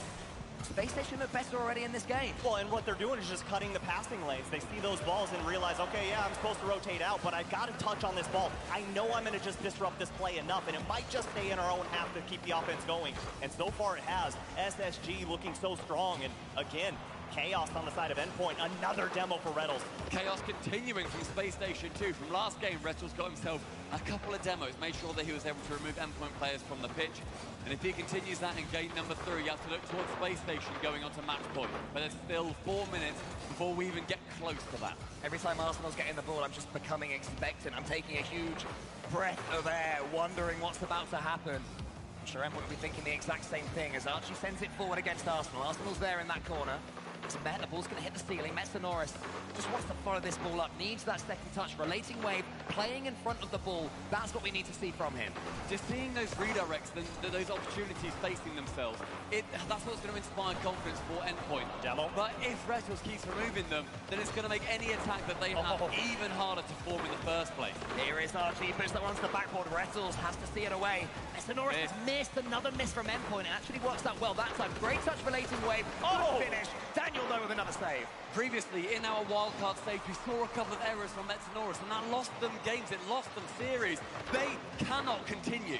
And so far, if you're an Endpoint fan, you got to feel much better here in game number 3. 3 minutes across the clock now as Rlcs gets that big boost steal, but still, Endpoint yet to be scored on, and in games 1 and 2, all it took was 30 seconds for Space Station. Oh, Daniel shows his mechanics of that attempted redirect.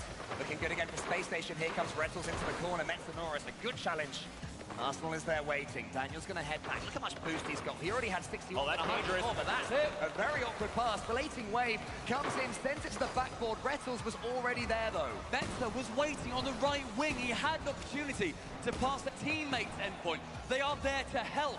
One or two missed incorrect decisions coming in from Endpoint, but you have to say they are playing just that little bit better. Good touch again from Archie, although maybe actually a little bit heavy. Now Daniel's in the area. Huge flippery step. He wanted to bump Relating Wave, who had to be so brave up there in the sky. And great touch there from Rlcs to poke it back into his own corner, trying to slow things down as Metanoris, good 50 there to keep it alive. And Metanoris got a piece of Daniel as well, so no follow-up for Arsenal, but he does push that downfield. And a big miss from Relating Wave. Arsenal steals the goal. Relating Wave, hands on head, but with a laugh in the end. This is make or break. The trail turns blue. Mets wasn't there regardless. The biggest error we've seen so far, and I'm going to be completely honest, I love Endpoint. You do not laugh that off. You need to just focus back up and get going. I absolutely agree with you there. You've got to focus up. You've got to make sure that doesn't happen again. Because for Endpoint, they've looked so good. Big double commit on the back line for Space Station there. Like to see the communication be a little bit better as Daniel slows this ball down, going to push it towards midfield. Good challenge there as Rlcs sees that pass coming, but Relating Wave wins the challenge, and looks like Metanoris pushed up too far, didn't have the boost in the tank for the follow-up. The pass looks a little bit heavy there from Archie, but it works out almost okay. A demo comes in. Will this space open up Space Station Gaming? There's Archie wanting to get involved. That has to happen. Relating Wave big ball, and he's bumped as well. Metanoris should be okay, but Daniel, he'd have had a sixth sense he could have turned around and put that one to bed. Archie is met by Relating Wave. Can Endpoint get this one chance that they crave? Minute 20, Endpoint with that one just awful goal that came in against him. Space Station there running off that high right now. Left wall sees Rlcs go high. Arsenal, he waits in the centre, sees that Archie's touch is going to be weak, but Archie is able to land and catch, but blocked from the falling Space Station player. The Stratosphere, certainly their friend. At this point in the first two games, Endpoint were 3 goals down. Now it's only 1. They will have chances, but you have to keep an eye on the oncoming shark. Daniel doubles Space Station's lead. Daniel's still in school, so you know he's going to read this one well. All 3 members of Endpoint bunched up at the top of the box, and you hear the chance for Daniel coming out. Everybody on Space Station is just having a brilliant time. They were laughing, they were like emoting at each other when that goal went in as well. Everything is going their way, trying to buck that trend of European dominance so far at the World Championship. The read's just so good from the backboard. The pre-jump from Daniel, that is outrageous. It just tees up Archie, but you love to see the fun and flair that Daniel's having. Metanoris is coming into the corner.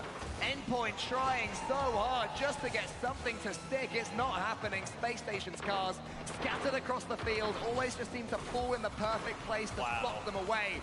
Metanoris being beaten by Rlcs, who's following up again. Wants to get it past Archie, but Archie does get a touch.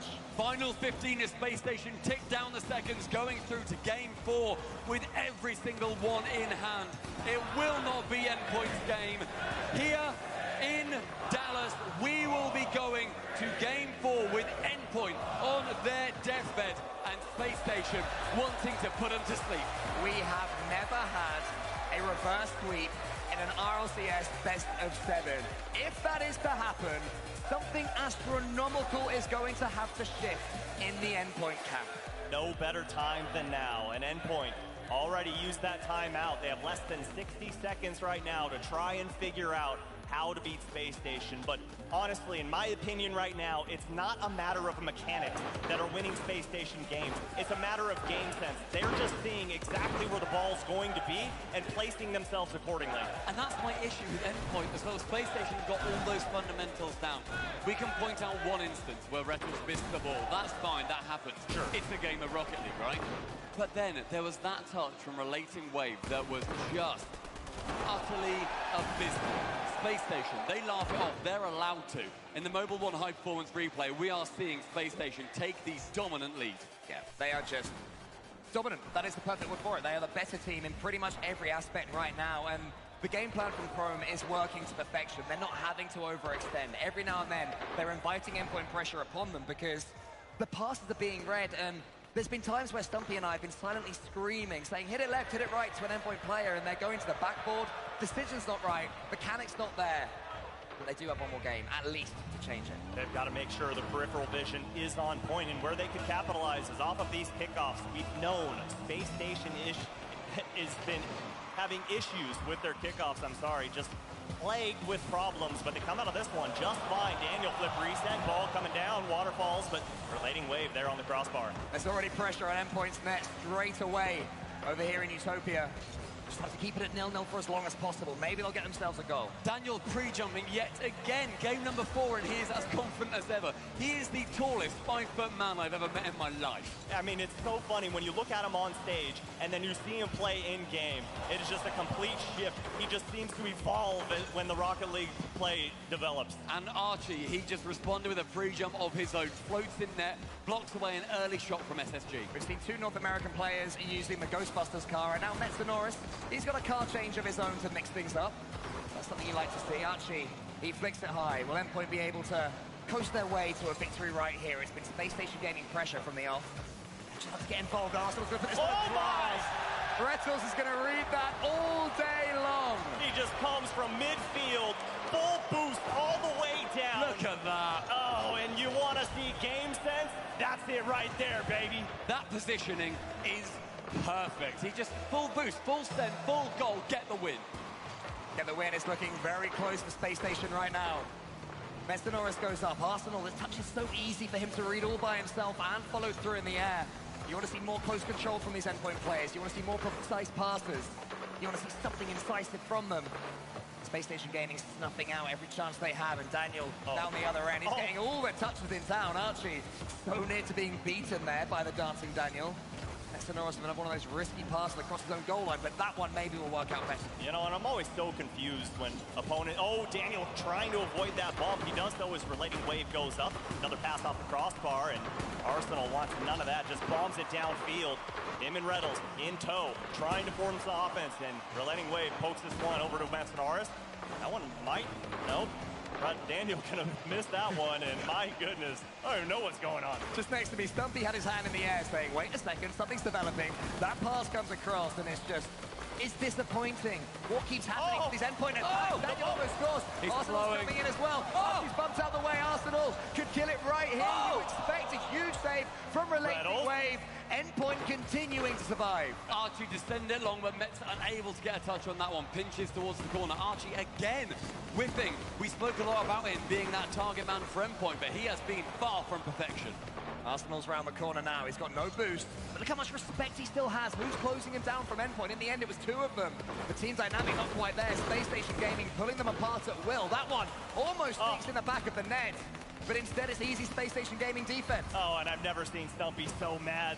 So many plays are possible. It was open! It was absolutely open, and we've talked about it, Stumpy. The accuracy needs to be there as Arsenal goes off of the bar and out. Just a touch wide from Arsenal keeps this as a 1-0 game. With 2 minutes 10 left, Space Station looking as if this is theirs to secure. Arsenal has to go against Relating Wave. And RC, baby, gets the second in the game. Close post and in, my goodness. Great vision seeing Relating Wave trying to play patiently. And gets the nice touch to rattle it home. There's 1 or 2 wry smiles on the Endpoint Gaming face cam. Over at Space Station Gaming, it's sheer joy and jubilation. This is clearly theirs to win. It has been for a while in truth. And they're trying to show off in front of this crowd. They want to put on a show. They want to put themselves in that conversation for world champions. That is why these teams are here. Space Station Gaming, they have that belief. And based on this, the way they've put an under-the-weather Endpoint, let's be honest, but still Endpoint to the sword, shows how good they can be, Snoopy. I mean, they're just not esports athletes. They are entertainers, and they are putting on a show. Dickey's Arena, are you not entertained? Space Station Gaming, the home fans are putting on the best show of their lives. Daniel to go wide, Relating Wave to block. But who else than Arsenal? So many goals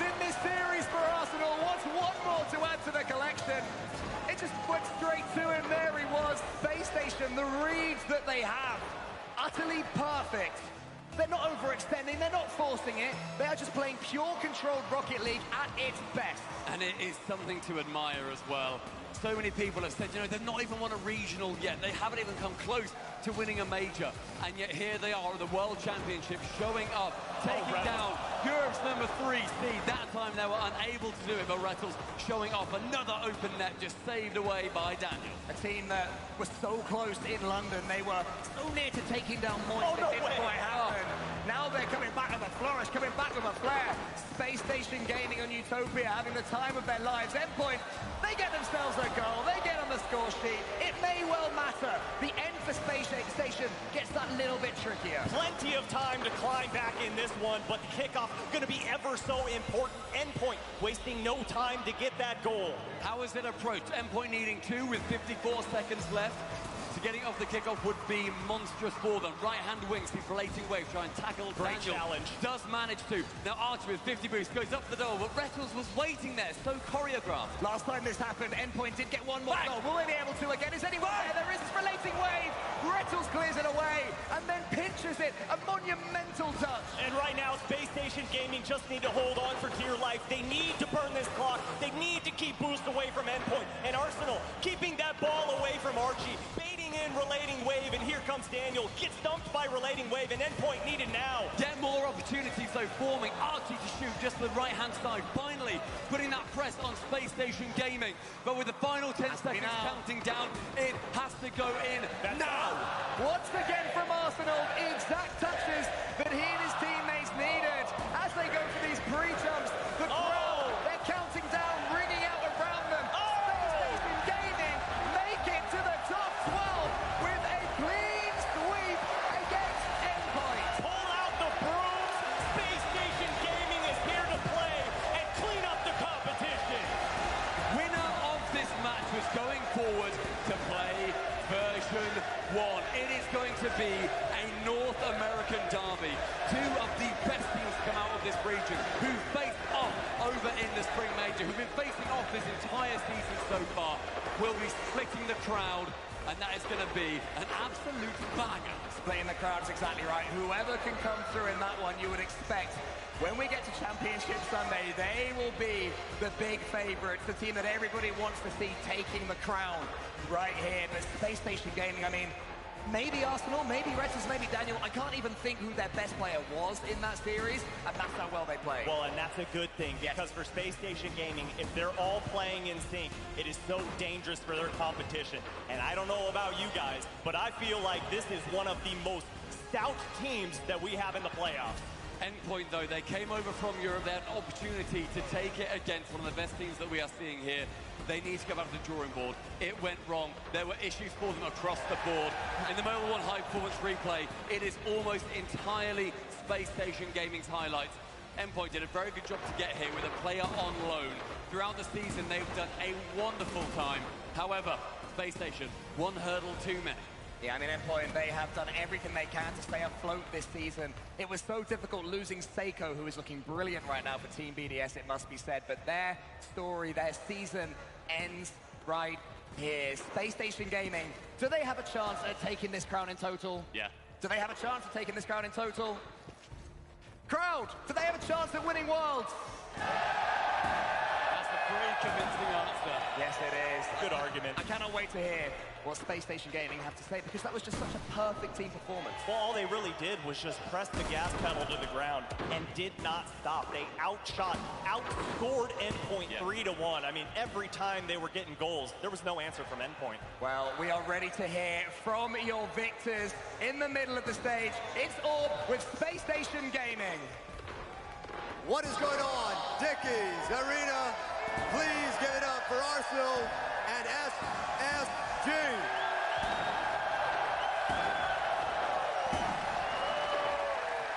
I gotta ask, straight off the rip, how does that make you feel to hear this roar? Honestly, this is the biggest crowd I've ever been a part of. And just hearing y'all, like, I can literally hear y'all through my in-ears. It's like white noise, so, you know, scoring the open nets, hear all the fans, you know, makes me feel crazy.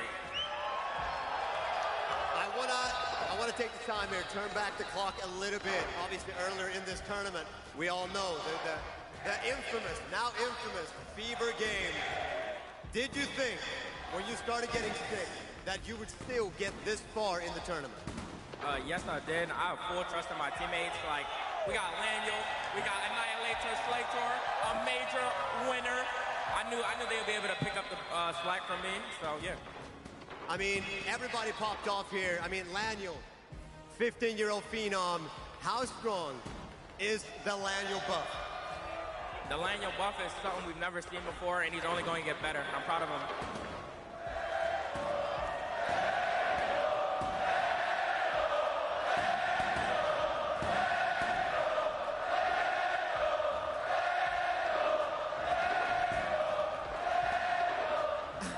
One final question, okay? With Laniel being here, is there anything you're sharing with him being a very young player? I mean, you're all young, but he's especially young. Anything you're sharing with him in terms of being on stage, handling the fame, the glory?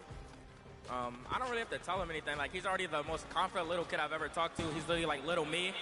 So, you know, I just be like this. Dan, they can't guard you. Do what you got to do. That's all I say. Wise words, my friends. Dickies Arena, please give it up one last time, or one more time, I should say, for SSG and Arsenal. Now, next up, we have Renegades versus NRG.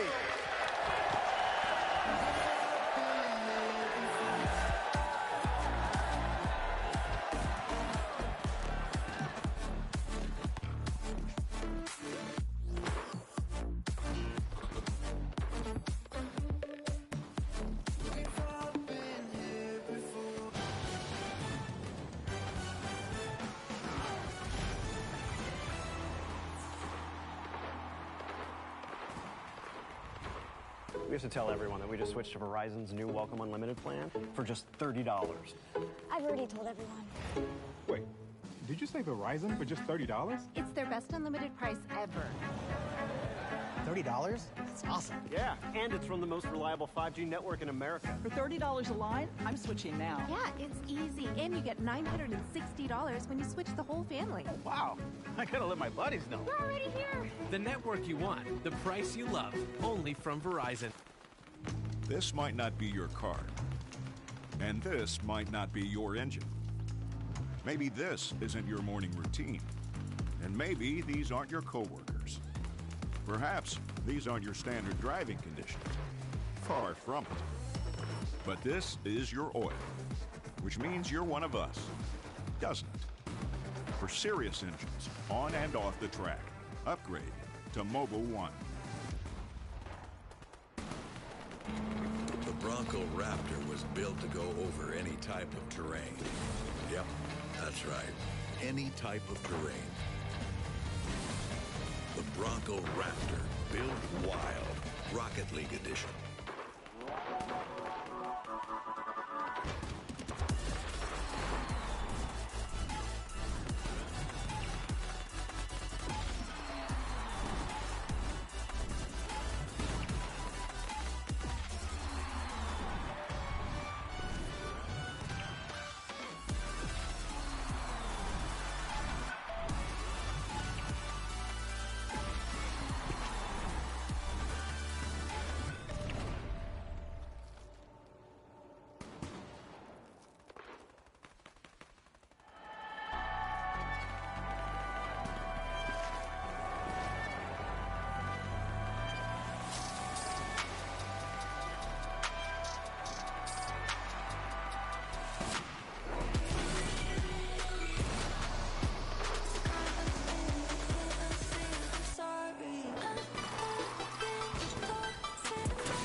Yo, did you guys see? Apparently the venue's sold out. Oh, really? Yeah. Apparently it took like 5 minutes. No way. That was way faster than cover box for me. Yeah, apparently. Apparently I need a rebrand.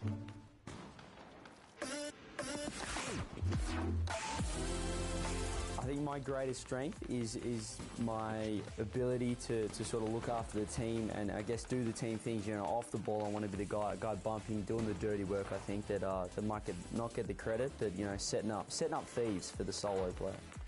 My greatest strength is being the mom of the group. The boys, they need to be fed. They need to be taken care of, and that's what I'm here for. You know, I'm a little old, we're getting up there in age a little bit, but you know, if they need a pound of back, I'm there. They need a massage, I'm there. If they need their toes wiped, I'm there. Anything that's necessary in order for the team to be successful, Fever. You need a hug? I'll come give you a hug just like this. It's just that simple. That's what my job is, to be the mom. I was being humble earlier, but that's just the facts. I'm the best player in the world because no one thinks that I'm actually decent at Rocket League. So when I hit the ball, it surprises them, and when I do something half decent, half okay, they're thinking, what is going on? So yeah, the element of surprise. I'm a freaking ghost on the pitch. You don't ever see me coming. I'm coming around the corner, I whiff. Oh, whoops. That was actually all calculated. The captains are even confused. Garrett, you want to hit the ball? Nah, you're not going to have that. I'm coming in hot. Fake a little shot. Fever's finish it up. And then you see me screaming in the chat, CJ, CJ. It's all about the presence. The presence on the pitch. You see me on the field, you get scared. Because you know the crowd will never ever be on your side. And that's why I have with everybody else. Nobody can match that. Nobody. To the other teams competing, look out for the boys because when we're on stage in front of 13,000 people, they're not going to know what hit them. I'm going to be up there in their net, absolutely demoing them and putting them off their game. They're going to be running scared. All I got to say is, on Sunday, I'm saying my championship speech, and I do a little mic drop. It's cemented. The legacy. Done. Mic drop. Why are you laughing?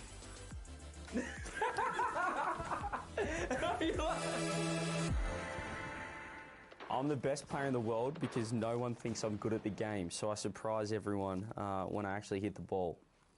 Yeah. What he said? That was good. Can we keep that? That's the first time I've been stumped. I didn't know what to say off of that.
Space Station Gaming gave Endpoint no quarter in a 4-game rout.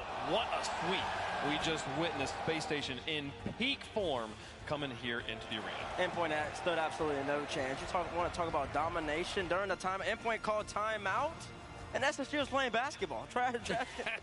Paper basketball out there. SSG right here, right now, man. It was just purely clinical. They were pre-jumping in game 4. They were pre-flipping in game 3. They were just having fun. Endpoint, they've had a great, incredible season, but I think they ultimately met their match. There was no worse of a start than game 1 when Arsenal, he scores first pretty early on. You're like, uh-oh.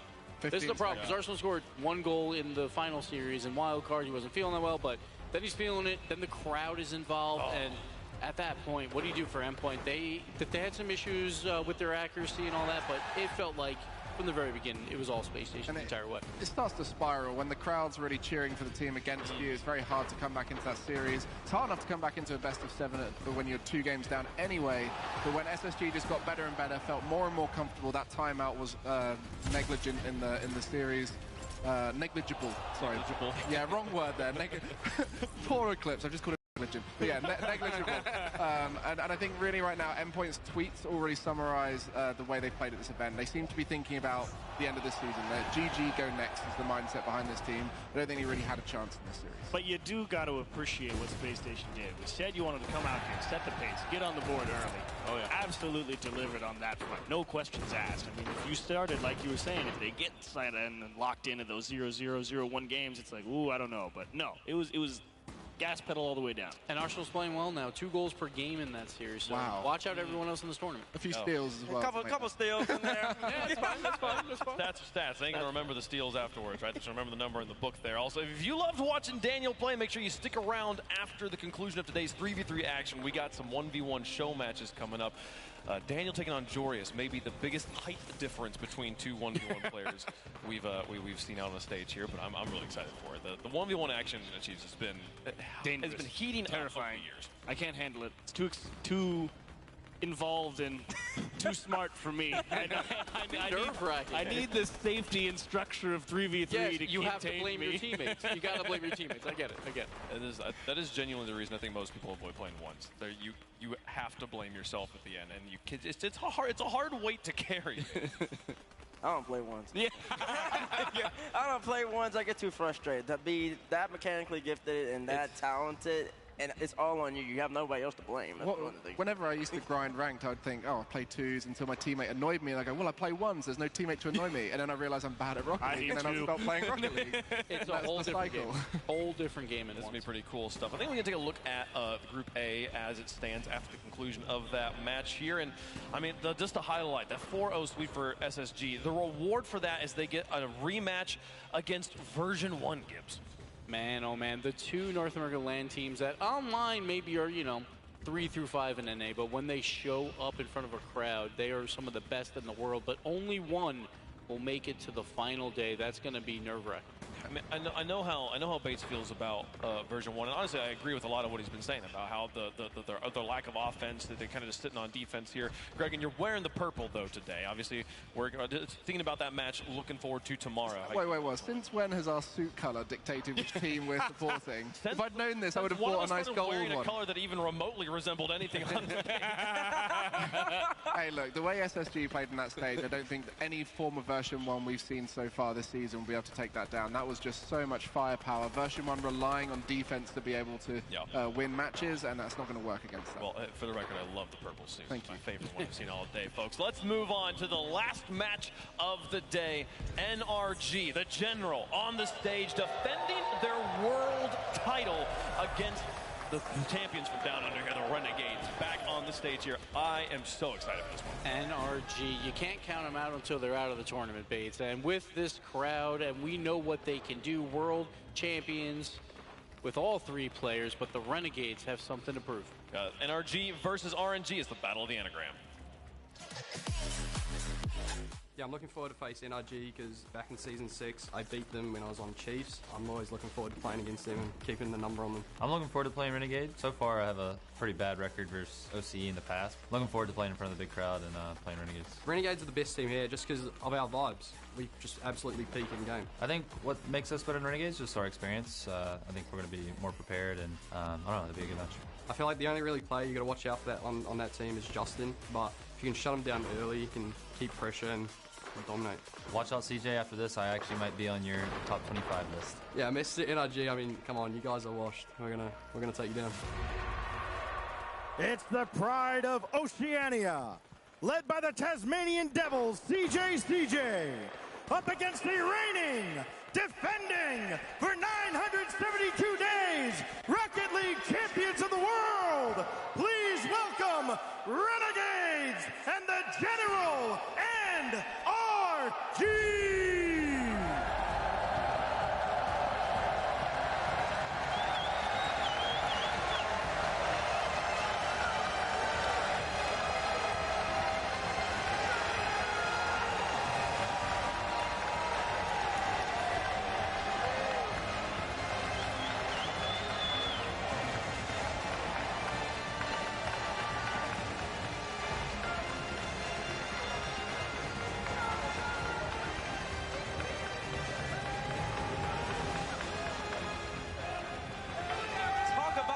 Walking down the red carpet, the General NRG, a roster full of former world champions and the reigning world champions, and Garrett G and Justin, and on the other side, the Tasmanian Devils that you heard from Stacks himself, CJ, Kami, and Fever, in his first ever world championship. CJ, a veteran on the stage. And he's just smiling, walking up there. He's chatting it up with Justin, just having a good time. It's just two teams of friends battling out for a lot of prize money, but at the end of the day, these guys are going to go back, hug it out, and just want to put on the best show possible for these amazing fans. A lot to ask for in RG here, as Garrett G rightly pointed out. Not the best record in the world against OCE, perhaps to the surprise of just about everybody. But they got Squishy, and Squishy's the OCE Slayer. So does it balance out, Gibbs? It might. I don't know. Garrett G, though, been to every single world championship. That is so difficult to do, to be there from the start. Gibbs, you and I were talking about this during the last break. There was a point at which I was like, oh, wow, he's on a streak. He's been to, 8 in a row, and it's cool. And it was only over 4 years. But now we've been through the world shutting down and everyone sitting indoors and everything changing, and yet we emerge out the other side, and he's still at the top of the game. So difficult to do in Rocket League. Squishy, Season 6 world champion there on stage. Representative from Canada. And definitely one of those players a lot of people at home love, a massive YouTube following, a content creator in himself. But when he gets onto the stage, he's all focused, very dialed in as a player. You say all focused, but that's the Squishy evolution. I think I saw a smile at the camera for a brief second. This isn't C9 Squishy, this is NRG Squishy. He's evolved as a player. He's been on this stage before, and he wants to get that second ring. He's a world champion, one of the best LAN players there has ever been in North America, through DreamHacks, through world championships. But on the other side, the challengers, Renegades. There's Kami from New Zealand, one of those players we've known to step up for OCE and stand out. A long-standing representative from the region.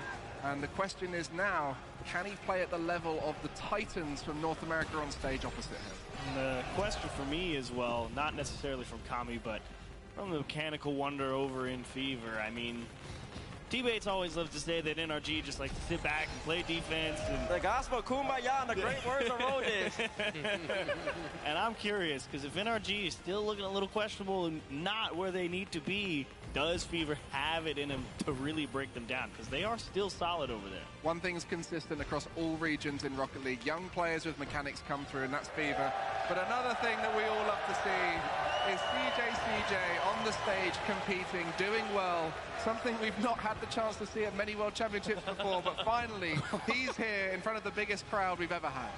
Can we point out just how big it is, right? Coming into this event, we're like, does he get his first win at a World Championship? Yeah. And we haven't even talked about that in a while, because he keeps getting more and more of them. A huge wild card, 3-1. No one expected that out of the Renegades. A lot of people thought Pioneers might be here, like instead of them, but CJ is here, one of our good friends, so we're definitely rooting for him. Love to see this team's clashing here again. And I am running out of excuses to give to NRG for their performance, though. We are in home territory. None of them were sick this time around. That crazy goal we saw on first touch from Justin is like 50% of their goal production. They scored 2 goals. They scored 2 goals, and that's it throughout this entire tournament. Karachi's the only player here who hasn't even scored a goal yet.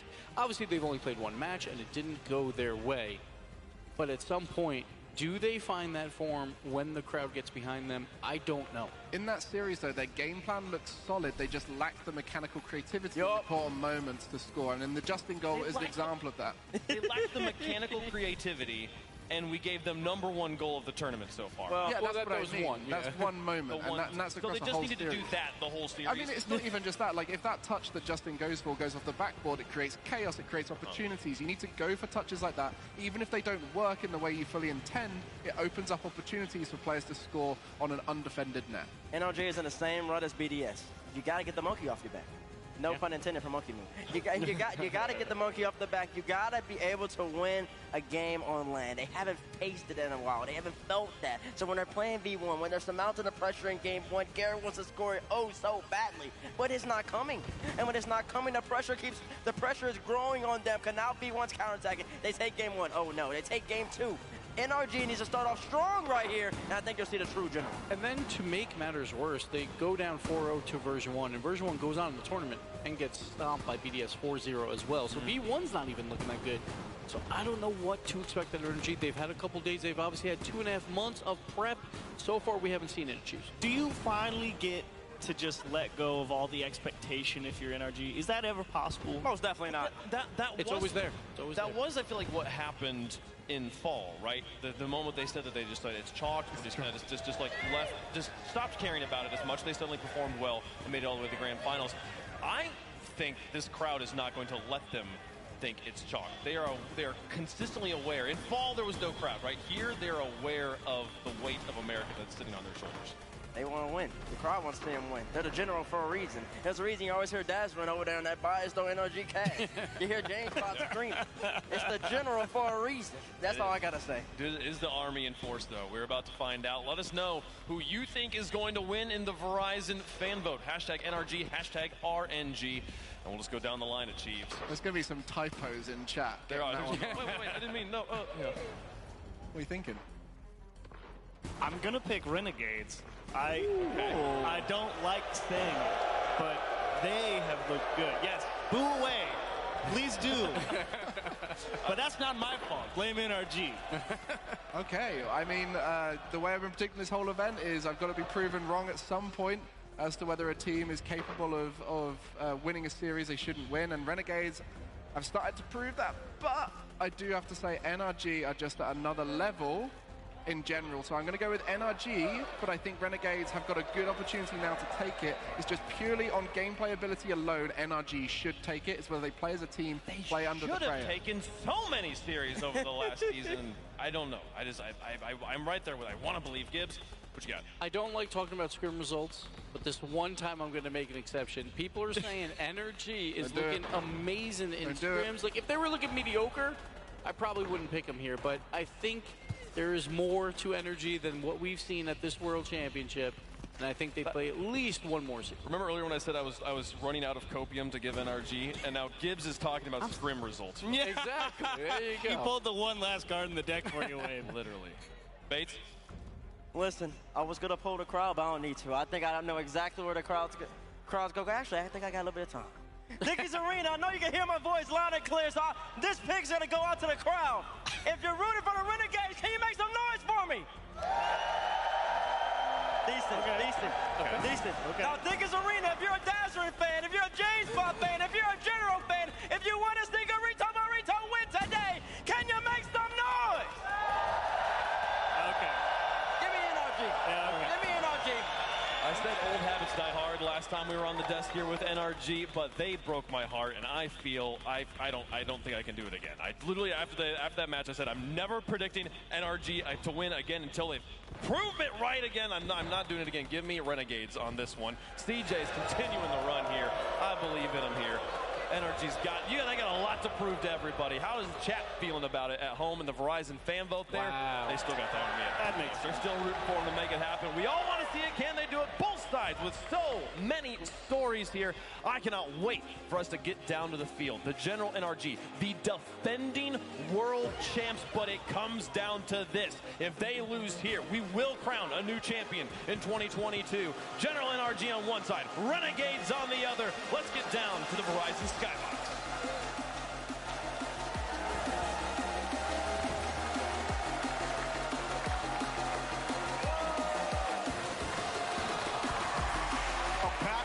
Two legacies hit the pitch. 30 World Championship appearances between all 6 players about to play this game, but only one can continue. Individuals like Garrett G at 9 World Championship appearances. Kami on the other side, 6 for Renegades. A massive amount of experience here on this stage right now. No doubt about it. Even Kami, more World Championship appearances than Justin and Squishy, who are both sitting at 5. This really is a battle of legacies. 2 teams with an opportunity to add another huge chapter in their story. But will it make you laugh or will it make you cry? We're about to find out. Oh, no matter what, there will be tears. Up high off the bar, Justin puts it up. Squishy can push it back downfield. Renegades gonna get another boom and clear. One thing that was really, shots already coming in for Renegades. The defense wasn't really a problem for NRG against version 1. It was the shooting. CJ, that was the big player for Renegades in the shooting department all season long. He struggled in some of his wild card matchups, but Kami really stepped up for Renegades there in the shooting department, and another knock on the door of NRG. That's really where I feel like Renegades' hope lies. It lies with Kami's performance. We know what Fever's going to bring, and he brings it every time. But when Renegades are doing well, it's because Kami is delivering and producing on offense. Renegades trying to push forward with a shot taken away. Renegades generating a good amount of pressure. They have to pull off here, lose the boost game in the blue. And that's expected. Renegades are probably going to get more pressure than NRG. That's just the play style that the General brings, to sit back, be very passive against every single opponent. That might help Renegades here, as they've been spending a lot of time on this blue side, but Garrett now trying to make the difference and not going to get by Kami. Garrett, earlier in this season, it's been a long season that's going to end here for one of these teams, but Garrett was one of the best flip reset goal scorers. We've seen NRG in the past have that threat in the air, that solo threat. We haven't really seen that from NRG lately, but now we're seeing Garrett start to heat up with his shooting. That placement looked good, looked to be on target, but a great save from the Renegades. Renegades double, didn't matter. The clear was good enough for everyone to get back into position. It forces NRG back to the midfield. Garrett, lobbing one up to Squishy. Wanted to pass, but CJ had it defended. Justin weaves around one. Get back Fever in the corner. Does scoop up underneath. Kami having to avoid an attempted bump. Now NRG putting on a lot of pressure, but the ball skids by Garrett. Still looking for space. NRG. Justin gonna get this dunk, and a big block by CJ. CJ to deny the General. And that has been something the Renegades have been phenomenal at. There's a demo on the goal line. Another save from Kami. Renegades on their own backboard, on their goal line, have been staunch defenders, keeping out shot after shot all throughout the wild card, and even now against the General NRG, holding out some shots. That save from Kami, it's not the first time we've seen him do that this week. NRG also playing very physically on offense. Justin drops it down, a light shot. That goal line defense holding strong for Renegades. Now the transition, one touch. Does he got a second? And no, Kami, no boost, have to pull back out. Not as threatening there from Renegades. Started off hot here in the first minute or so. You really look for the point man downfield for Renegades. CJ gonna get by one. Try and kind of scramble up that NRG defense, because you know they're gonna be so packed in. This one towards the net.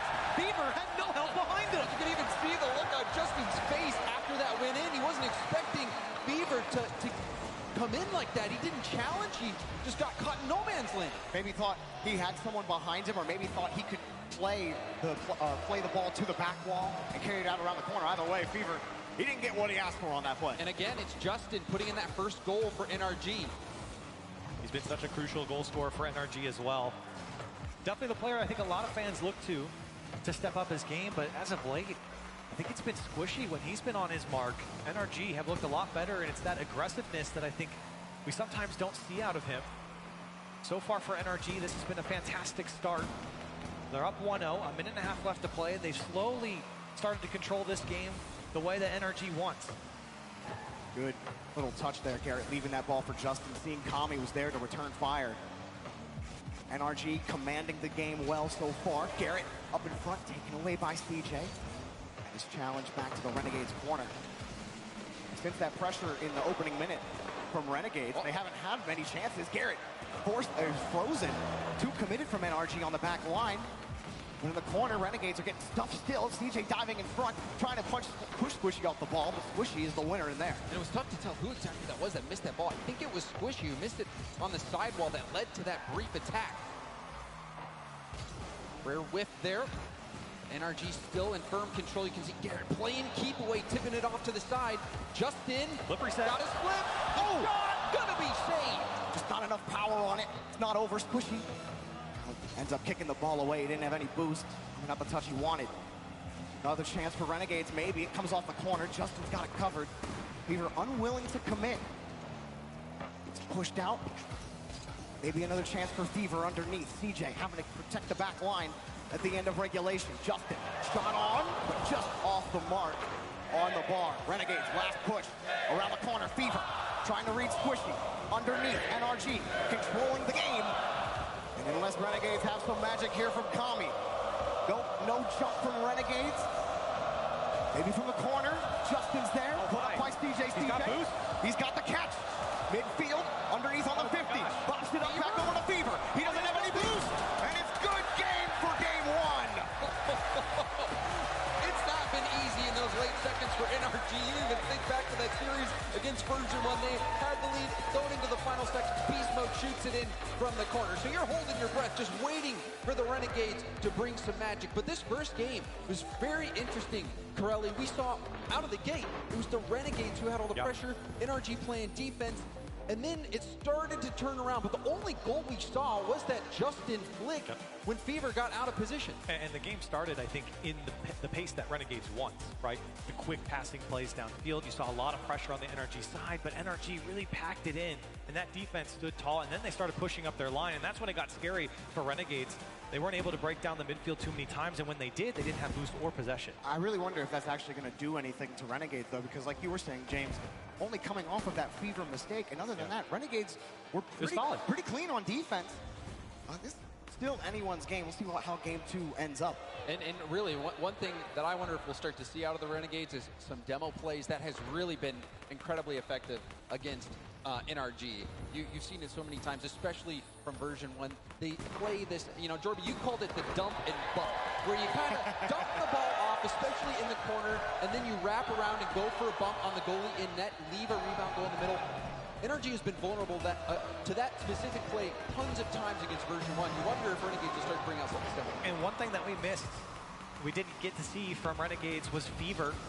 And the way he interacts in the midfield, a lot of pre-jumps coming out in the wild card, and I think NRG did a good job just shutting him down, forcing him to go all the way back to his back line and kind of recycle himself out of the offense. But we did see some chances. There was that play, I think it was Kami, who was going up for a double tap, but ran out of boost. It was a good setup, and it wasn't defended on the backboard. We did see some looks from Renegades. Makes me feel like if Renegades can relieve some of that pressure and actually manage their boost a little bit better getting those clears, then maybe Kami will have the boost to do those plays. Maybe Fever will be able to get those resets and put real pressure on Anno. Oh, double.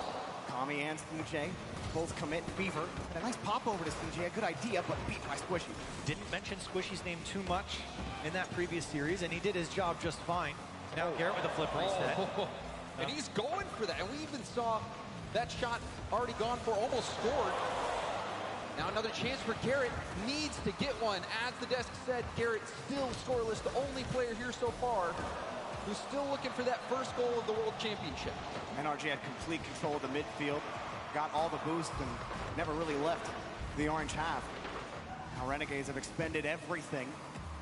You get a big clear that's going to help. Come from the left side, redirect for Renegades. What a flick on from Fever, and what a welcome goal for Renegades. A big clear here from CJ down the line into the box, and NRG too slow to react. And that type of play is exactly what Fever and Renegades were doing against Team Secret in the wildcard stage. You had Fever coming from either in the net or from the corners where the defenders did not see him, and he gets that small touch. Fever finding success there, Renegades getting on the board. NRG punch it back over to the Renegades half.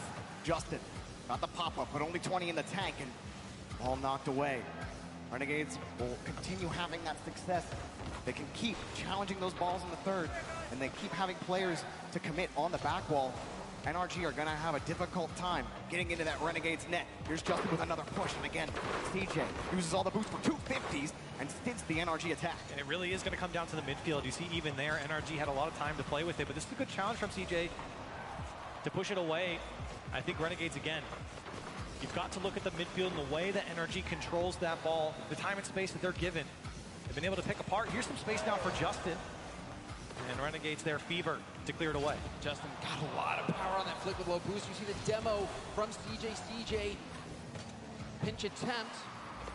But Justin might be able to work with this. Lovely bomb. It is in. NRG getting physical themselves. They've been victims of the bumps and demos, and they say now it's our turn. Wow, that's great communication as well. Garrett punting that last man out of the way. Justin bought just enough time for Garrett to chase after him, and NRG able to tie it up. That physical offense again working for NRG. Renegades get the kickoff win. Oh, the double tap was there available, but Justin cuts it out. NRG, again, not letting Renegades generate any pressure, and 2 touches for NRG lead to another goal. And there it is. That's Garrett G's first goal, and maybe we'll start to see them come out of their shells. NRG having more pressure. CJ was just too slow there. It looked like he might have hit backflipped. Yeah, and I think Justin got a piece of him as well as he tried to come across the box there again. Some of the physical play coming out for NRG. Another demo now, Garrett on Kami. Justin looking to go all the way off the backboard. Renegades keeping it clean for now. It's another one rings off and still denied. Confident Justin's really scary when he's up air dribbling that ball in the third. But CJ trying to get Renegades back into it, but the 50 goes the opposite side. Tommy wins against 1, but these touches, he's actually going to get back to it. Garrett was playing soft on the rotation. They all win. But there they go. Open for Garrett, and that's another goal. Squishy says, those are my points. But I like this out of the Renegades. They're going for it. You see Fever trying to get that bump. CJ was going from the back line out. The Renegades are playing to win right now. They recognize they're behind. They recognize time is running out. But now that overcommit is going to put them in a very difficult situation. Down by 2, less than 2 minutes left. But look, already CJ gets some revenge off the kickoff. And they were going for a demo there. That's why it was kind of a full court press coming out from Renegades. They were sending everyone to receive the pass and the bump. Now down by 2, make it 3. Squishy's gonna get another. Just too much for Renegades to handle here. Garrett gets the nice 50. You see CJ tries to get up to Justin in time, and Kami, he was still landing from his last 50, sitting on the back wall, and that's the most awkward spot you could be in to try to handle that rebound. Squishy easily collecting. And NRG starting to shift into a different gear, and you wonder if Renegades are going to be able to keep up. They've been getting out of position a bit too slow on defensive challenges. NRG speeding up. We'll see if they can keep up this pace. Squishy. Nice little landing. Popularized by TRK. Oh no, Garrett's there. And then a great shot, Garrett! The old pivot! 5 goals for NRG. And look at the read that Garrett had on this play. Squishy went into the challenge. Fever never came, but he tried to play it across into his corner, which you think would be safe, but Garrett G read it all the way across the field. It's 5-1 now for NRG. Oh, that was killer instinct positioning from Garrett. He knew that Fever only had one place to go with that ball and read him like a book. Will we see 6 for a reset attempt? Not going to go in.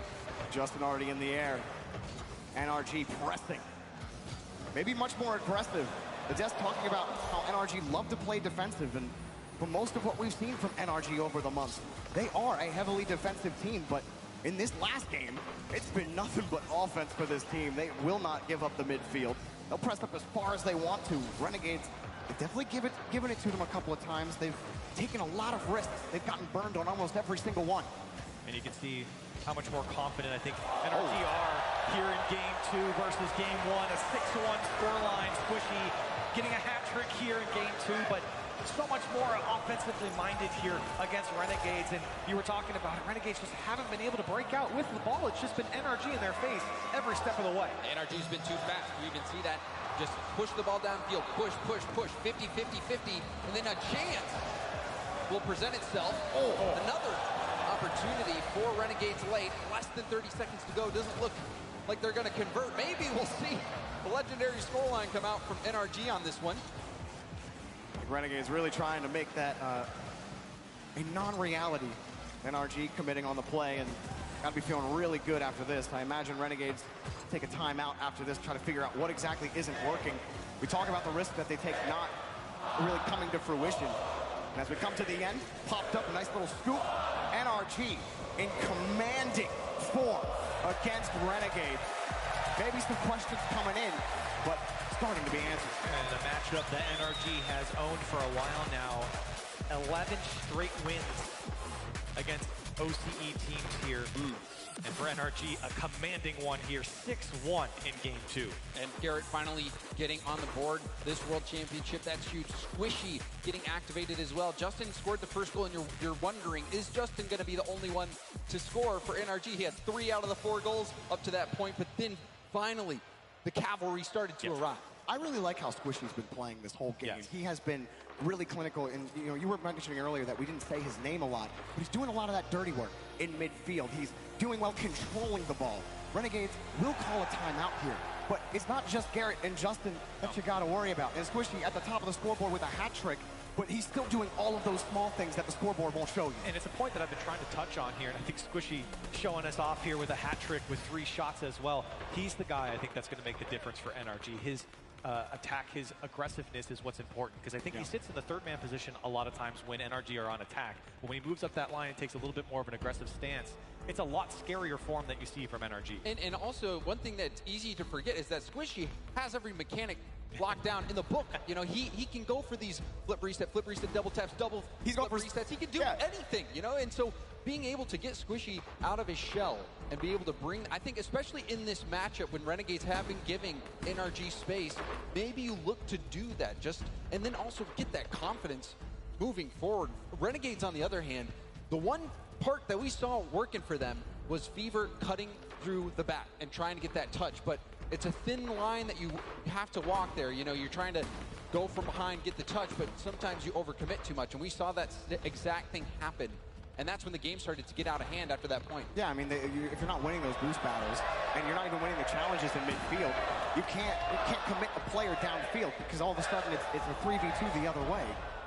And unless you're actually winning the 50s, if your 3rd man is actually holding the back line well, then it's not going to work. So for Renegades, I think the word isn't passive, it's just maybe being a little more defensive instead of trying to take more risk, be more risk averse. Yeah, I think you have to slow the game down if you're Renegades, because we all know NRG is going to give you the space. I mean, that's the thing that we kind of make fun of NRG for a lot of times in these broadcasts, is how passive they can be, and it's paid off for them plenty of times, but you know that NRG are going to give you that space. Yeah. So for Renegades, they don't have to panic. They don't have to go up the sidewall every single time and then try and dish it off to the midfield. Bring it down, and then choose your options from there. Slow that game down. Make NRG come to you. Renegades got their extra 60 seconds to talk it out, figure it out, and now it's game time. Push down to the corner, Renegades.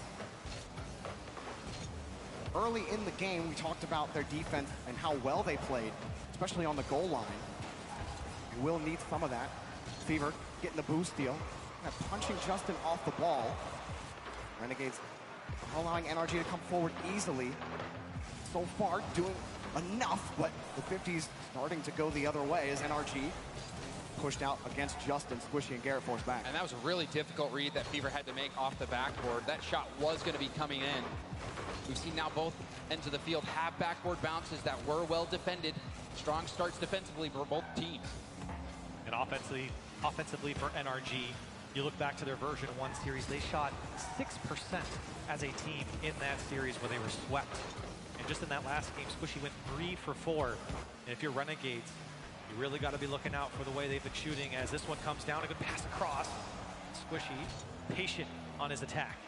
That was a great cut. Renegades, they're starting to lose control of the ball. You saw Fever earlier, he jumped off the back wall, a misread. That could have been disastrous for them. And now they're forced into a dump and chase game. The time. It's not where you want to be on defense. Squishy had all day to look at that ball. He's got 40 in the tank still, but it's taken away by Fever. And if you're Renegades, you're really starting to feel that pressure your entire season boiling down here. And that is the way to handle the pressure. CJ had a lead blocker and made the most of it. And this is what we're talking about. CJ bringing that ball down, taking it into his own possession, getting a second touch. He knows he's got teammates there to support him, and a good bump to open up the net. Renegades on the board first here in game 3. Getting that first goal, oh so important for that mental game. And more importantly, for the lead. Yeah. You can see how much confidence he was playing with going off the ceiling to defend that counterattack. CJ looking good, and there's a miss from Justin. Fever will punish. What a touch from Fever again.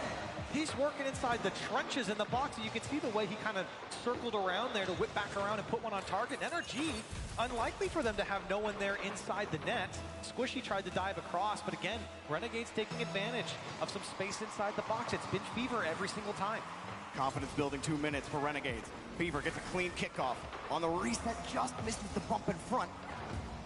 CJ trying to cut off Justin's approach, force him to delay, and we ended up helping Justin out there as he slipped underneath. And 2 come in on the pinch, and it works out. Those pinches can be so helpful buying time, especially if you're pinching on low boost. Just like that, we've seen Renegades go for the pinch, now attacking. Beautiful control from CJ, who is trying to get that to the other side of the net, cutting it around. The defense sniffed it out. Ooh, that could have been dangerous, but second man for Renegades, Kami was there. Justin with some boost, and reset just lost control, and it's taken away. Need a little more juice on that flip. Another shot coming through. CJ gets away from a bump. Still needs help to get out. Squishy trying to force the issue here for NRG. Justin once again receiving it at the top of the box. Another flip reset. Gets by one. Justin throwing a lot of fakes out for Renegades as everyone panicking to get the clear. Playing keep away, but Squishy able to come in and support. Will that be enough pressure relieved? This is quite the attack forming up for NRG, but that clear is going to slow things down. I think Justin stayed in the orange half for that entire minute. Was finally forced back to his own third. Now going to find a hard pass over to Squishy. Over the corner, it's a dead ball. CJ deleted. Garrett, last back. Kami's in control. A weak flick, and almost got the dunk on the read. Fever flips out of the play and pushes it away from Justin, but Garrett was ready for it.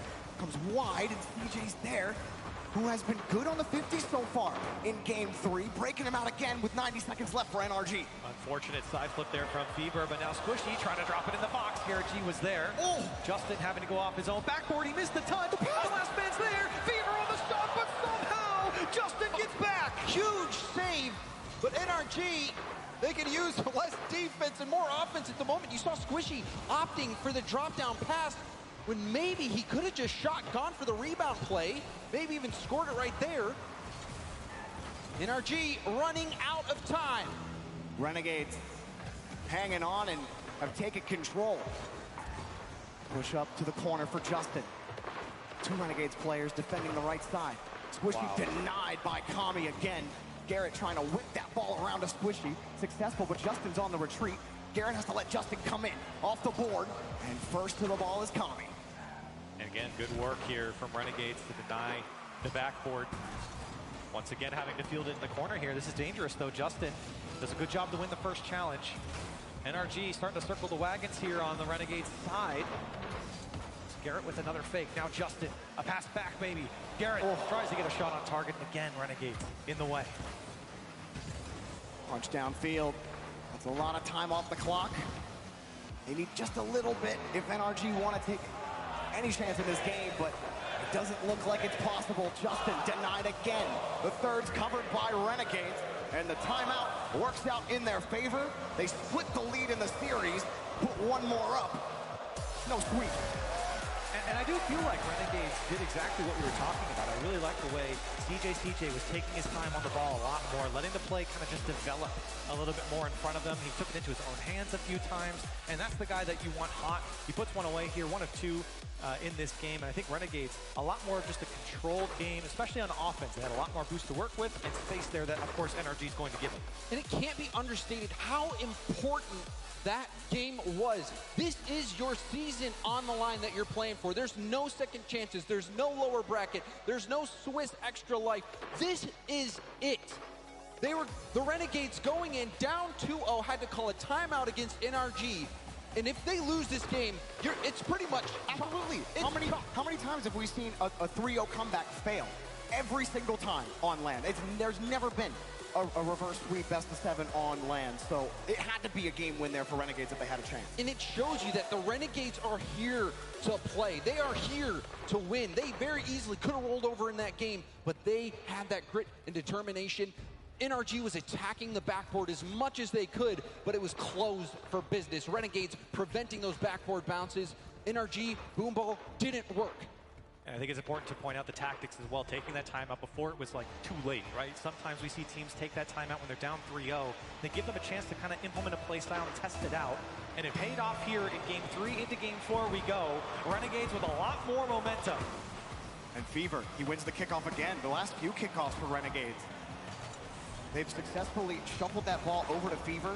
He gets one solid look pushing down the NRG side, and sometimes that's all it takes to build significant pressure on the end. Justin denied on the reset. To me, that's the big difference maker on defense. Oh, imagine if he got that. It was close. And Renegades, they have to keep that box clean, but now Kami gets by one. Can he get by another? And he got the boost steal as well. Kami doing work in the trenches. Justin forced off the ball, and you saw Garrett. He was positioned for a 50 win, and it slowed down NRG's approach. NRG having to figure out where exactly to sit on the rotation now. Garrett and Squishy. That's a good win from Squishy in front. Garrett also not able to follow that ball up. Renegades getting to a lot of these challenges, making life difficult for NRG despite being able to get, or being unable to get out. And again down the sideline, a pitch over to CJ, and Renegades up by 1. Kami is playing so well. He takes that 50, goes down, gets the pinch pass. That might have been going in, but CJ there to secure the deal. That play, the genesis of it was Kami defensively, wrapping it around, quick counterattack, incredible play there from the Kiwi, and the Renegades have another lead. Make no mistake about it, Kami has awoken. Garrett trying to put him back to sleep here. Nice pass to Justin. Oh, the save, 2,000 foot, and it's Kami who picks up the save. Getting the job done on both sides of the field. Kami, the last second making that save, but NRG, they might have a bit more here. Justin looking for more space in the corner. Oh, pass to Garrett. Flipped it up in front. Renegades always have someone there. Justin against Kami, trying to play it slow. That's a good pop. Free ball for Garrett. First touch off the board. Does he get another one? Drops it down and has to pass it back. And it almost worked out for Justin. He did get the 50. He got the bump as well. Doing a lot of work. Things keep going right, but then they can't complete it. There's a scrum there for a moment, battling for that ball. The Renegades, their defense holds up again. They shut out NRG in game 3, still holding them scoreless as 2 minutes tick by in game 4. Oh, the shot from Squishy denied by CJ. Nice whip around the corner. Ended up being a tactical whiff for Justin. Oh, and now Kami whiffs. Garrett's got a one-on-one. Forced the 50 up. Squishy lets Justin shoot. Saved again. Kami gets another. Another massive save from Kami, but NRG ramping up. That one comes across the box. Another attempt from Justin, and Renegades holding on by a thread. It looked like it got deflected by a defender, and that's what threw off the shot opportunity. Bit of a surprise there, catching both the defense and the offense, but now we're seeing some demos come out. NRG starting to have a sense of urgency, it seems, on the offensive end. They're trying, but they're losing! CJ coming up huge for the Renegades once again, and it's Fever to dish it off. NRG can't get back in time. And Garrett was slowed down. I don't know if he went for a demo or if someone drove in his way, but that demo encounter slowed Garrett down to where he could not get back in time. And the Renegades, after the timeout, are looking unstoppable. 4 straight goals for Renegades in the last 2 games. NRG getting stuffed on offense, despite trying every trick they got. Oh, double commit into a challenge beat from Kami. It's not looking good for NRG. Kami will finish the job. But you saw the double commit right there. Justin beat to the ball. Garrett, no boost in the tank. And NRG haven't had to play a lot of defense. There's no defense back for them now twice. Renegades on the counterattack. And the flub there in the backfield. 2 going for the same ball, and Garrett was just rushing to get in front of the net.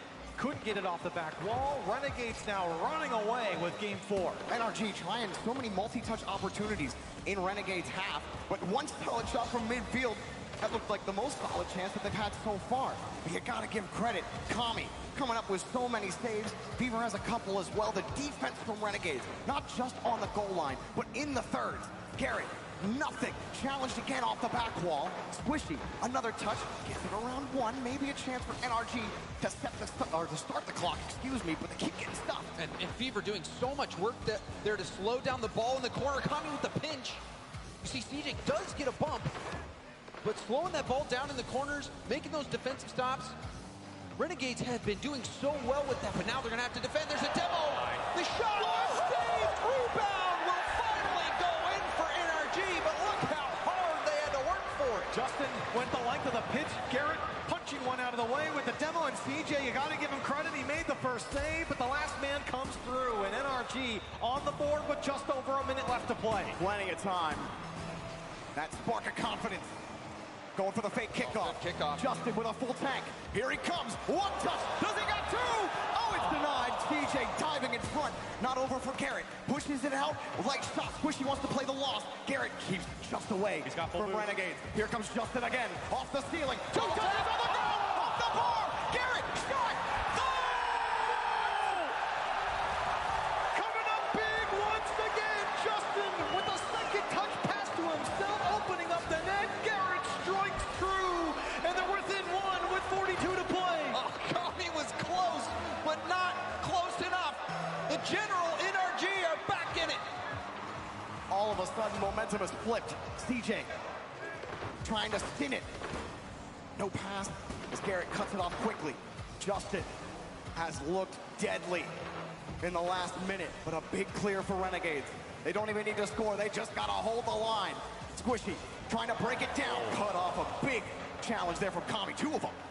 You can see the space NRG's been working with. Now Justin wants to use it a bit more. Renegades doing well to run off the clock here. Final 10. Nice catch from Fever. A decent enough 50. Justin in the air. Denied by Kami. Justin punched off the play. Squishy waiting for his last chance. Pass over to Justin. Denied. Still in the air. Garrett diving forward. Off the rim and pass. Shot. Saves Kami. The hero for Renegades. We're tied up. Kami. I mean, how many walls do we have here? We got a whole house. and Kami is acting like a brick house. He was unbeatable on the goal line. Kami defensively, they were slowing things down like you were saying, Corelli. You wanted to see that out of the Renegades. Well, they did that. Kami and Fever both successfully slowing the ball down in the corner, baiting NRG to come in and challenge, and then after they beat that first attacker, you can kickstart that counter. But the defense in those final moments, we even saw CJ go up against Justin when Justin tried to pop it over him. CJ had the read, shut it down, and then that 0-second shot attempt, we've seen Justin do that before, but he has not had to deal with Kami, and Kami shut him down. I'm not gonna lie to you, James. I saw the ball like shoot over to Justin, and he's sitting uncontested, and I'm thinking, like, here it is again. Yeah. Here it is again. We've spoken a lot about legacy, and I was having flashbacks with that one coming off the corner. For NRG, 14 shots in this last game, and if you watch back this game, it's a lot of Renegades playing defense. They had to put up 10 saves, but NRG definitely had the offensive press, and our Renegades were just too strong. Look at the saves. Kami 4 saves, CJ 5, Fever had 1. Certainly, the Renegades stuck on their goal line quite a bit, but we're seeing the experience. And this is one thing I love watching the Renegades. They're a team from OCE. They're sitting on an island. They don't get to have as much opportunity to play the peak mechanical players. But one thing that they do that I love to see is they play a cerebral game. They make adjustments, and they go in with a game plan that they rely on and they execute.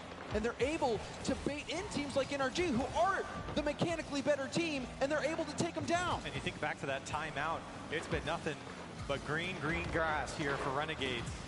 As they have looked a bit different in Game 4 and in Game 5, threatening already. Deep pass over to Kami. Nothing really developing there, but really just a midfield building touch. Oh, it's a nice kick from Fever, but Garrett was already ready. NRG have been sending 2 on every push. They haven't really been relying on a first man breaking out. They're always sending a winger. Hold on. But coming across, that's a good 50 from Squishy, but it leaves an opening for Fever and cut off by Garrett. NRG They would love to get an early lead here, especially the hole they dug themselves early on. CJ trying to make a difference, gets a dunk, another touch, Squishy makes a save, now Justin flicks it away. Renegades can't break through the wall. As a precarious spot for NRG, they get away without conceding a goal, but Renegades smell blood in the water. No touch there for Fever. Renegades playing excellently on defense. Kami, carry underneath. The 50 over to Squishy. Fever's late to this. Kind of a dead ball for now, but that 50 might put the game in play. Renegades can't catch Squishy out. He's got boost. He's got the reset. He's got the bar. The net's open, but it's taken away. I thought Justin may have been a little closer. I was looking away from the play. And Renegades happy to see that one go the other way. Now they're turning it on its head. Another one off the back wall, and Squishy very patient there to play that one out. Wins a quality challenge. And Renegades losing possession. NRG happy to just blast this one away. Oh, the pass over to CJ from Kami. No power on that touch. Garrett also not really getting the touch he wants out of it. Renegades not having nearly as many boost issues as they did early on in the series. And when they get starved, they're able to protect their own canisters. That's really what's helped them play such stellar defense. Here's another shot, a changeup, puts it down in front, and a great follow-up play to keep the ball out. And man, the Renegades have been so good about cleaning up the trash in front of their net. Anytime there's a rebound, they've been the first to it to clear it out almost every single time. If you're on the NRG side, you feel like so many missed opportunities, especially looking at that last game. So many of these balls being lobbed across. That's two. Garrett's the last man, and it's wide open for Kami. It's going to roll all the way to the other side, and Renegades puts it home. And this is when you really start to worry. Garrett and Justin both going for the same ball. That ball was hanging in the air for quite some time. No communications. You can even see the looks on NRG's face. They're struggling right now. NRG, they have to bounce back. Renegades, they're starting to break away with this. And you feel like there might be a little rattled in the last two games. Squishy trying to break through. Oh, wow! From Garrett G, and hold on, they come right back into it. He's never going to quit on the play. Plays the headhunter, bulldozer for Garrett, and whoops, Fulgia got the goal. That is reaction time. You don't expect that play to happen. Kami got a piece of it, but I pinched out. Excellent reaction from Garrett G to backflip that into the net. And NRG, they stabilize. But I mean, you wonder when that NRG timeout's gonna come. Yeah. You feel like they just need a moment. Well, certainly it would be after this game if they were to drop it. But that's gotta feel great to get that goal after being shut out for, or almost shut out for 2 straight games. Your last 2 goals didn't come till the very end. And it almost feels like it didn't matter because you didn't complete the comeback. But this time, they do tie it up. And now it's about withstanding that Renegades challenge game, which has been a nuisance. Really, it's been almost the death knell for NRG, especially these last 3 games. I mean, you even saw that 150-50 from CJ. Oh. Now we see the slow play attempt from Squishy. Will he stay in? Whoa. Handbrake around. Squishy playing offensively, but that's a beat. We'll see if he can get back in time. Squishy rotating out. Will hit it off the corner and gets the boost, but that's a nice challenge from CJ. Oh, Garrett missing the ball. Squishy trying to doze Kami up, and see him scoop right under his undercarriage. Didn't really matter, though. That's been NRG's problem. They send the house. They try to mix it up. They try to get mechanical. And then somehow Renegades find the touch and get another clear. Well, the ramp up to their attack has been just fine. It's the counter from Renegades that's been really hurting NRG. They don't get back on defense. They've been really stretching out to force the offense here from NRG. A good bounce, though. A dangerous bounce. Oh, no one's in net. It's open. What? Squishy punishing Renegades last man. CJ, what is he doing? Oh, that has to hurt. Not what you want, and what is a crucial game here in Game 5, a side flip to open up the net for NRG. Now Renegades have to respond. That's a perfect bounce for Kami. Only 30 in the tank.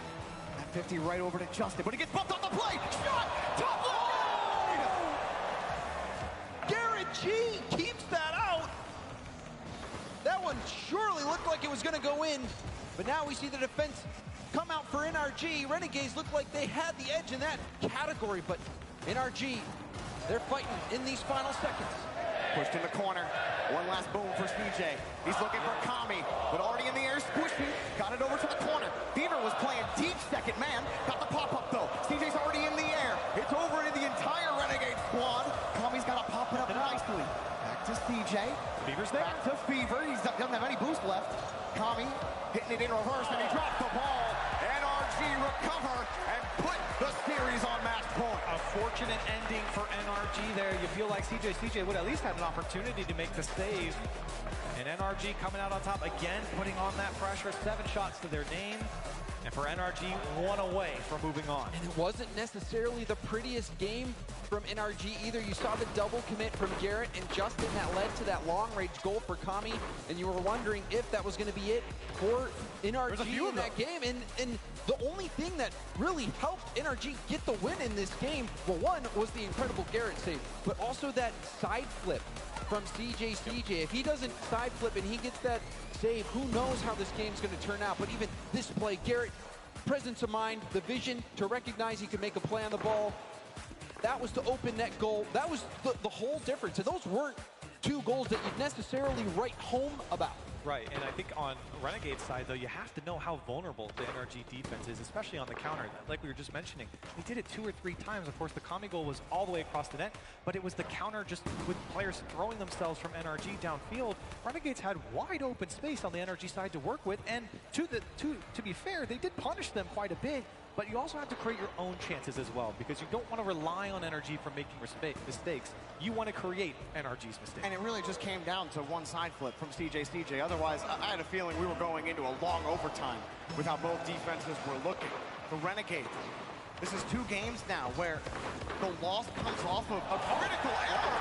But the kickoff, it's free for Justin, and NRG start 5 seconds off. All smiles from NRG here in the first 5 seconds, and Justin had all 3 Renegades in front of him, picks the gap and puts it away.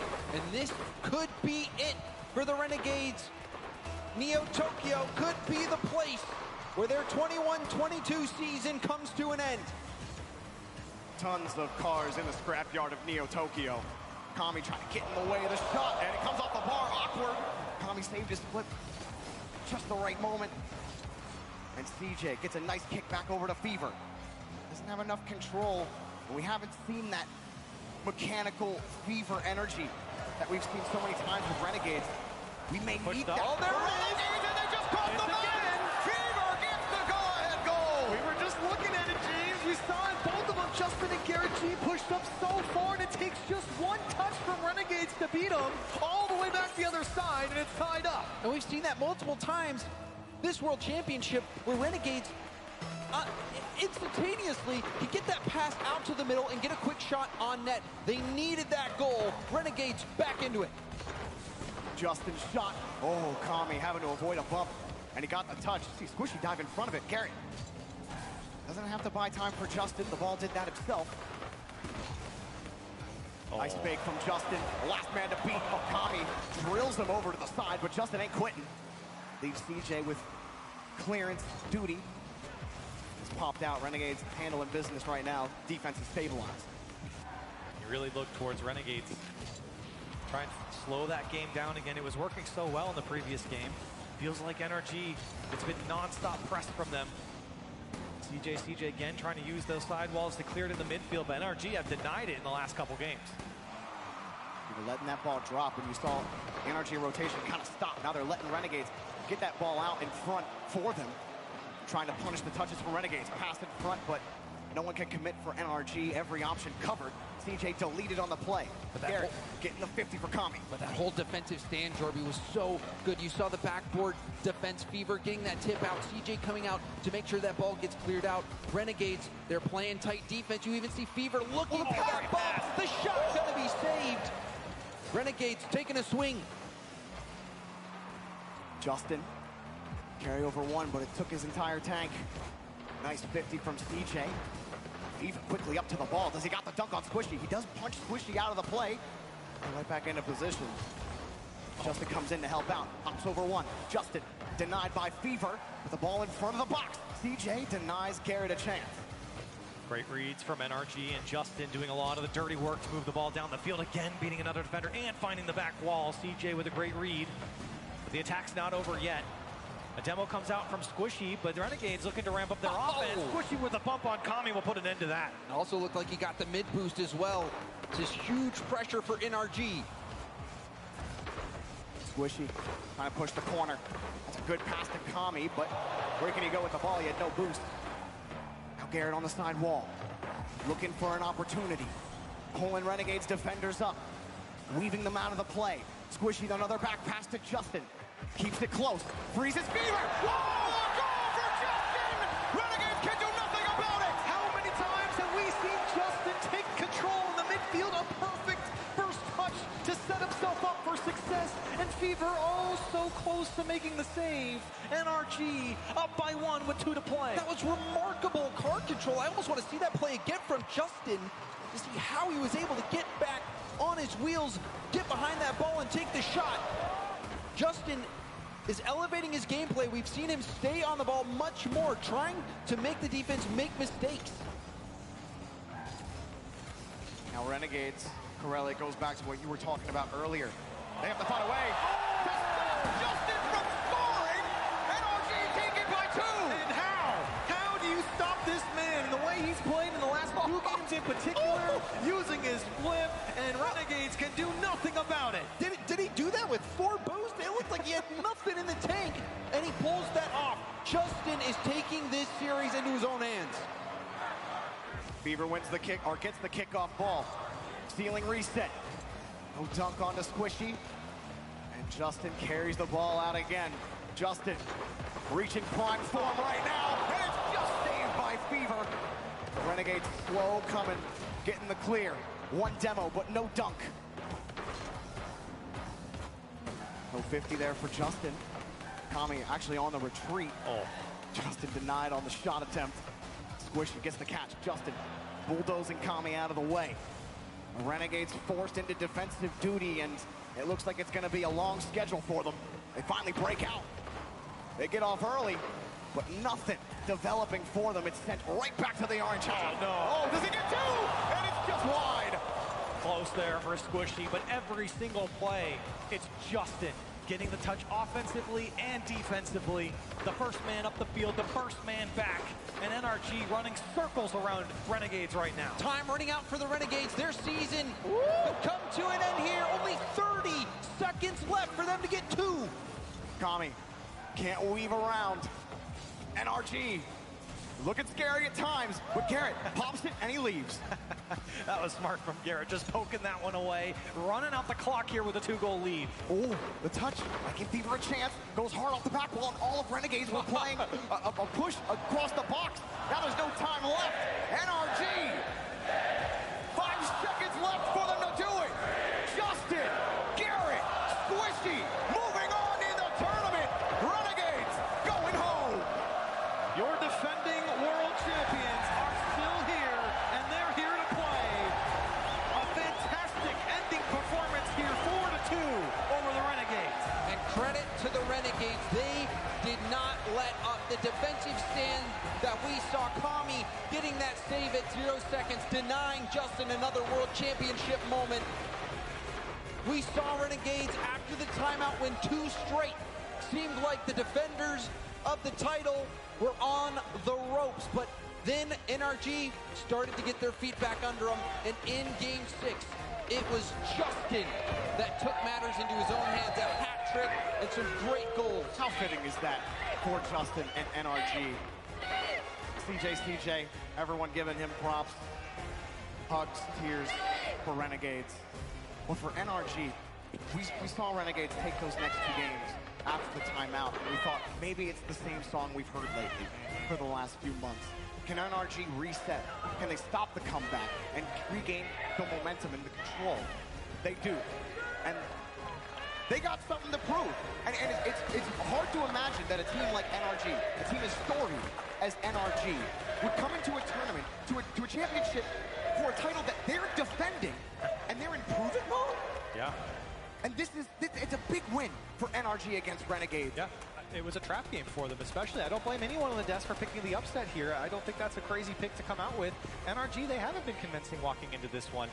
But we've talked to some of the players. We were talking to Squishy this morning. He was saying, you know, everyone's underestimating us.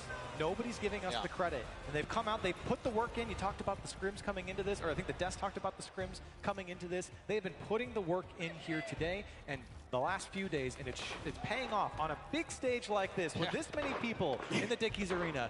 NRG comes on stage and takes down a very strong Renegades. And it can't be understated how much pressure that these players feel, how much anxiety that they have coming into events like this, knowing that all these months of hard work, all these months of playing in events, trying to get to this point, it all comes down to right now, to tomorrow, to the next 5 minutes, just waiting to get into that game. And we saw how much that can affect players. We saw this side flip from CJ, even NRG struggling with the nerves. This is the biggest stage that we've ever had for Rocket League.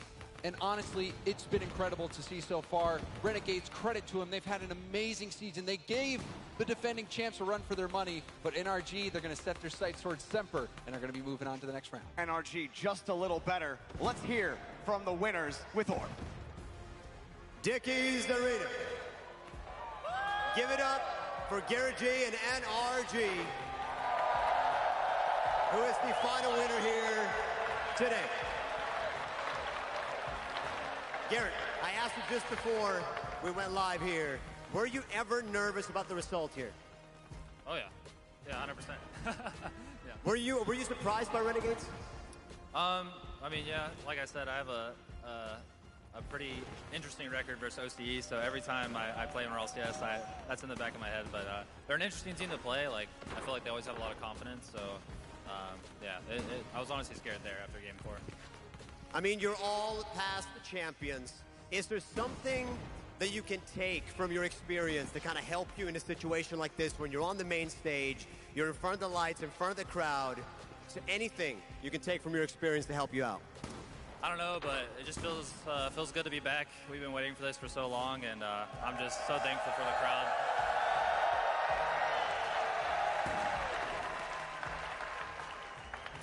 I mean, you are no secret to the world stage. You are the only player who have qualified for every single Worlds.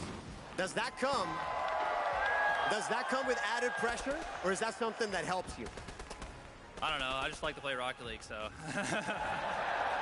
Rocket League is fun. Next up, you guys got Semper. Any feelings on that matchup? I think they've been surprising a lot of people, so I know it's going to be a difficult one. I think if we can take that one, we're going to feel pretty good for Sunday, like taking down an EU team. So just not going to take them lightly, and hopefully we show them playing well. NA looking to go all the way, of course. Can we go ahead and hype it up one last time, please, for NRG and Garrett G?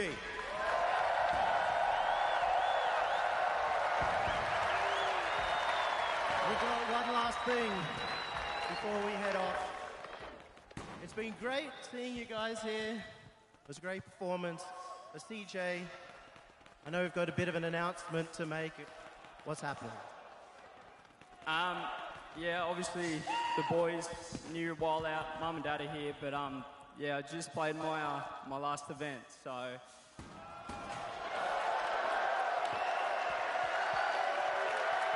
It's been an honor of my life.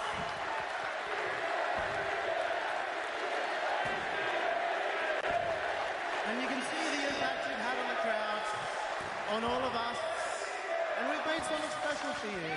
Look up to the Jumbotron and have a watch.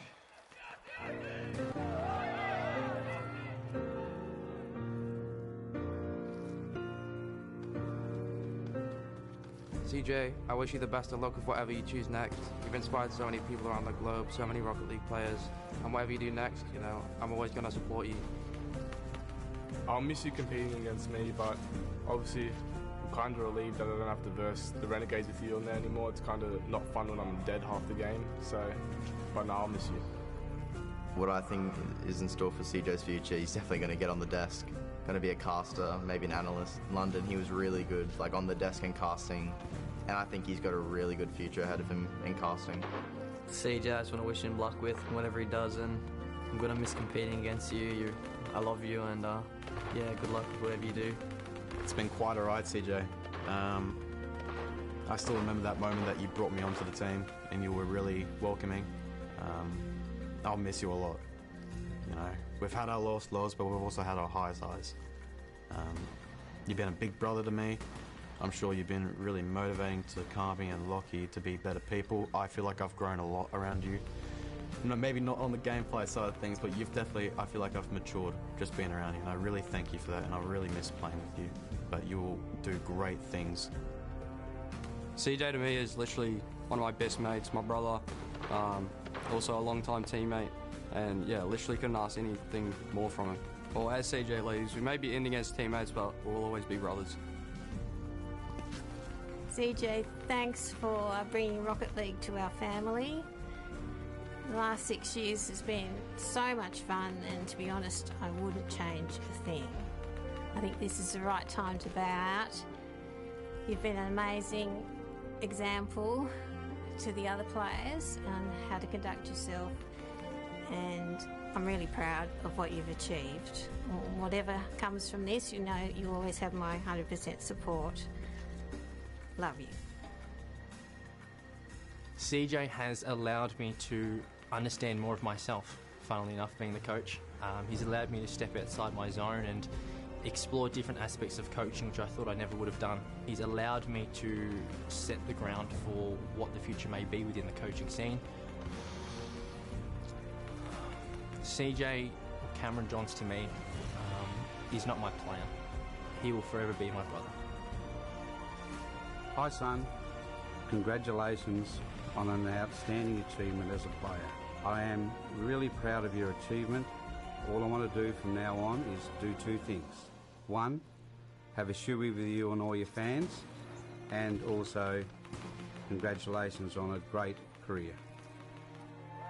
Love you, son.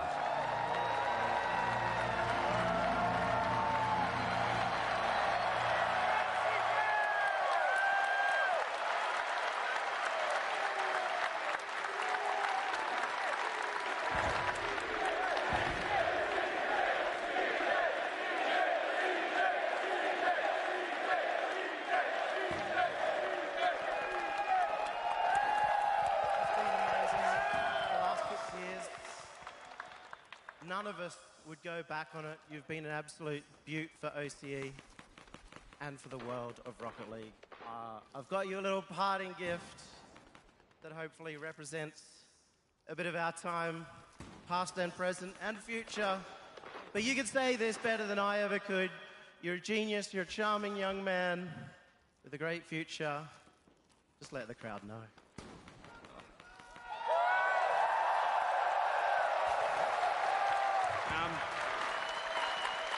Chief, it feels a bit like my funeral or something. Thanks so much to everyone. Obviously, yeah, 5 years, been a long time. To start and finish it with K-Dog has been incredible. So, you know, as I said, we're brothers for life, and this is the best team I've ever been on. So, to finish with you guys, yeah, love you guys, and hopefully you guys are back here, and I'll be on the desk and cheering you guys on, I'm sure. So, thanks to these boys, firstly.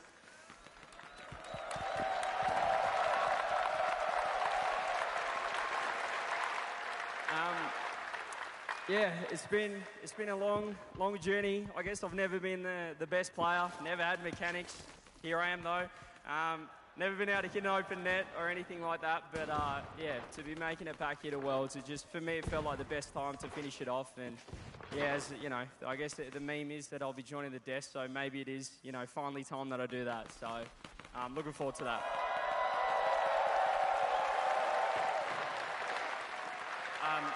I won't keep you too long, just a few quick thank yous. Mum and Dad, to have you guys here means the world. First international event for them, and to be here is incredible. So I don't know if you're here or you're up in the VIP. You're probably the Papa CJ, Mama CJ, thank you so much for your support. Without you guys never doubted me and let me sort of, you know, play a video game for a living. So, you know, it's pretty cool. So thank you guys for that.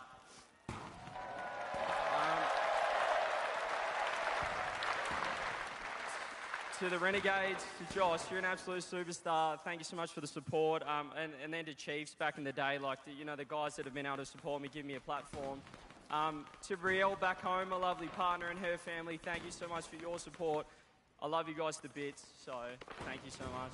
Where are the cameras? Thank you so much, guys. You're the best. And obviously to you guys, like, I wouldn't be doing this without you guys. I'm here, like, COVID was so hard not having a crowd and seeing your faces, I guess, in international events. So I think I've realised I'm pretty washed up, might not make it back, so I might join the desk so I can guarantee myself a spot. Yeah!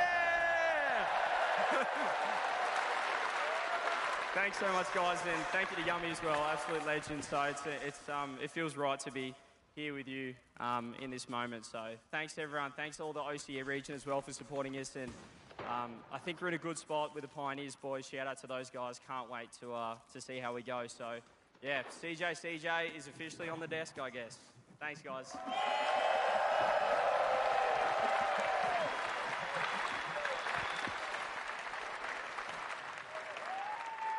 All right, guys, give it up.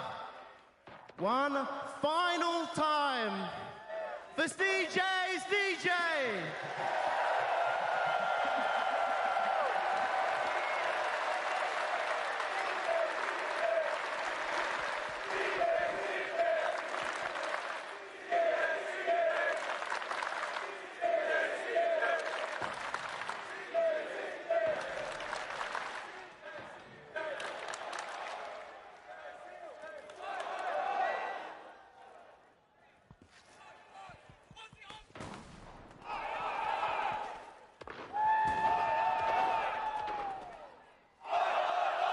What a powerful moment. Seeing the retiring of a legend there, and what an emotional moment. I was sitting here getting teared up, and I'm like, oh, why am I getting upset? I'm winning here. I get CJ on my desk moving forward. Like, I normally cry over his gameplay, but yeah, I was getting a bit emotional there as well. It's really great seeing his career, like how well he's done. And by the way, we're joined with Fear over here, so welcome to the desk. We're going to talk about ones in a little bit.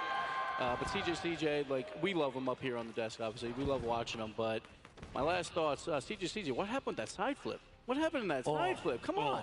Yeah, speaking of which, we can take a recap of the match that just happened. I don't know if you can remember, Tom Rock League was happening before all the tears started flowing here. We can take a look at those highlights. It did feel like there was a few key moments where the series ended. It was so close. It was a battle. Like, that was a great series to end on. Renegades obviously battling with NRG. At times, NRG going up 2 games, destroying game 2. You think it might be over, but those tactical timeouts, Greg, and they seem to work.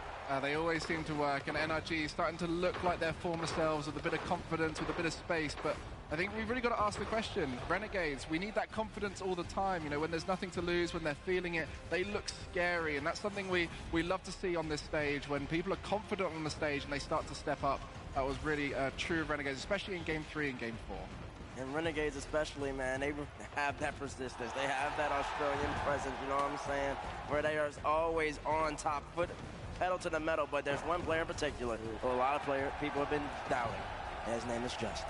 And he has went absolutely nowhere. The same thing with BDS. He's way too talented, way too phenomenal. He started taking over the game after the timeout, said, listen, Garrett, Squishy, just hop in the backpack. That's what everybody used to do back in the day. And all of a sudden, it was just every single time he touched the ball, I still have that old fanboy, oh, what's he going to do? He just He's wins just magical. He's just magical with the rock. He just wins series sometimes. He turns it on. He's the best player in the world, and you can't do anything about it. It was amazing stuff from him. But seeing Justin turn on was incredible stuff. Let's take a look at Group A as it stands after the conclusion of our lower elimination matches there. The quarterfinals done. Semifinals yet to come here. Version 1 to be taking on SSG, and Semper taking on NRG. NRG finally getting a win here, but does the road end there, Greg?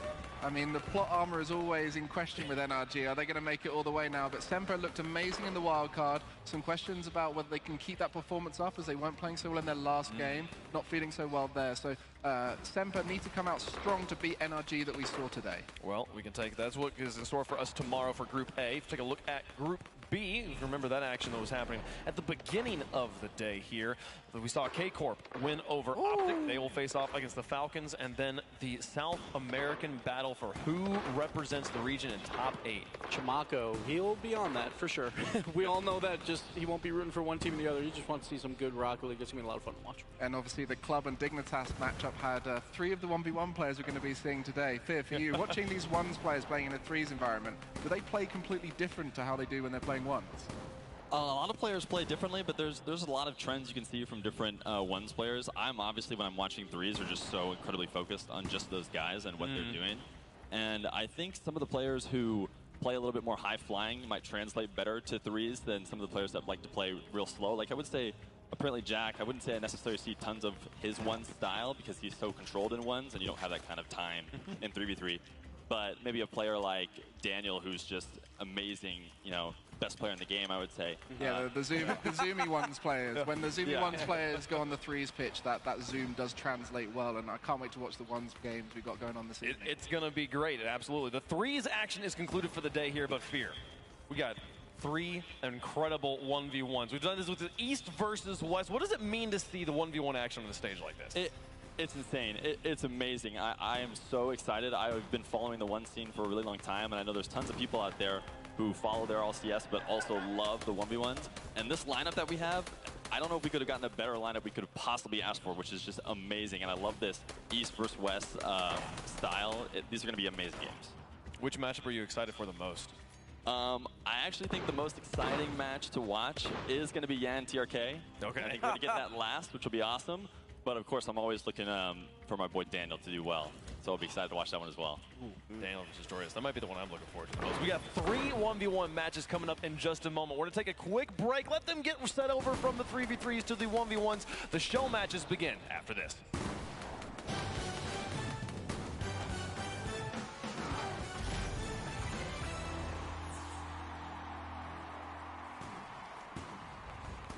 We have to tell everyone that we just switched to Verizon's new Welcome Unlimited plan for just $30. I've already told everyone. Wait, did you say Verizon for just $30? It's their best unlimited price ever. $30? That's awesome. Yeah, and it's from the most reliable 5G network in America. For $30 a line, I'm switching now. Yeah, it's easy. And you get $960 when you switch the whole family. Wow, I gotta let my buddies know. We're already here. The network you want, the price you love, only from Verizon. This might not be your car, and this might not be your engine. Maybe this isn't your morning routine, and maybe these aren't your coworkers. Perhaps these aren't your standard driving conditions. Far from it. But this is your oil, which means you're one of us, doesn't it? For serious engines, on and off the track, upgrade to Mobile One.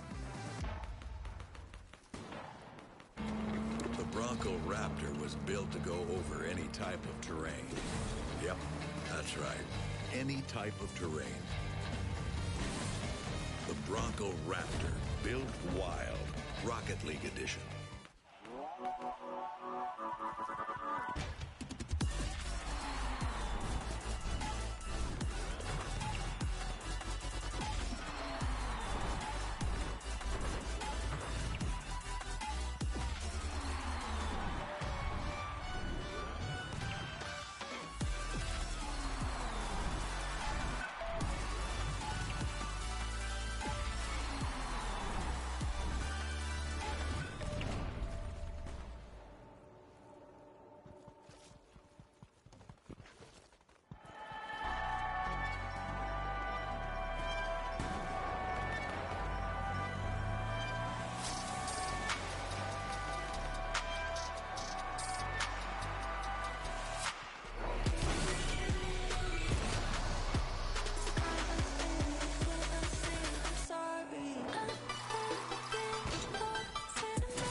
fate written, I'm chosen. Other spirits fall, but mine has ceased to be broken. You stripping down my private time, my only opponent. And lately I abide but limitless, I've awoken. So let me show you that everything I sacrificed mattered. All that blood, sweat, tears that I scattered. All that fake talk, fear that you splattered. Push me to right here, a new chapter.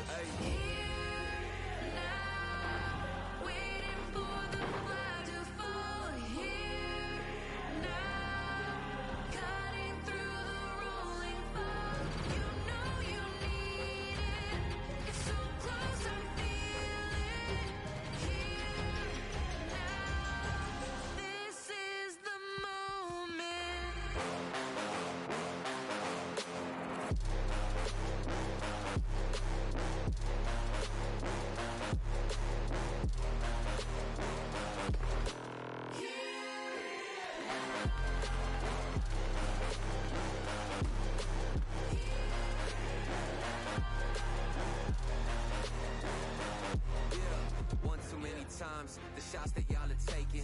One too many times that I've been stuck patient on my downfall. Antidote seeking while I was vacant, but the crown falls simply to those who try to take it. One shot to get two paid and my three wet like lemonade. Four times and I step back to reload and I let it spray. This is everything that I need, everything that I wanted, everything that I bleed. This is victory and I got it 'cause I'm here now, waiting for the flag to fall.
Oh, hey, what's up, man? Yo, what's up?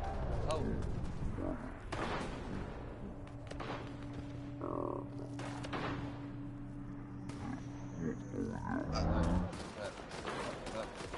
Unlucky. Oh, what's up, Joyo? Yo, what's up, man? Oh. You alright? My finger, no. Did I break it? I changed it up. My bad. I'm so bad at this.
It's time for our first ever Friday Night Duels. You've seen 1v1s before played online, across regional lines, but never like this before. The rules are very simple. This is an East-West showdown. We've taken 3 players from Europe and MENA, and 3 players from North and South America. Single game matches with the Beasts of the East taking on the best of the West. And now, without any further ado, let's meet our competitors. From the West, representing the club, KV1. From Space Station Gaming, Daniel. And from Furia, yeah. And from the East, from Dignitas, apparently Jack. And his teammate, Dorian. And from Team Falcons, TRK.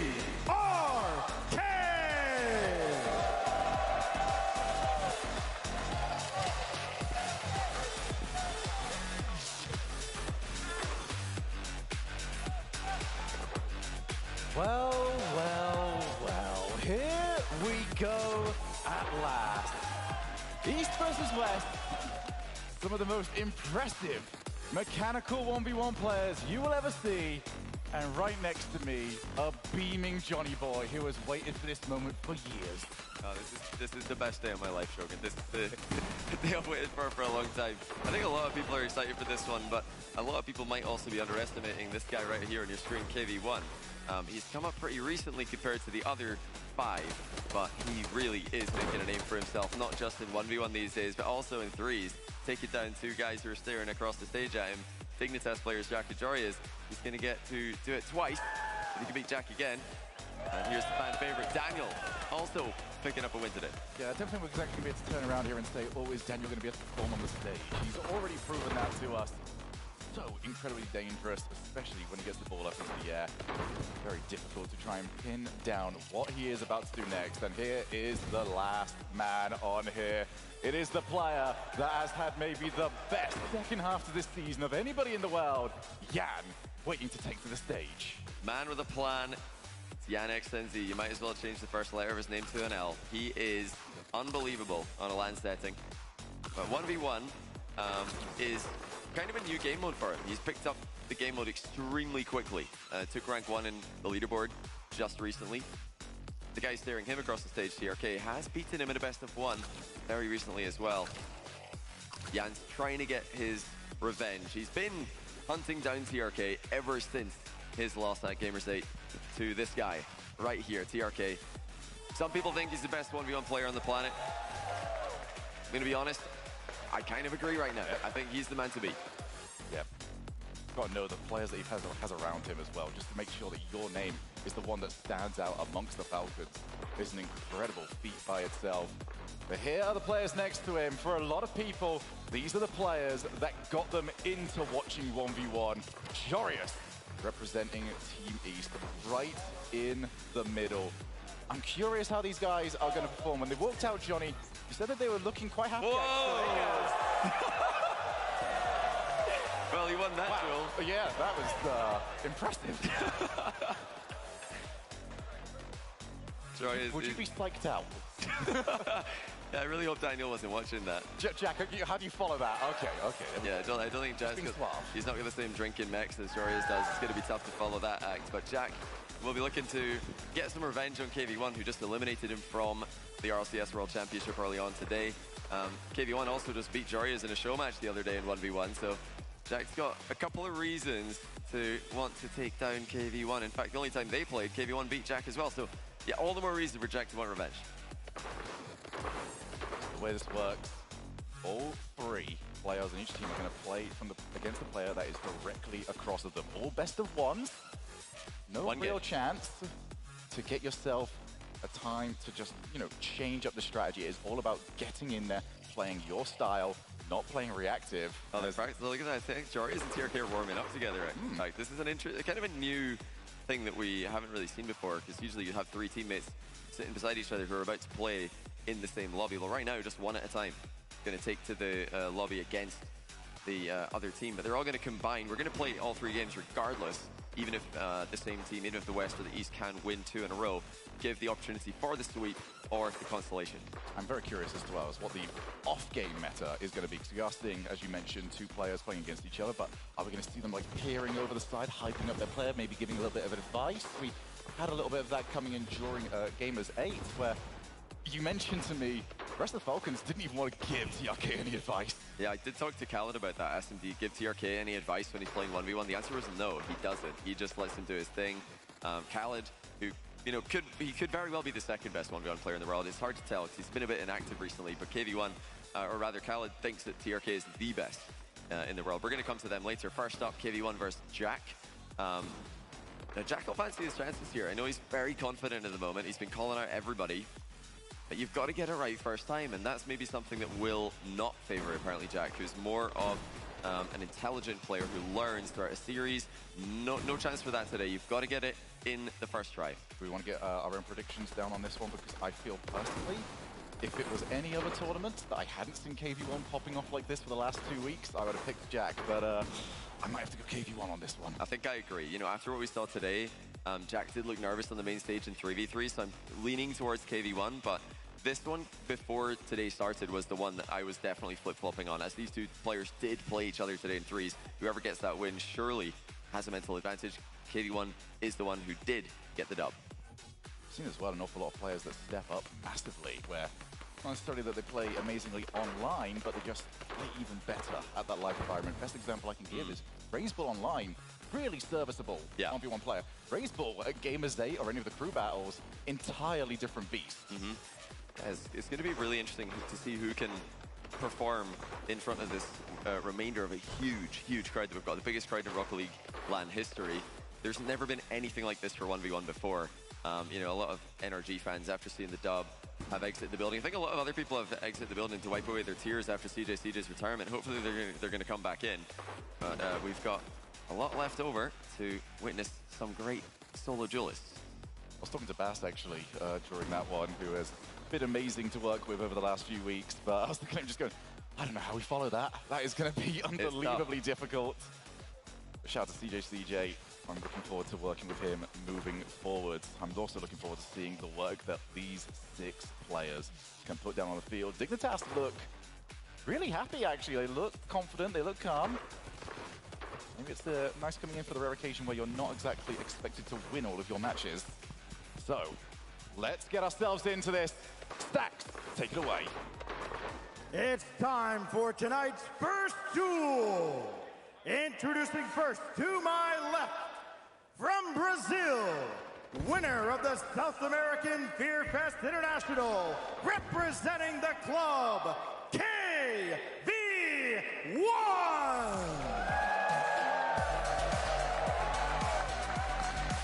And his opponent, to my right, from England, representing Dignitas, mechanically gifted, consistently goated, apparently Jack!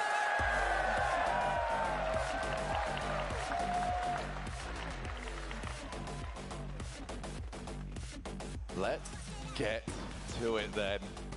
KV1, apparently Jack. We've both predicted KV1 in this one, Johnny, but we're 5 minutes away. Let's see how this is going to go down. First kickoff, and it's KV1's to play. That has historically been a strength of KV1. Jack with a pre-flip save, but he's in a world of trouble already. KV1, 100 boost to Jack's next to 0. And he's going to try and chip away at him here. He doesn't even have to work too hard for it. Snipes the bottom right corner. Yeah, KV1 just slowing the play down. The moment that Jack stopped moving, the moment that this goal was guaranteed, pops it into the bottom corner. No chance for Jack to get over to that one. So now let's see how this second kickoff is going to go. KV1 taking control from the first one. And again from the second one. He actually managed to take the first time shot. And he is going to double lead. Oh my. We predicted KV1, but KV1 is taking over. So Jack's tried to force the kickoff to his right there, but unfortunately for him, that's what KV1 is doing as well. He's going the same direction with a bit more of a commitment. So I'd expect Jack to switch up to a wave dash recovery kickoff here, just to try and contain KV1. But no, he's actually just going to stick with his standard, and he's lost again. I've got to think that that's a questionable strategy. I mean, he's back to save this. But once again, just like the first play, he is in a world of trouble. 0 boost against KV1's 100, and he does somehow get a pre-jump save. KV1 not quite able to tuck that one underneath the crossbar, but here we go, number 2. This time apparently Jack does have boost to play with. Had to move nice and early before KV1 can find his card. First time that we're going into the blue side of the field. Jack would like to find the wall. Hunts down. Good jump from KV1. Gets control of the ball and over the top of Jack.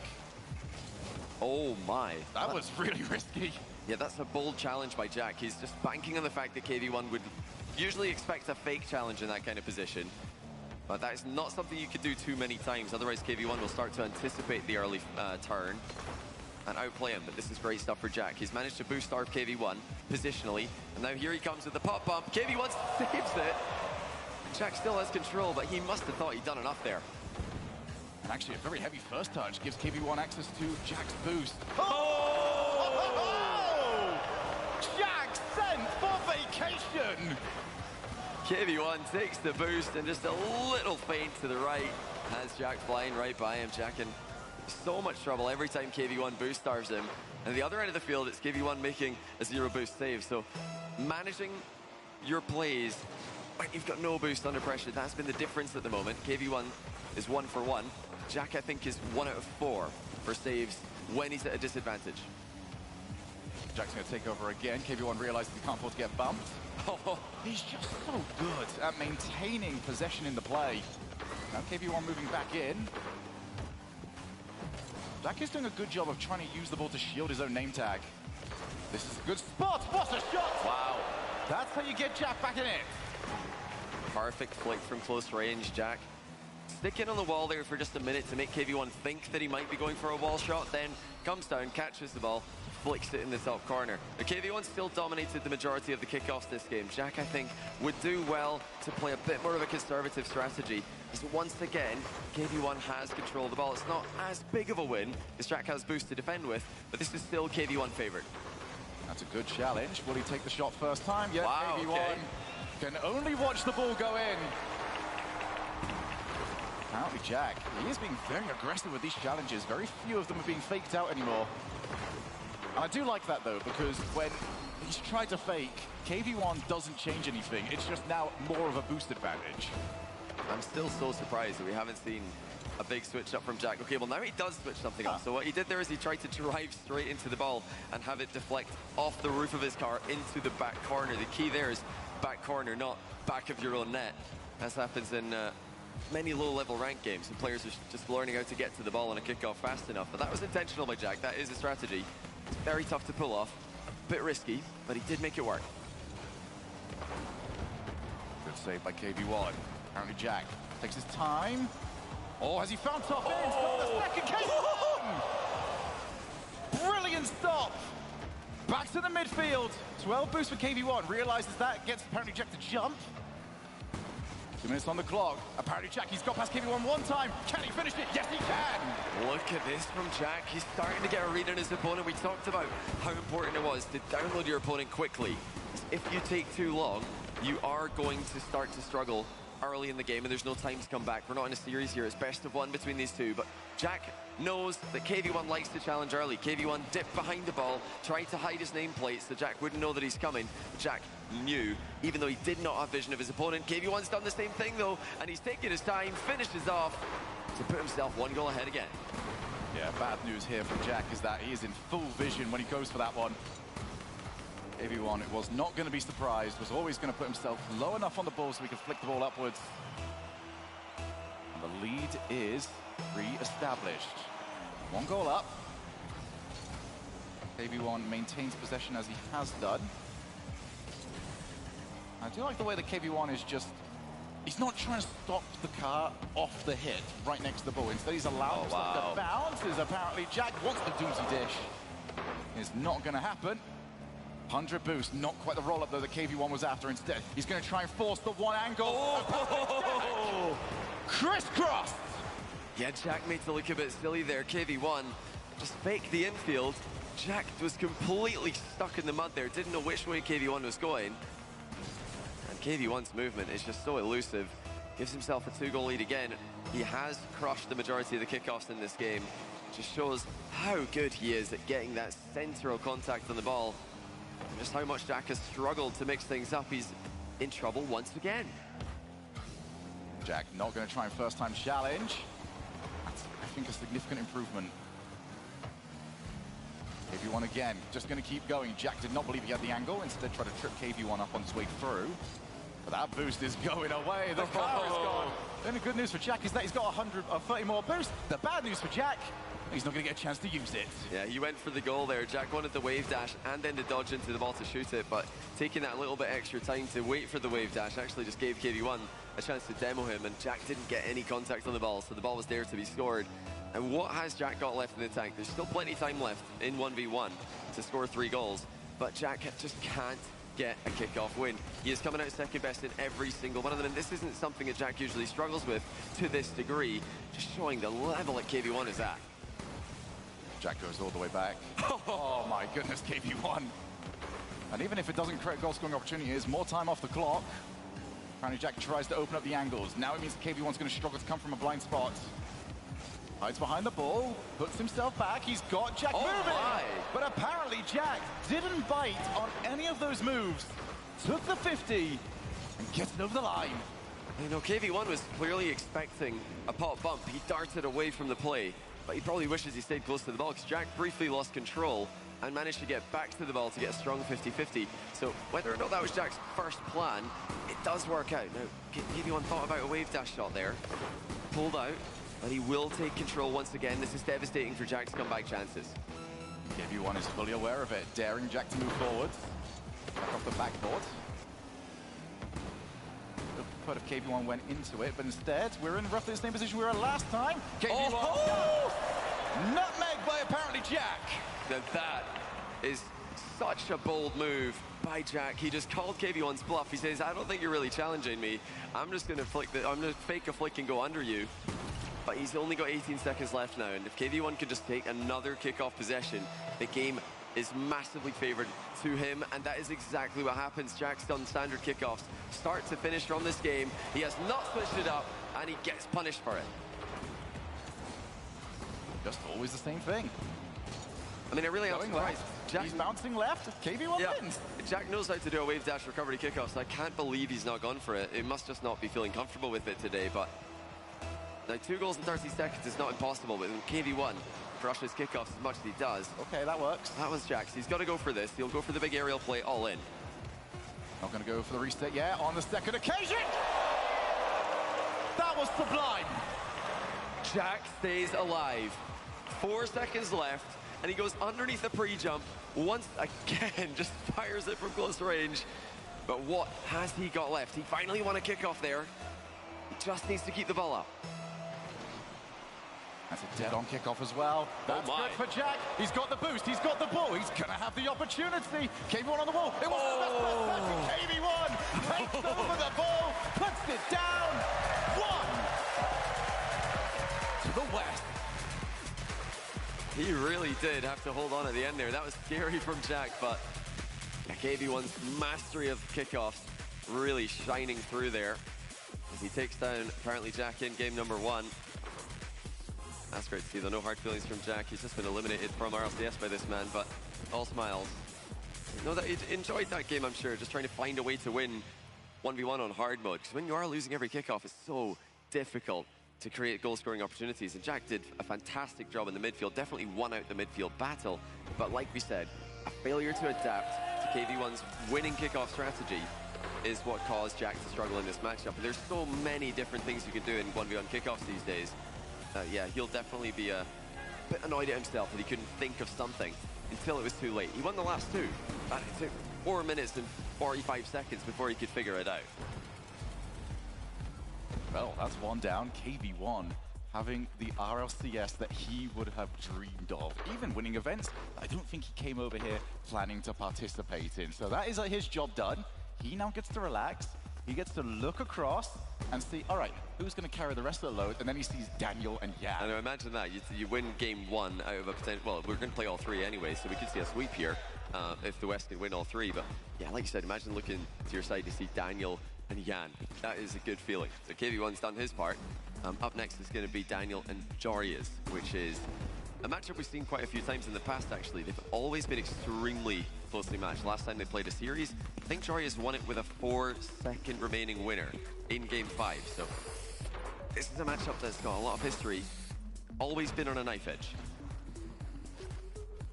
Jorius made a name for himself through these sort of matchups. Oh yeah. Stepping up when basically you sent him a DM saying, hey, do you want to play ones? Sure, that's how I'll make myself known. I think he was actually just trolling him on Twitch chat. Well, that's certainly how you make your name known around here. That's also not advice for other people in the arena. Leave Johnny's Twitch chat alone. Daniel's been in incredible form recently. So since his loss to Jorius, somewhat recently, he's then gone on to sweep first killer. That's no pressure at all, is it? Just yeah. directly at it. I think Jack wants the front row seat for this one. He's got the best seat in the house, but yeah, Daniel's beaten Jack 4-1 during the boot camp for this very event. So Jack will know exactly what kind of form Daniel's in, and I'm sure he'll be telling Jorius what to expect. But Daniel's got such a name for himself in ones. I don't think Jorius needs to have any advice on this matchup. He knows what's coming his way, and that is, you know, perfect mechanics, great decision making, and pop-off potential, certainly. So this could be an extremely aerial-based matchup. We saw a grounded battle between KV1 and Jack. That was expected. I think this is going to be the opposite. Jorius and Daniel, high-flying, flip resets, probably at least one every play. Whoever comes out on top, well, whoever comes out with I think the better execution on their own all-in plays will have the edge here. It's not necessarily two players that you look at and wonder, okay, all in play, I wonder if they're going to be able to recover in time. Because that's always been there, and they're also very good at understanding when the play is not necessarily going to work and adapting it, make it just a little bit more awkward to save, whilst knowing that the save is going to happen, and get themselves into a good position to deal with the counter attack. But we are now ready. Stacks, take it away. This is the second match of Friday Night Duels. Introducing first, to my left, from the United States, representing Space Station Gaming, the young prodigy, the Iceman on land, Daniel!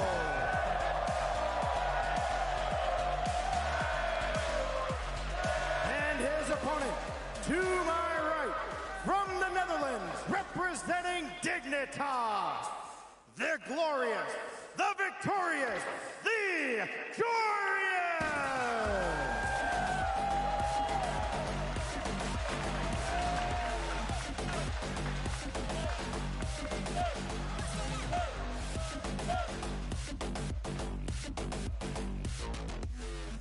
Stacks, that was amazing, mate.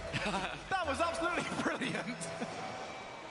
Yeah, I love that. I definitely love that one. We'll find out if the second part remains true in about 5 minutes. Glorious, without a doubt. Victorious remains to be seen.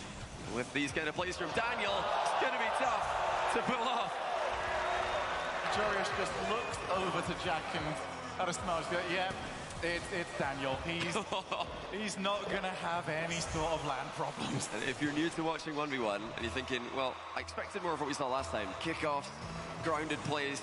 Well, actually, no, there's many different ways 1v1 can look these days, and Jorius and Daniel are going to show you a different style, a very aerial-based style. Oh, that's a great turnaround there by Daniel. Just almost caught Jorius out of his goal with a zero-boost wall shot. He's trying to keep up some ball pressure here to deny Jorius an aerial play. Hasn't worked out. Jorius to the top corner, but Daniel somehow gets there. Daniel, first-time shot. Jorius, you're just going to have to wave it goodbye, my friend. 2-0. To your point, Johnny, it is styles that make fight. This are two players that are so flashy with the way they play. If knockouts were possible in Rocket League, we were never going to the scorecards in this matchup. These guys are throwing haymakers at each other non-stop. Seen two aerial plays. One of them's worked and one of them's failed, resulting in an open net on the counter-attack. Expect to see plenty more of that. Going to see some of these goals between these two and think to yourself, hey, I thought the freestyle was another day.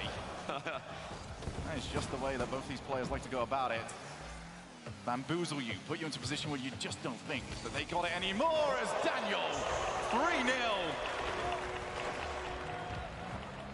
I think there were so many teams, Johnny, that were hoping Daniel was not going to be able to perform at this level at live event. Yeah.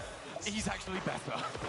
This is interesting because we've seen Daniel struggle in 3v3 way back in the Winter Major on LAN. Since then, he's been a beast, and that, you know, a lot of people attributed that to his teammates, rightfully so. Arsenal and Rlcs sitting right beside him. He is all alone here, and he is denying Jarius every single time. That's 2 for 2 now on saving Jarius' aerial plays.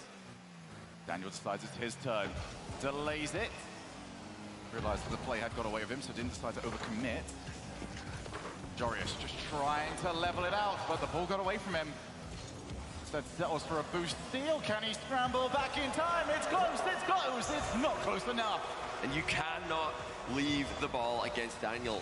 He is just one of those players who finds maximum power every single time. And when you're shooting the ball in that position with not a lot of momentum, the air roll is the key. That is what gives Daniel so much power in the shot. Guarantees that Jarius can't catch up to it, even if he's supersonic. Okay, Jarius has gone from laughing about the first goal to full game of position. Look at that posture. That's what allows the blood flow to get going. Now Jarius, he needs one of these to work. Daniel is well hidden, but still, Jarius had it predicted. Still gets back. I mean, what do you even do? You think he's fully committed, and instead, it's right back in front of your face. Who's pick up here for Jarius? Again, it'd be Daniel trying to shield himself. Gives himself an angle to work with, and that pushes it back into the corner. This time, Jarius avoids overextending, so this could be the key to his offense here. Still threaten Daniel, but try to have a recovery plan if it doesn't work. Daniel's boost management is out of this world. He still had some left over there, albeit very little. Attempt number 3 from Jarius. None of them have worked. This one finally will. Not for the first time they used to try to make the comeback. And Jarius is going to need to pick these battles so wisely. Yeah, he didn't even need to use that reset there. Just the underside of the car, popping the ball over Daniel's challenge. Daniel deciding to just go straight for Jarius there instead of sitting on the goal line. He's going to keep mixing up his defensive strategy like that. Well, it's Daniel's turn yet again. What are we going to get from him this time? Jarius is going to have to wait. Chooses not to go off the backboard. And it's... Oh! Daniel! Too good! That is just a beautiful shot. Such deception. Daniel uses the flip reset to wave dash underneath the ball, changing its direction, changing its course to the one corner of the net that Jarius has no idea the ball's headed towards. He did all of that whilst at the same time convincing Jarius, Daniel can land and go for a bump on me. So that's why he went for the jump and was completely in no man's land when it came to trying to get that goal away from his net. So 2 minutes. It has been all Daniel. If it sticks like this, it might be all up to TRK to save the blushes of the East. As good as that was, though, from Jarius, it did just give the ball back over to Daniel. Are we going to go for a bouncing play? Not quite. Good boost management, though. Daniel, can he get back? No, he can't. Jarius played the field. Yeah, Jarius sneaks in an early challenge here. It's not a position that you tend to see challenges in that back corner. Jarius, he knows that he's definitely running out of time. I mean, this is plenty of time left to make a 4-goal comeback in ones, but you have to be more aggressive. And that's what Jarius is doing here. He'll take more risks because he's in a position where he has no other option. Jarius needs to get these plays to start working. Race! He's back. It's only down to 2 again, Johnny. This is the best part about ones. That 2-goal lead means so very little. I think the biggest goal comeback I've seen in one game is 7 goals. Oh, I threw away 8 against Wrong Way Woody. Here goes Jarius again. He's on a good streak here. Decides not to go for the aerial play this time. The ball was situated a bit awkwardly off the wall. Instead, rolls the ball at Daniel, seeing how he's going to react.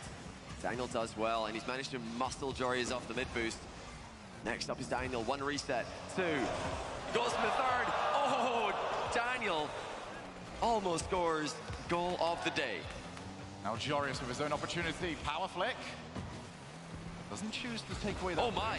Oh! Daniel, for once, a decision-making blunder. And now it's Jarius that's floundering. He's on low boost. He's on no boost. He's in no chance land. 3 goals back up. Yeah, Jarius there just sticking around. He thought Daniel was coming, so he popped the ball. Daniel just faked the approach, takes the free goal. Jarius definitely missed an open net there as Daniel went to boost. Mistake by both players, but they've counteracted each other.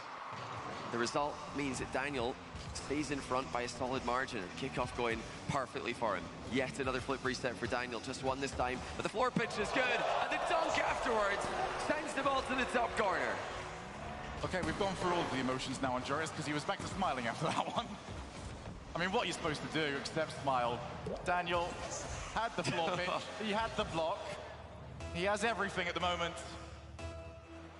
Most importantly, he has that 4-goal lead. Jarius loses the kickoff, but that's in a good position actually for him. He can take the boost and at least start putting together whatever play he thinks of. That's a great touch as well off the wall to get the attack going quickly, but Daniel knows exactly what to do.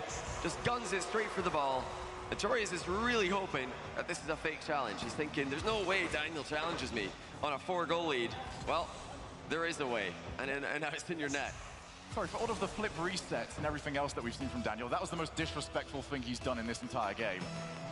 Just stared down Jarius and knew that the ball was his. This should be one more back. It is. 4 goals, 32 seconds. Jarius better have some kickoffs up his sleeve. And he plays for the big inside kickoff there. Daniel forcing the ball the same way, but not committing enough. Gives Jarius the win. If Daniel's noticed that, he's going to flip to the other way on this second kickoff, try and get into midfield play. Jarius actually tried to delay his approach, so very sneaky. Daniel barrels through the ball anyway, and he doesn't even try for the awkward angle shot. He's just letting the clock do the work for him. Yeah, I'm just going to keep taking the ball left to right. Pinch from Jarius. Doesn't work, and instead that is just boost and possession for Daniel. Nice game. Jarius played the win condition. He needed the pinch to keep his hopes of coming back alive. But Daniel was just far too good here. Superior in the aerial game execution. Superior defense. And when it came down to that big moment where Daniel went for the boost, left his net open, Jarius did not seize his opportunity. He hit the bar on an open net. Daniel did not give him another sniff at this game. So that is victory secured for the West.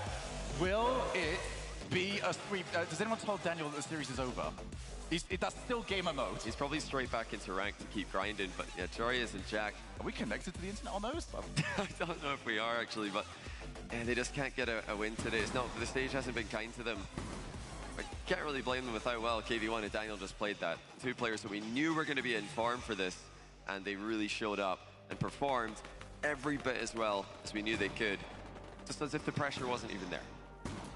Okay then, so we go to our last one. The player that you said, and many would agree with you, TRK is the 1v1 player in the world. He's the guy everybody's calling out. Listen, everybody's calling him out. Jack's calling him out. Jan wants to go at him. Everybody wants to beat TRK, and I think that tells you all you need to know. When everybody in the entire 1v1 scene is calling out one guy, he's probably the best player in the game mode. So Jan is the guy who really, really wants this matchup. He lost to TRK, getting my 3-lettered players mixed up here, but he lost to TRK. There's a lot of them now. In this format. He lost to Invested 1, and it was to a kickoff goal late in the game, and it was a 1-goal game as well. So if anyone in the world thinks that they've got TRK's number, it would be Jan, especially now that the sweep is available for them. They can just get the clean 3-0 East in shambles, and yeah, TRK, not for the first time, having to do all the work. He comes from a region where his team were the only representative at every single major throughout the year. His team, the only team that made it through to the World Championship as well. He's used to having to do everything, but now he's got to do it for Europe as well. Right then, so I believe we're both 2-0 with our predictions. Yeah, give me the percentage on this one. I'm assuming you're going to say TRK is the favorite here. What's the percentage for Jan? Oh, it's close. I mean, I'm saying this is 55-45. It's about as close as you can get. I'm jumping ahead of you on this one then. I'm taking Jan. You've taken Jan. I'm taking Jan. You did say this earlier. I've got. I'm not flip-flopping. No flake. Shogun did say this before the series started. I think it was right before we went on air, actually. So you're on Jan here for the sweep. I've got to back TRK because, yeah, he is in unbelievable form. He just swept First Killer the other day in a best-of-5 show match. TRK is definitely on form. Let's go back to stacks. Fans, this is your main event of the evening. 5 minutes of non-stop action between two of the best to ever pick up the game. Introducing first, to my left, the man who walked into the kingdom itself and claimed the crown for South America. From Brazil, representing Furia, he is Jan!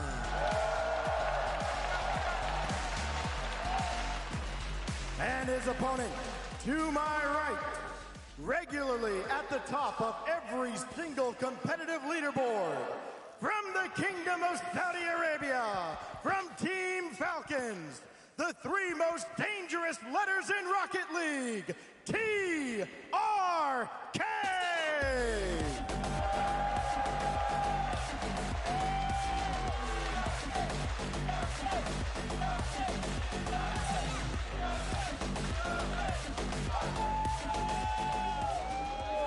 Well, Stax was definitely wrong, right about one thing there, which was that TRK came over to this and decided in his spare time, whilst preparing for a World Championship, to get #1 on the leaderboard in once. And the worst possible bounce. Let's see who can get this. Is it going to be a sweep for the West, or is the East going to have some bite back? I think KV1 would like a word of Stax after this. Three most dangerous letters in Rocket League. Well, you know, maybe if there was only like a way that we could sort that out in the future. Let's say like a 1v1? We might have to visit that one now. We've had a grounded matchup, an aerial matchup. Now we've got the clash of styles. TRK takes the one-goal lead, spotting Jan's early challenge, getting a clean out play, not just getting the ball past, also getting his car safely past his opponent. But like I mentioned, Jan is the aerial player here. TRK is the grounded player. We're going to see a bit of both from both players, but this is a true clash of styles. One of the reasons why 1v1 is so interesting. And well, there's one other kickoff strategy. Fake on the diagonal from Jan, netting himself a free possession. And the ball is still bumping up. TRK recognizing the trajectory, gets rid of it, but had to travel all the way back for some more boost. Oh, are we going to get a first? Haven't had it yet. First bump, dribble, take the player out. And that was just precision from Jan. Never any doubt. TRK trying to go over the top of him to make the save. Very interested to see if Jan goes back to the pop bump, back to the air dribble bump, after succeeding with it on the first try, and see if TRK goes underneath him this time. Oh, that's a great pre-flip save there from Jan. Avoiding that kickoff goal that sentenced him to a loss last time he played TRK. Oh, reset TRK! Whoa! He's got it every time! What a save, though. Oh, he's missed it. Has he actually missed it off the post? Oh, my goodness. Well, he goes for the back wall demo. Jan didn't see it coming, but TRK's not picked up the boost while he's played for that maneuver, so another missed opportunity for TRK. But the defense is looking pretty good. That's a great save on the air dribble. Now a great save on the flick as well. TRK's completely out of boost, though. The goals aren't going to come easy, goalkeeper in net or not. Oh, bump on it as well, but Jan kept the momentum going on the car. Keeps hooking the ball inwards, wants to make sure he can always have eyes on TRK. This is a good opportunity now. First time shot required. TRK's back. Oh, wow. And had enough wherewithal to take his time, hook back around the car and give him some angle to play with. Yeah, that's a really bold play by TRK to just read the fact that it was going to be difficult to get power on that shot from that angle. Jan went for placement, TRK just took control. Jan's still in control of the possession, however. TRK going this time. He's not interested in goal line defense, even though it has been working for him. That's a phenomenal bump though from Jan, and he's not going to make the same mistake. Secures the open net. As soon as he had the trip up, he knew exactly what he had to do. Jan, absolutely no shot. Tries all he can. There's zero boost, out of position. You're just not going to get there. I'm feeling pretty good about my pick here, Johnny. You know, a lot of people asked about Gamers 8, why didn't Falcons pick 1v1 against Furia? Why didn't TRK pick 1v1 against Jan after the first matchup went in his favor? Well, it's because Jan is just a nightmare to play against. Even if you do beat him, it's not comfortable. You have to really work for every single play. Jan continues to thrive in a matchup that he's just picked up recently. Oh, here we go. TRK delays and can't find the block afterwards. That's the result, though. He's managed to boost starve Jan. Another reset. Jan with no boost. Can he get that? Oh, TRK just couldn't set up the mechanics required. And now it's Jan's opportunity. First touch, not amazing. Drops it down, takes the 50. Lack of ball control just comes back to bite Yan. Now he's hooking back across. You can see he might go back corner. Yan! Oh, just needed to slide TRK forward a little bit more and pop into a position where his car can't reach. You can clearly see that Yan is the more confident of the two players. He's the aggressor, and when he boost starves TRK, he just goes for it. He goes straight for the throat. TRK's kind of held back on a couple of plays where he had the boost advantage.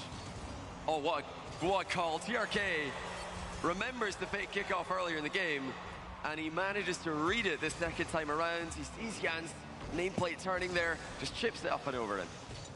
That is ridiculous to be able to spot that. It's such a small second. Yeah, exactly. You're reading a nameplate, not a car, a nameplate that moves sideways very slightly. And you just go, yeah, that's exactly it. That's all I need to see. Oh, good stop there from TRK, but it is still a good win there. Yan, reset, all the boost to play with, just has to finish it! Unreal. His aerial offense is absolutely terrifying. TRK's done well to just get close to this with 12 boosts, but no chance. Yan is just too powerful in the air, and he continues to execute on every single one of his plays when he gets TRK in a rough position. Ball's gonna bop up. It's not really all that easy for either of them. Oh, Yan misses the boost, gonna try and scramble back, gets there just in time and avoids getting bumped, even gets the boost. Not got the ball anymore, but still scrambles back in time yet again. The double scramble. Yan decides to take the first time shot. It's just not allowing him to reposition. Maybe set up TRK, who might hook shot. He's got it. I think TRK's shooting is looking a little bit off. A couple of power shots missed before this one, but that is going to settle any nerves that he had with his shots, because he manages to get one off the bounce dribble past Yan, who turned after grabbing boost in the back corner. Still just a one-goal game. Midfield has been dominated by Yan. Good. Flip over the top and just tried to jump on top of Yan. Now becomes a race back to the corner, and it's one that Yan won. Yeah, Yan just so composed there. Knew exactly what to do. Knew there was no threatening shot coming. TRK wanted that mid boost on spawn, but he was a bit early for it. That left it up for Yan. Now TRK into the air. Now he's pulled back in some of his aerial plays. Will he go for this one with the reset? No, it's another mind game. It's the third time that TRK has not committed when he's got a reset in close range. It's very interesting to see how Yan defends those as well, because he doesn't like to stay on his own goal line. He actively came out, oh, wait a minute. He actively came out to the midfield to turn his back to the play. Felt like he was more comfortable with his options from that position. That 100 boost goes away from Yan, but he steals the other one in the back corner. And he avoided the demo as well. Otherwise, TRK would be scoring here. It's just a positional game all of a sudden, and I think Yan's just got the edge. TRK narrowly saves it and perfectly times the boost pick up in the back corner. I think Yan saw that, though. He'll know TRK's got boost to work with. Oh, TRK.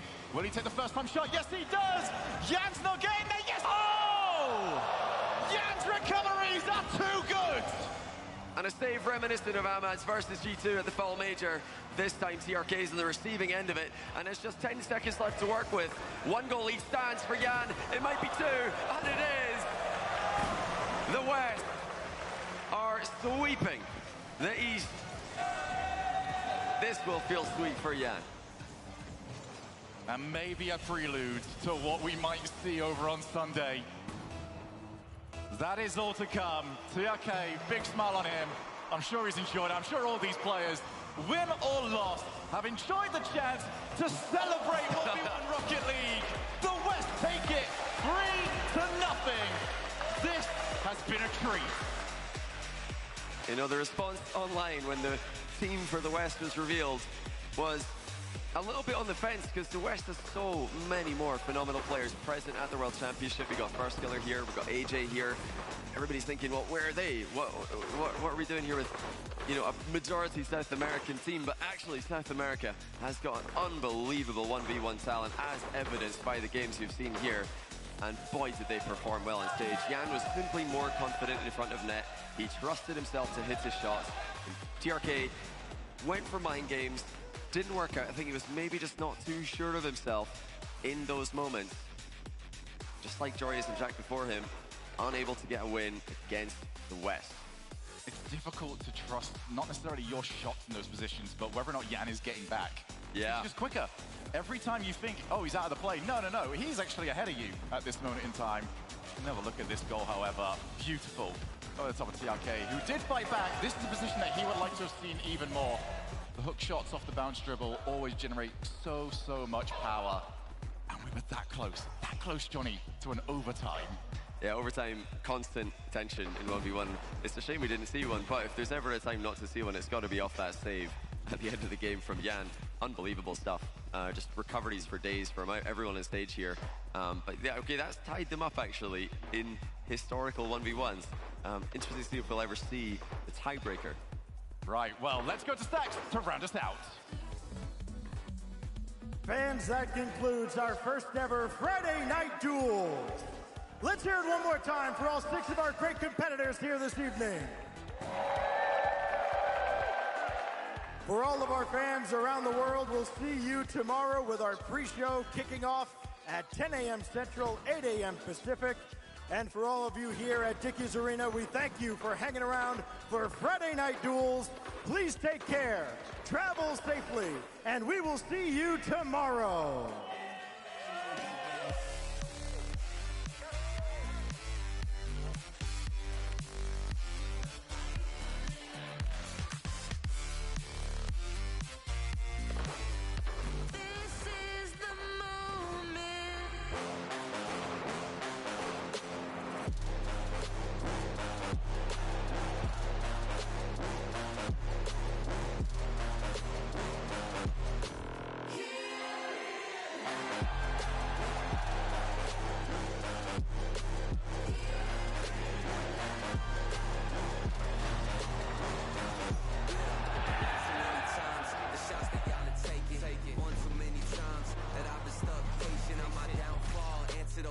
While I was vacant, but the crown falls simply to those who try to take it. One shot to get 2 paid and my 3 to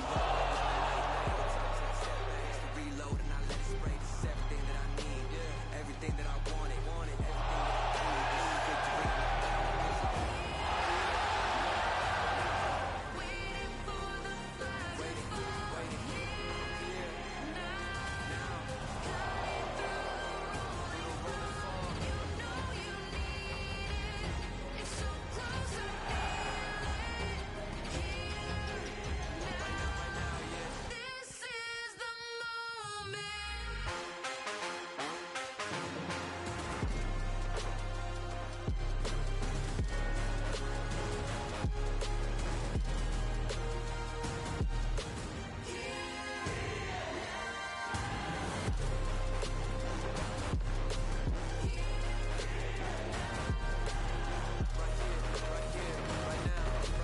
Dreaming this is my moment, my fate written, I'm chosen.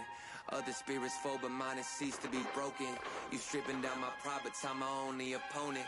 And lately I abide, but limitless I've awoken. So let me show you that everything I sacrificed mattered. All that blood, sweat, tears that I scattered. All that fake talk, fear that you splattered. Push me to right here, a new chapter. Waiting for the flag to fall. Here, now, cutting through the rolling fog. You know you need it. It's so close, I feel it. Here, now, this is the moment.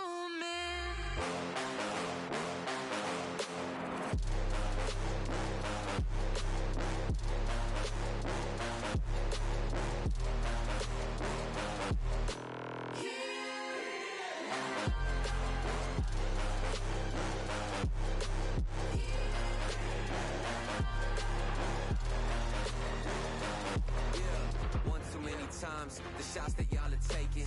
One too many times that I've been stuck patient on my downfall. Antidote seeking while I was vacant, but the crown falls simply to those who try to take it. One shot to get 2 paid and my 3 wet like lemonade. 4 times and I step back just to reload and I let it spray. This is everything that I need, everything that I wanted, everything that I bleed. This is victory and I got it, cause I'm here, now, waiting for the flag to fall.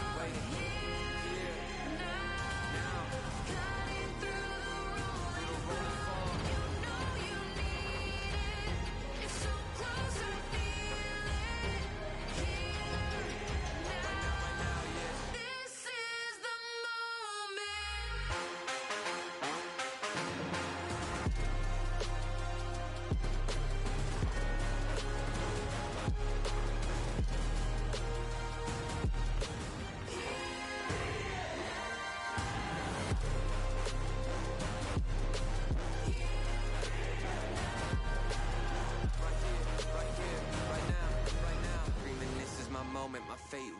I'm chosen. Other spirits fall, but mine has ceased to be broken. You stripping down my pride, but time my only opponent. And lately I abide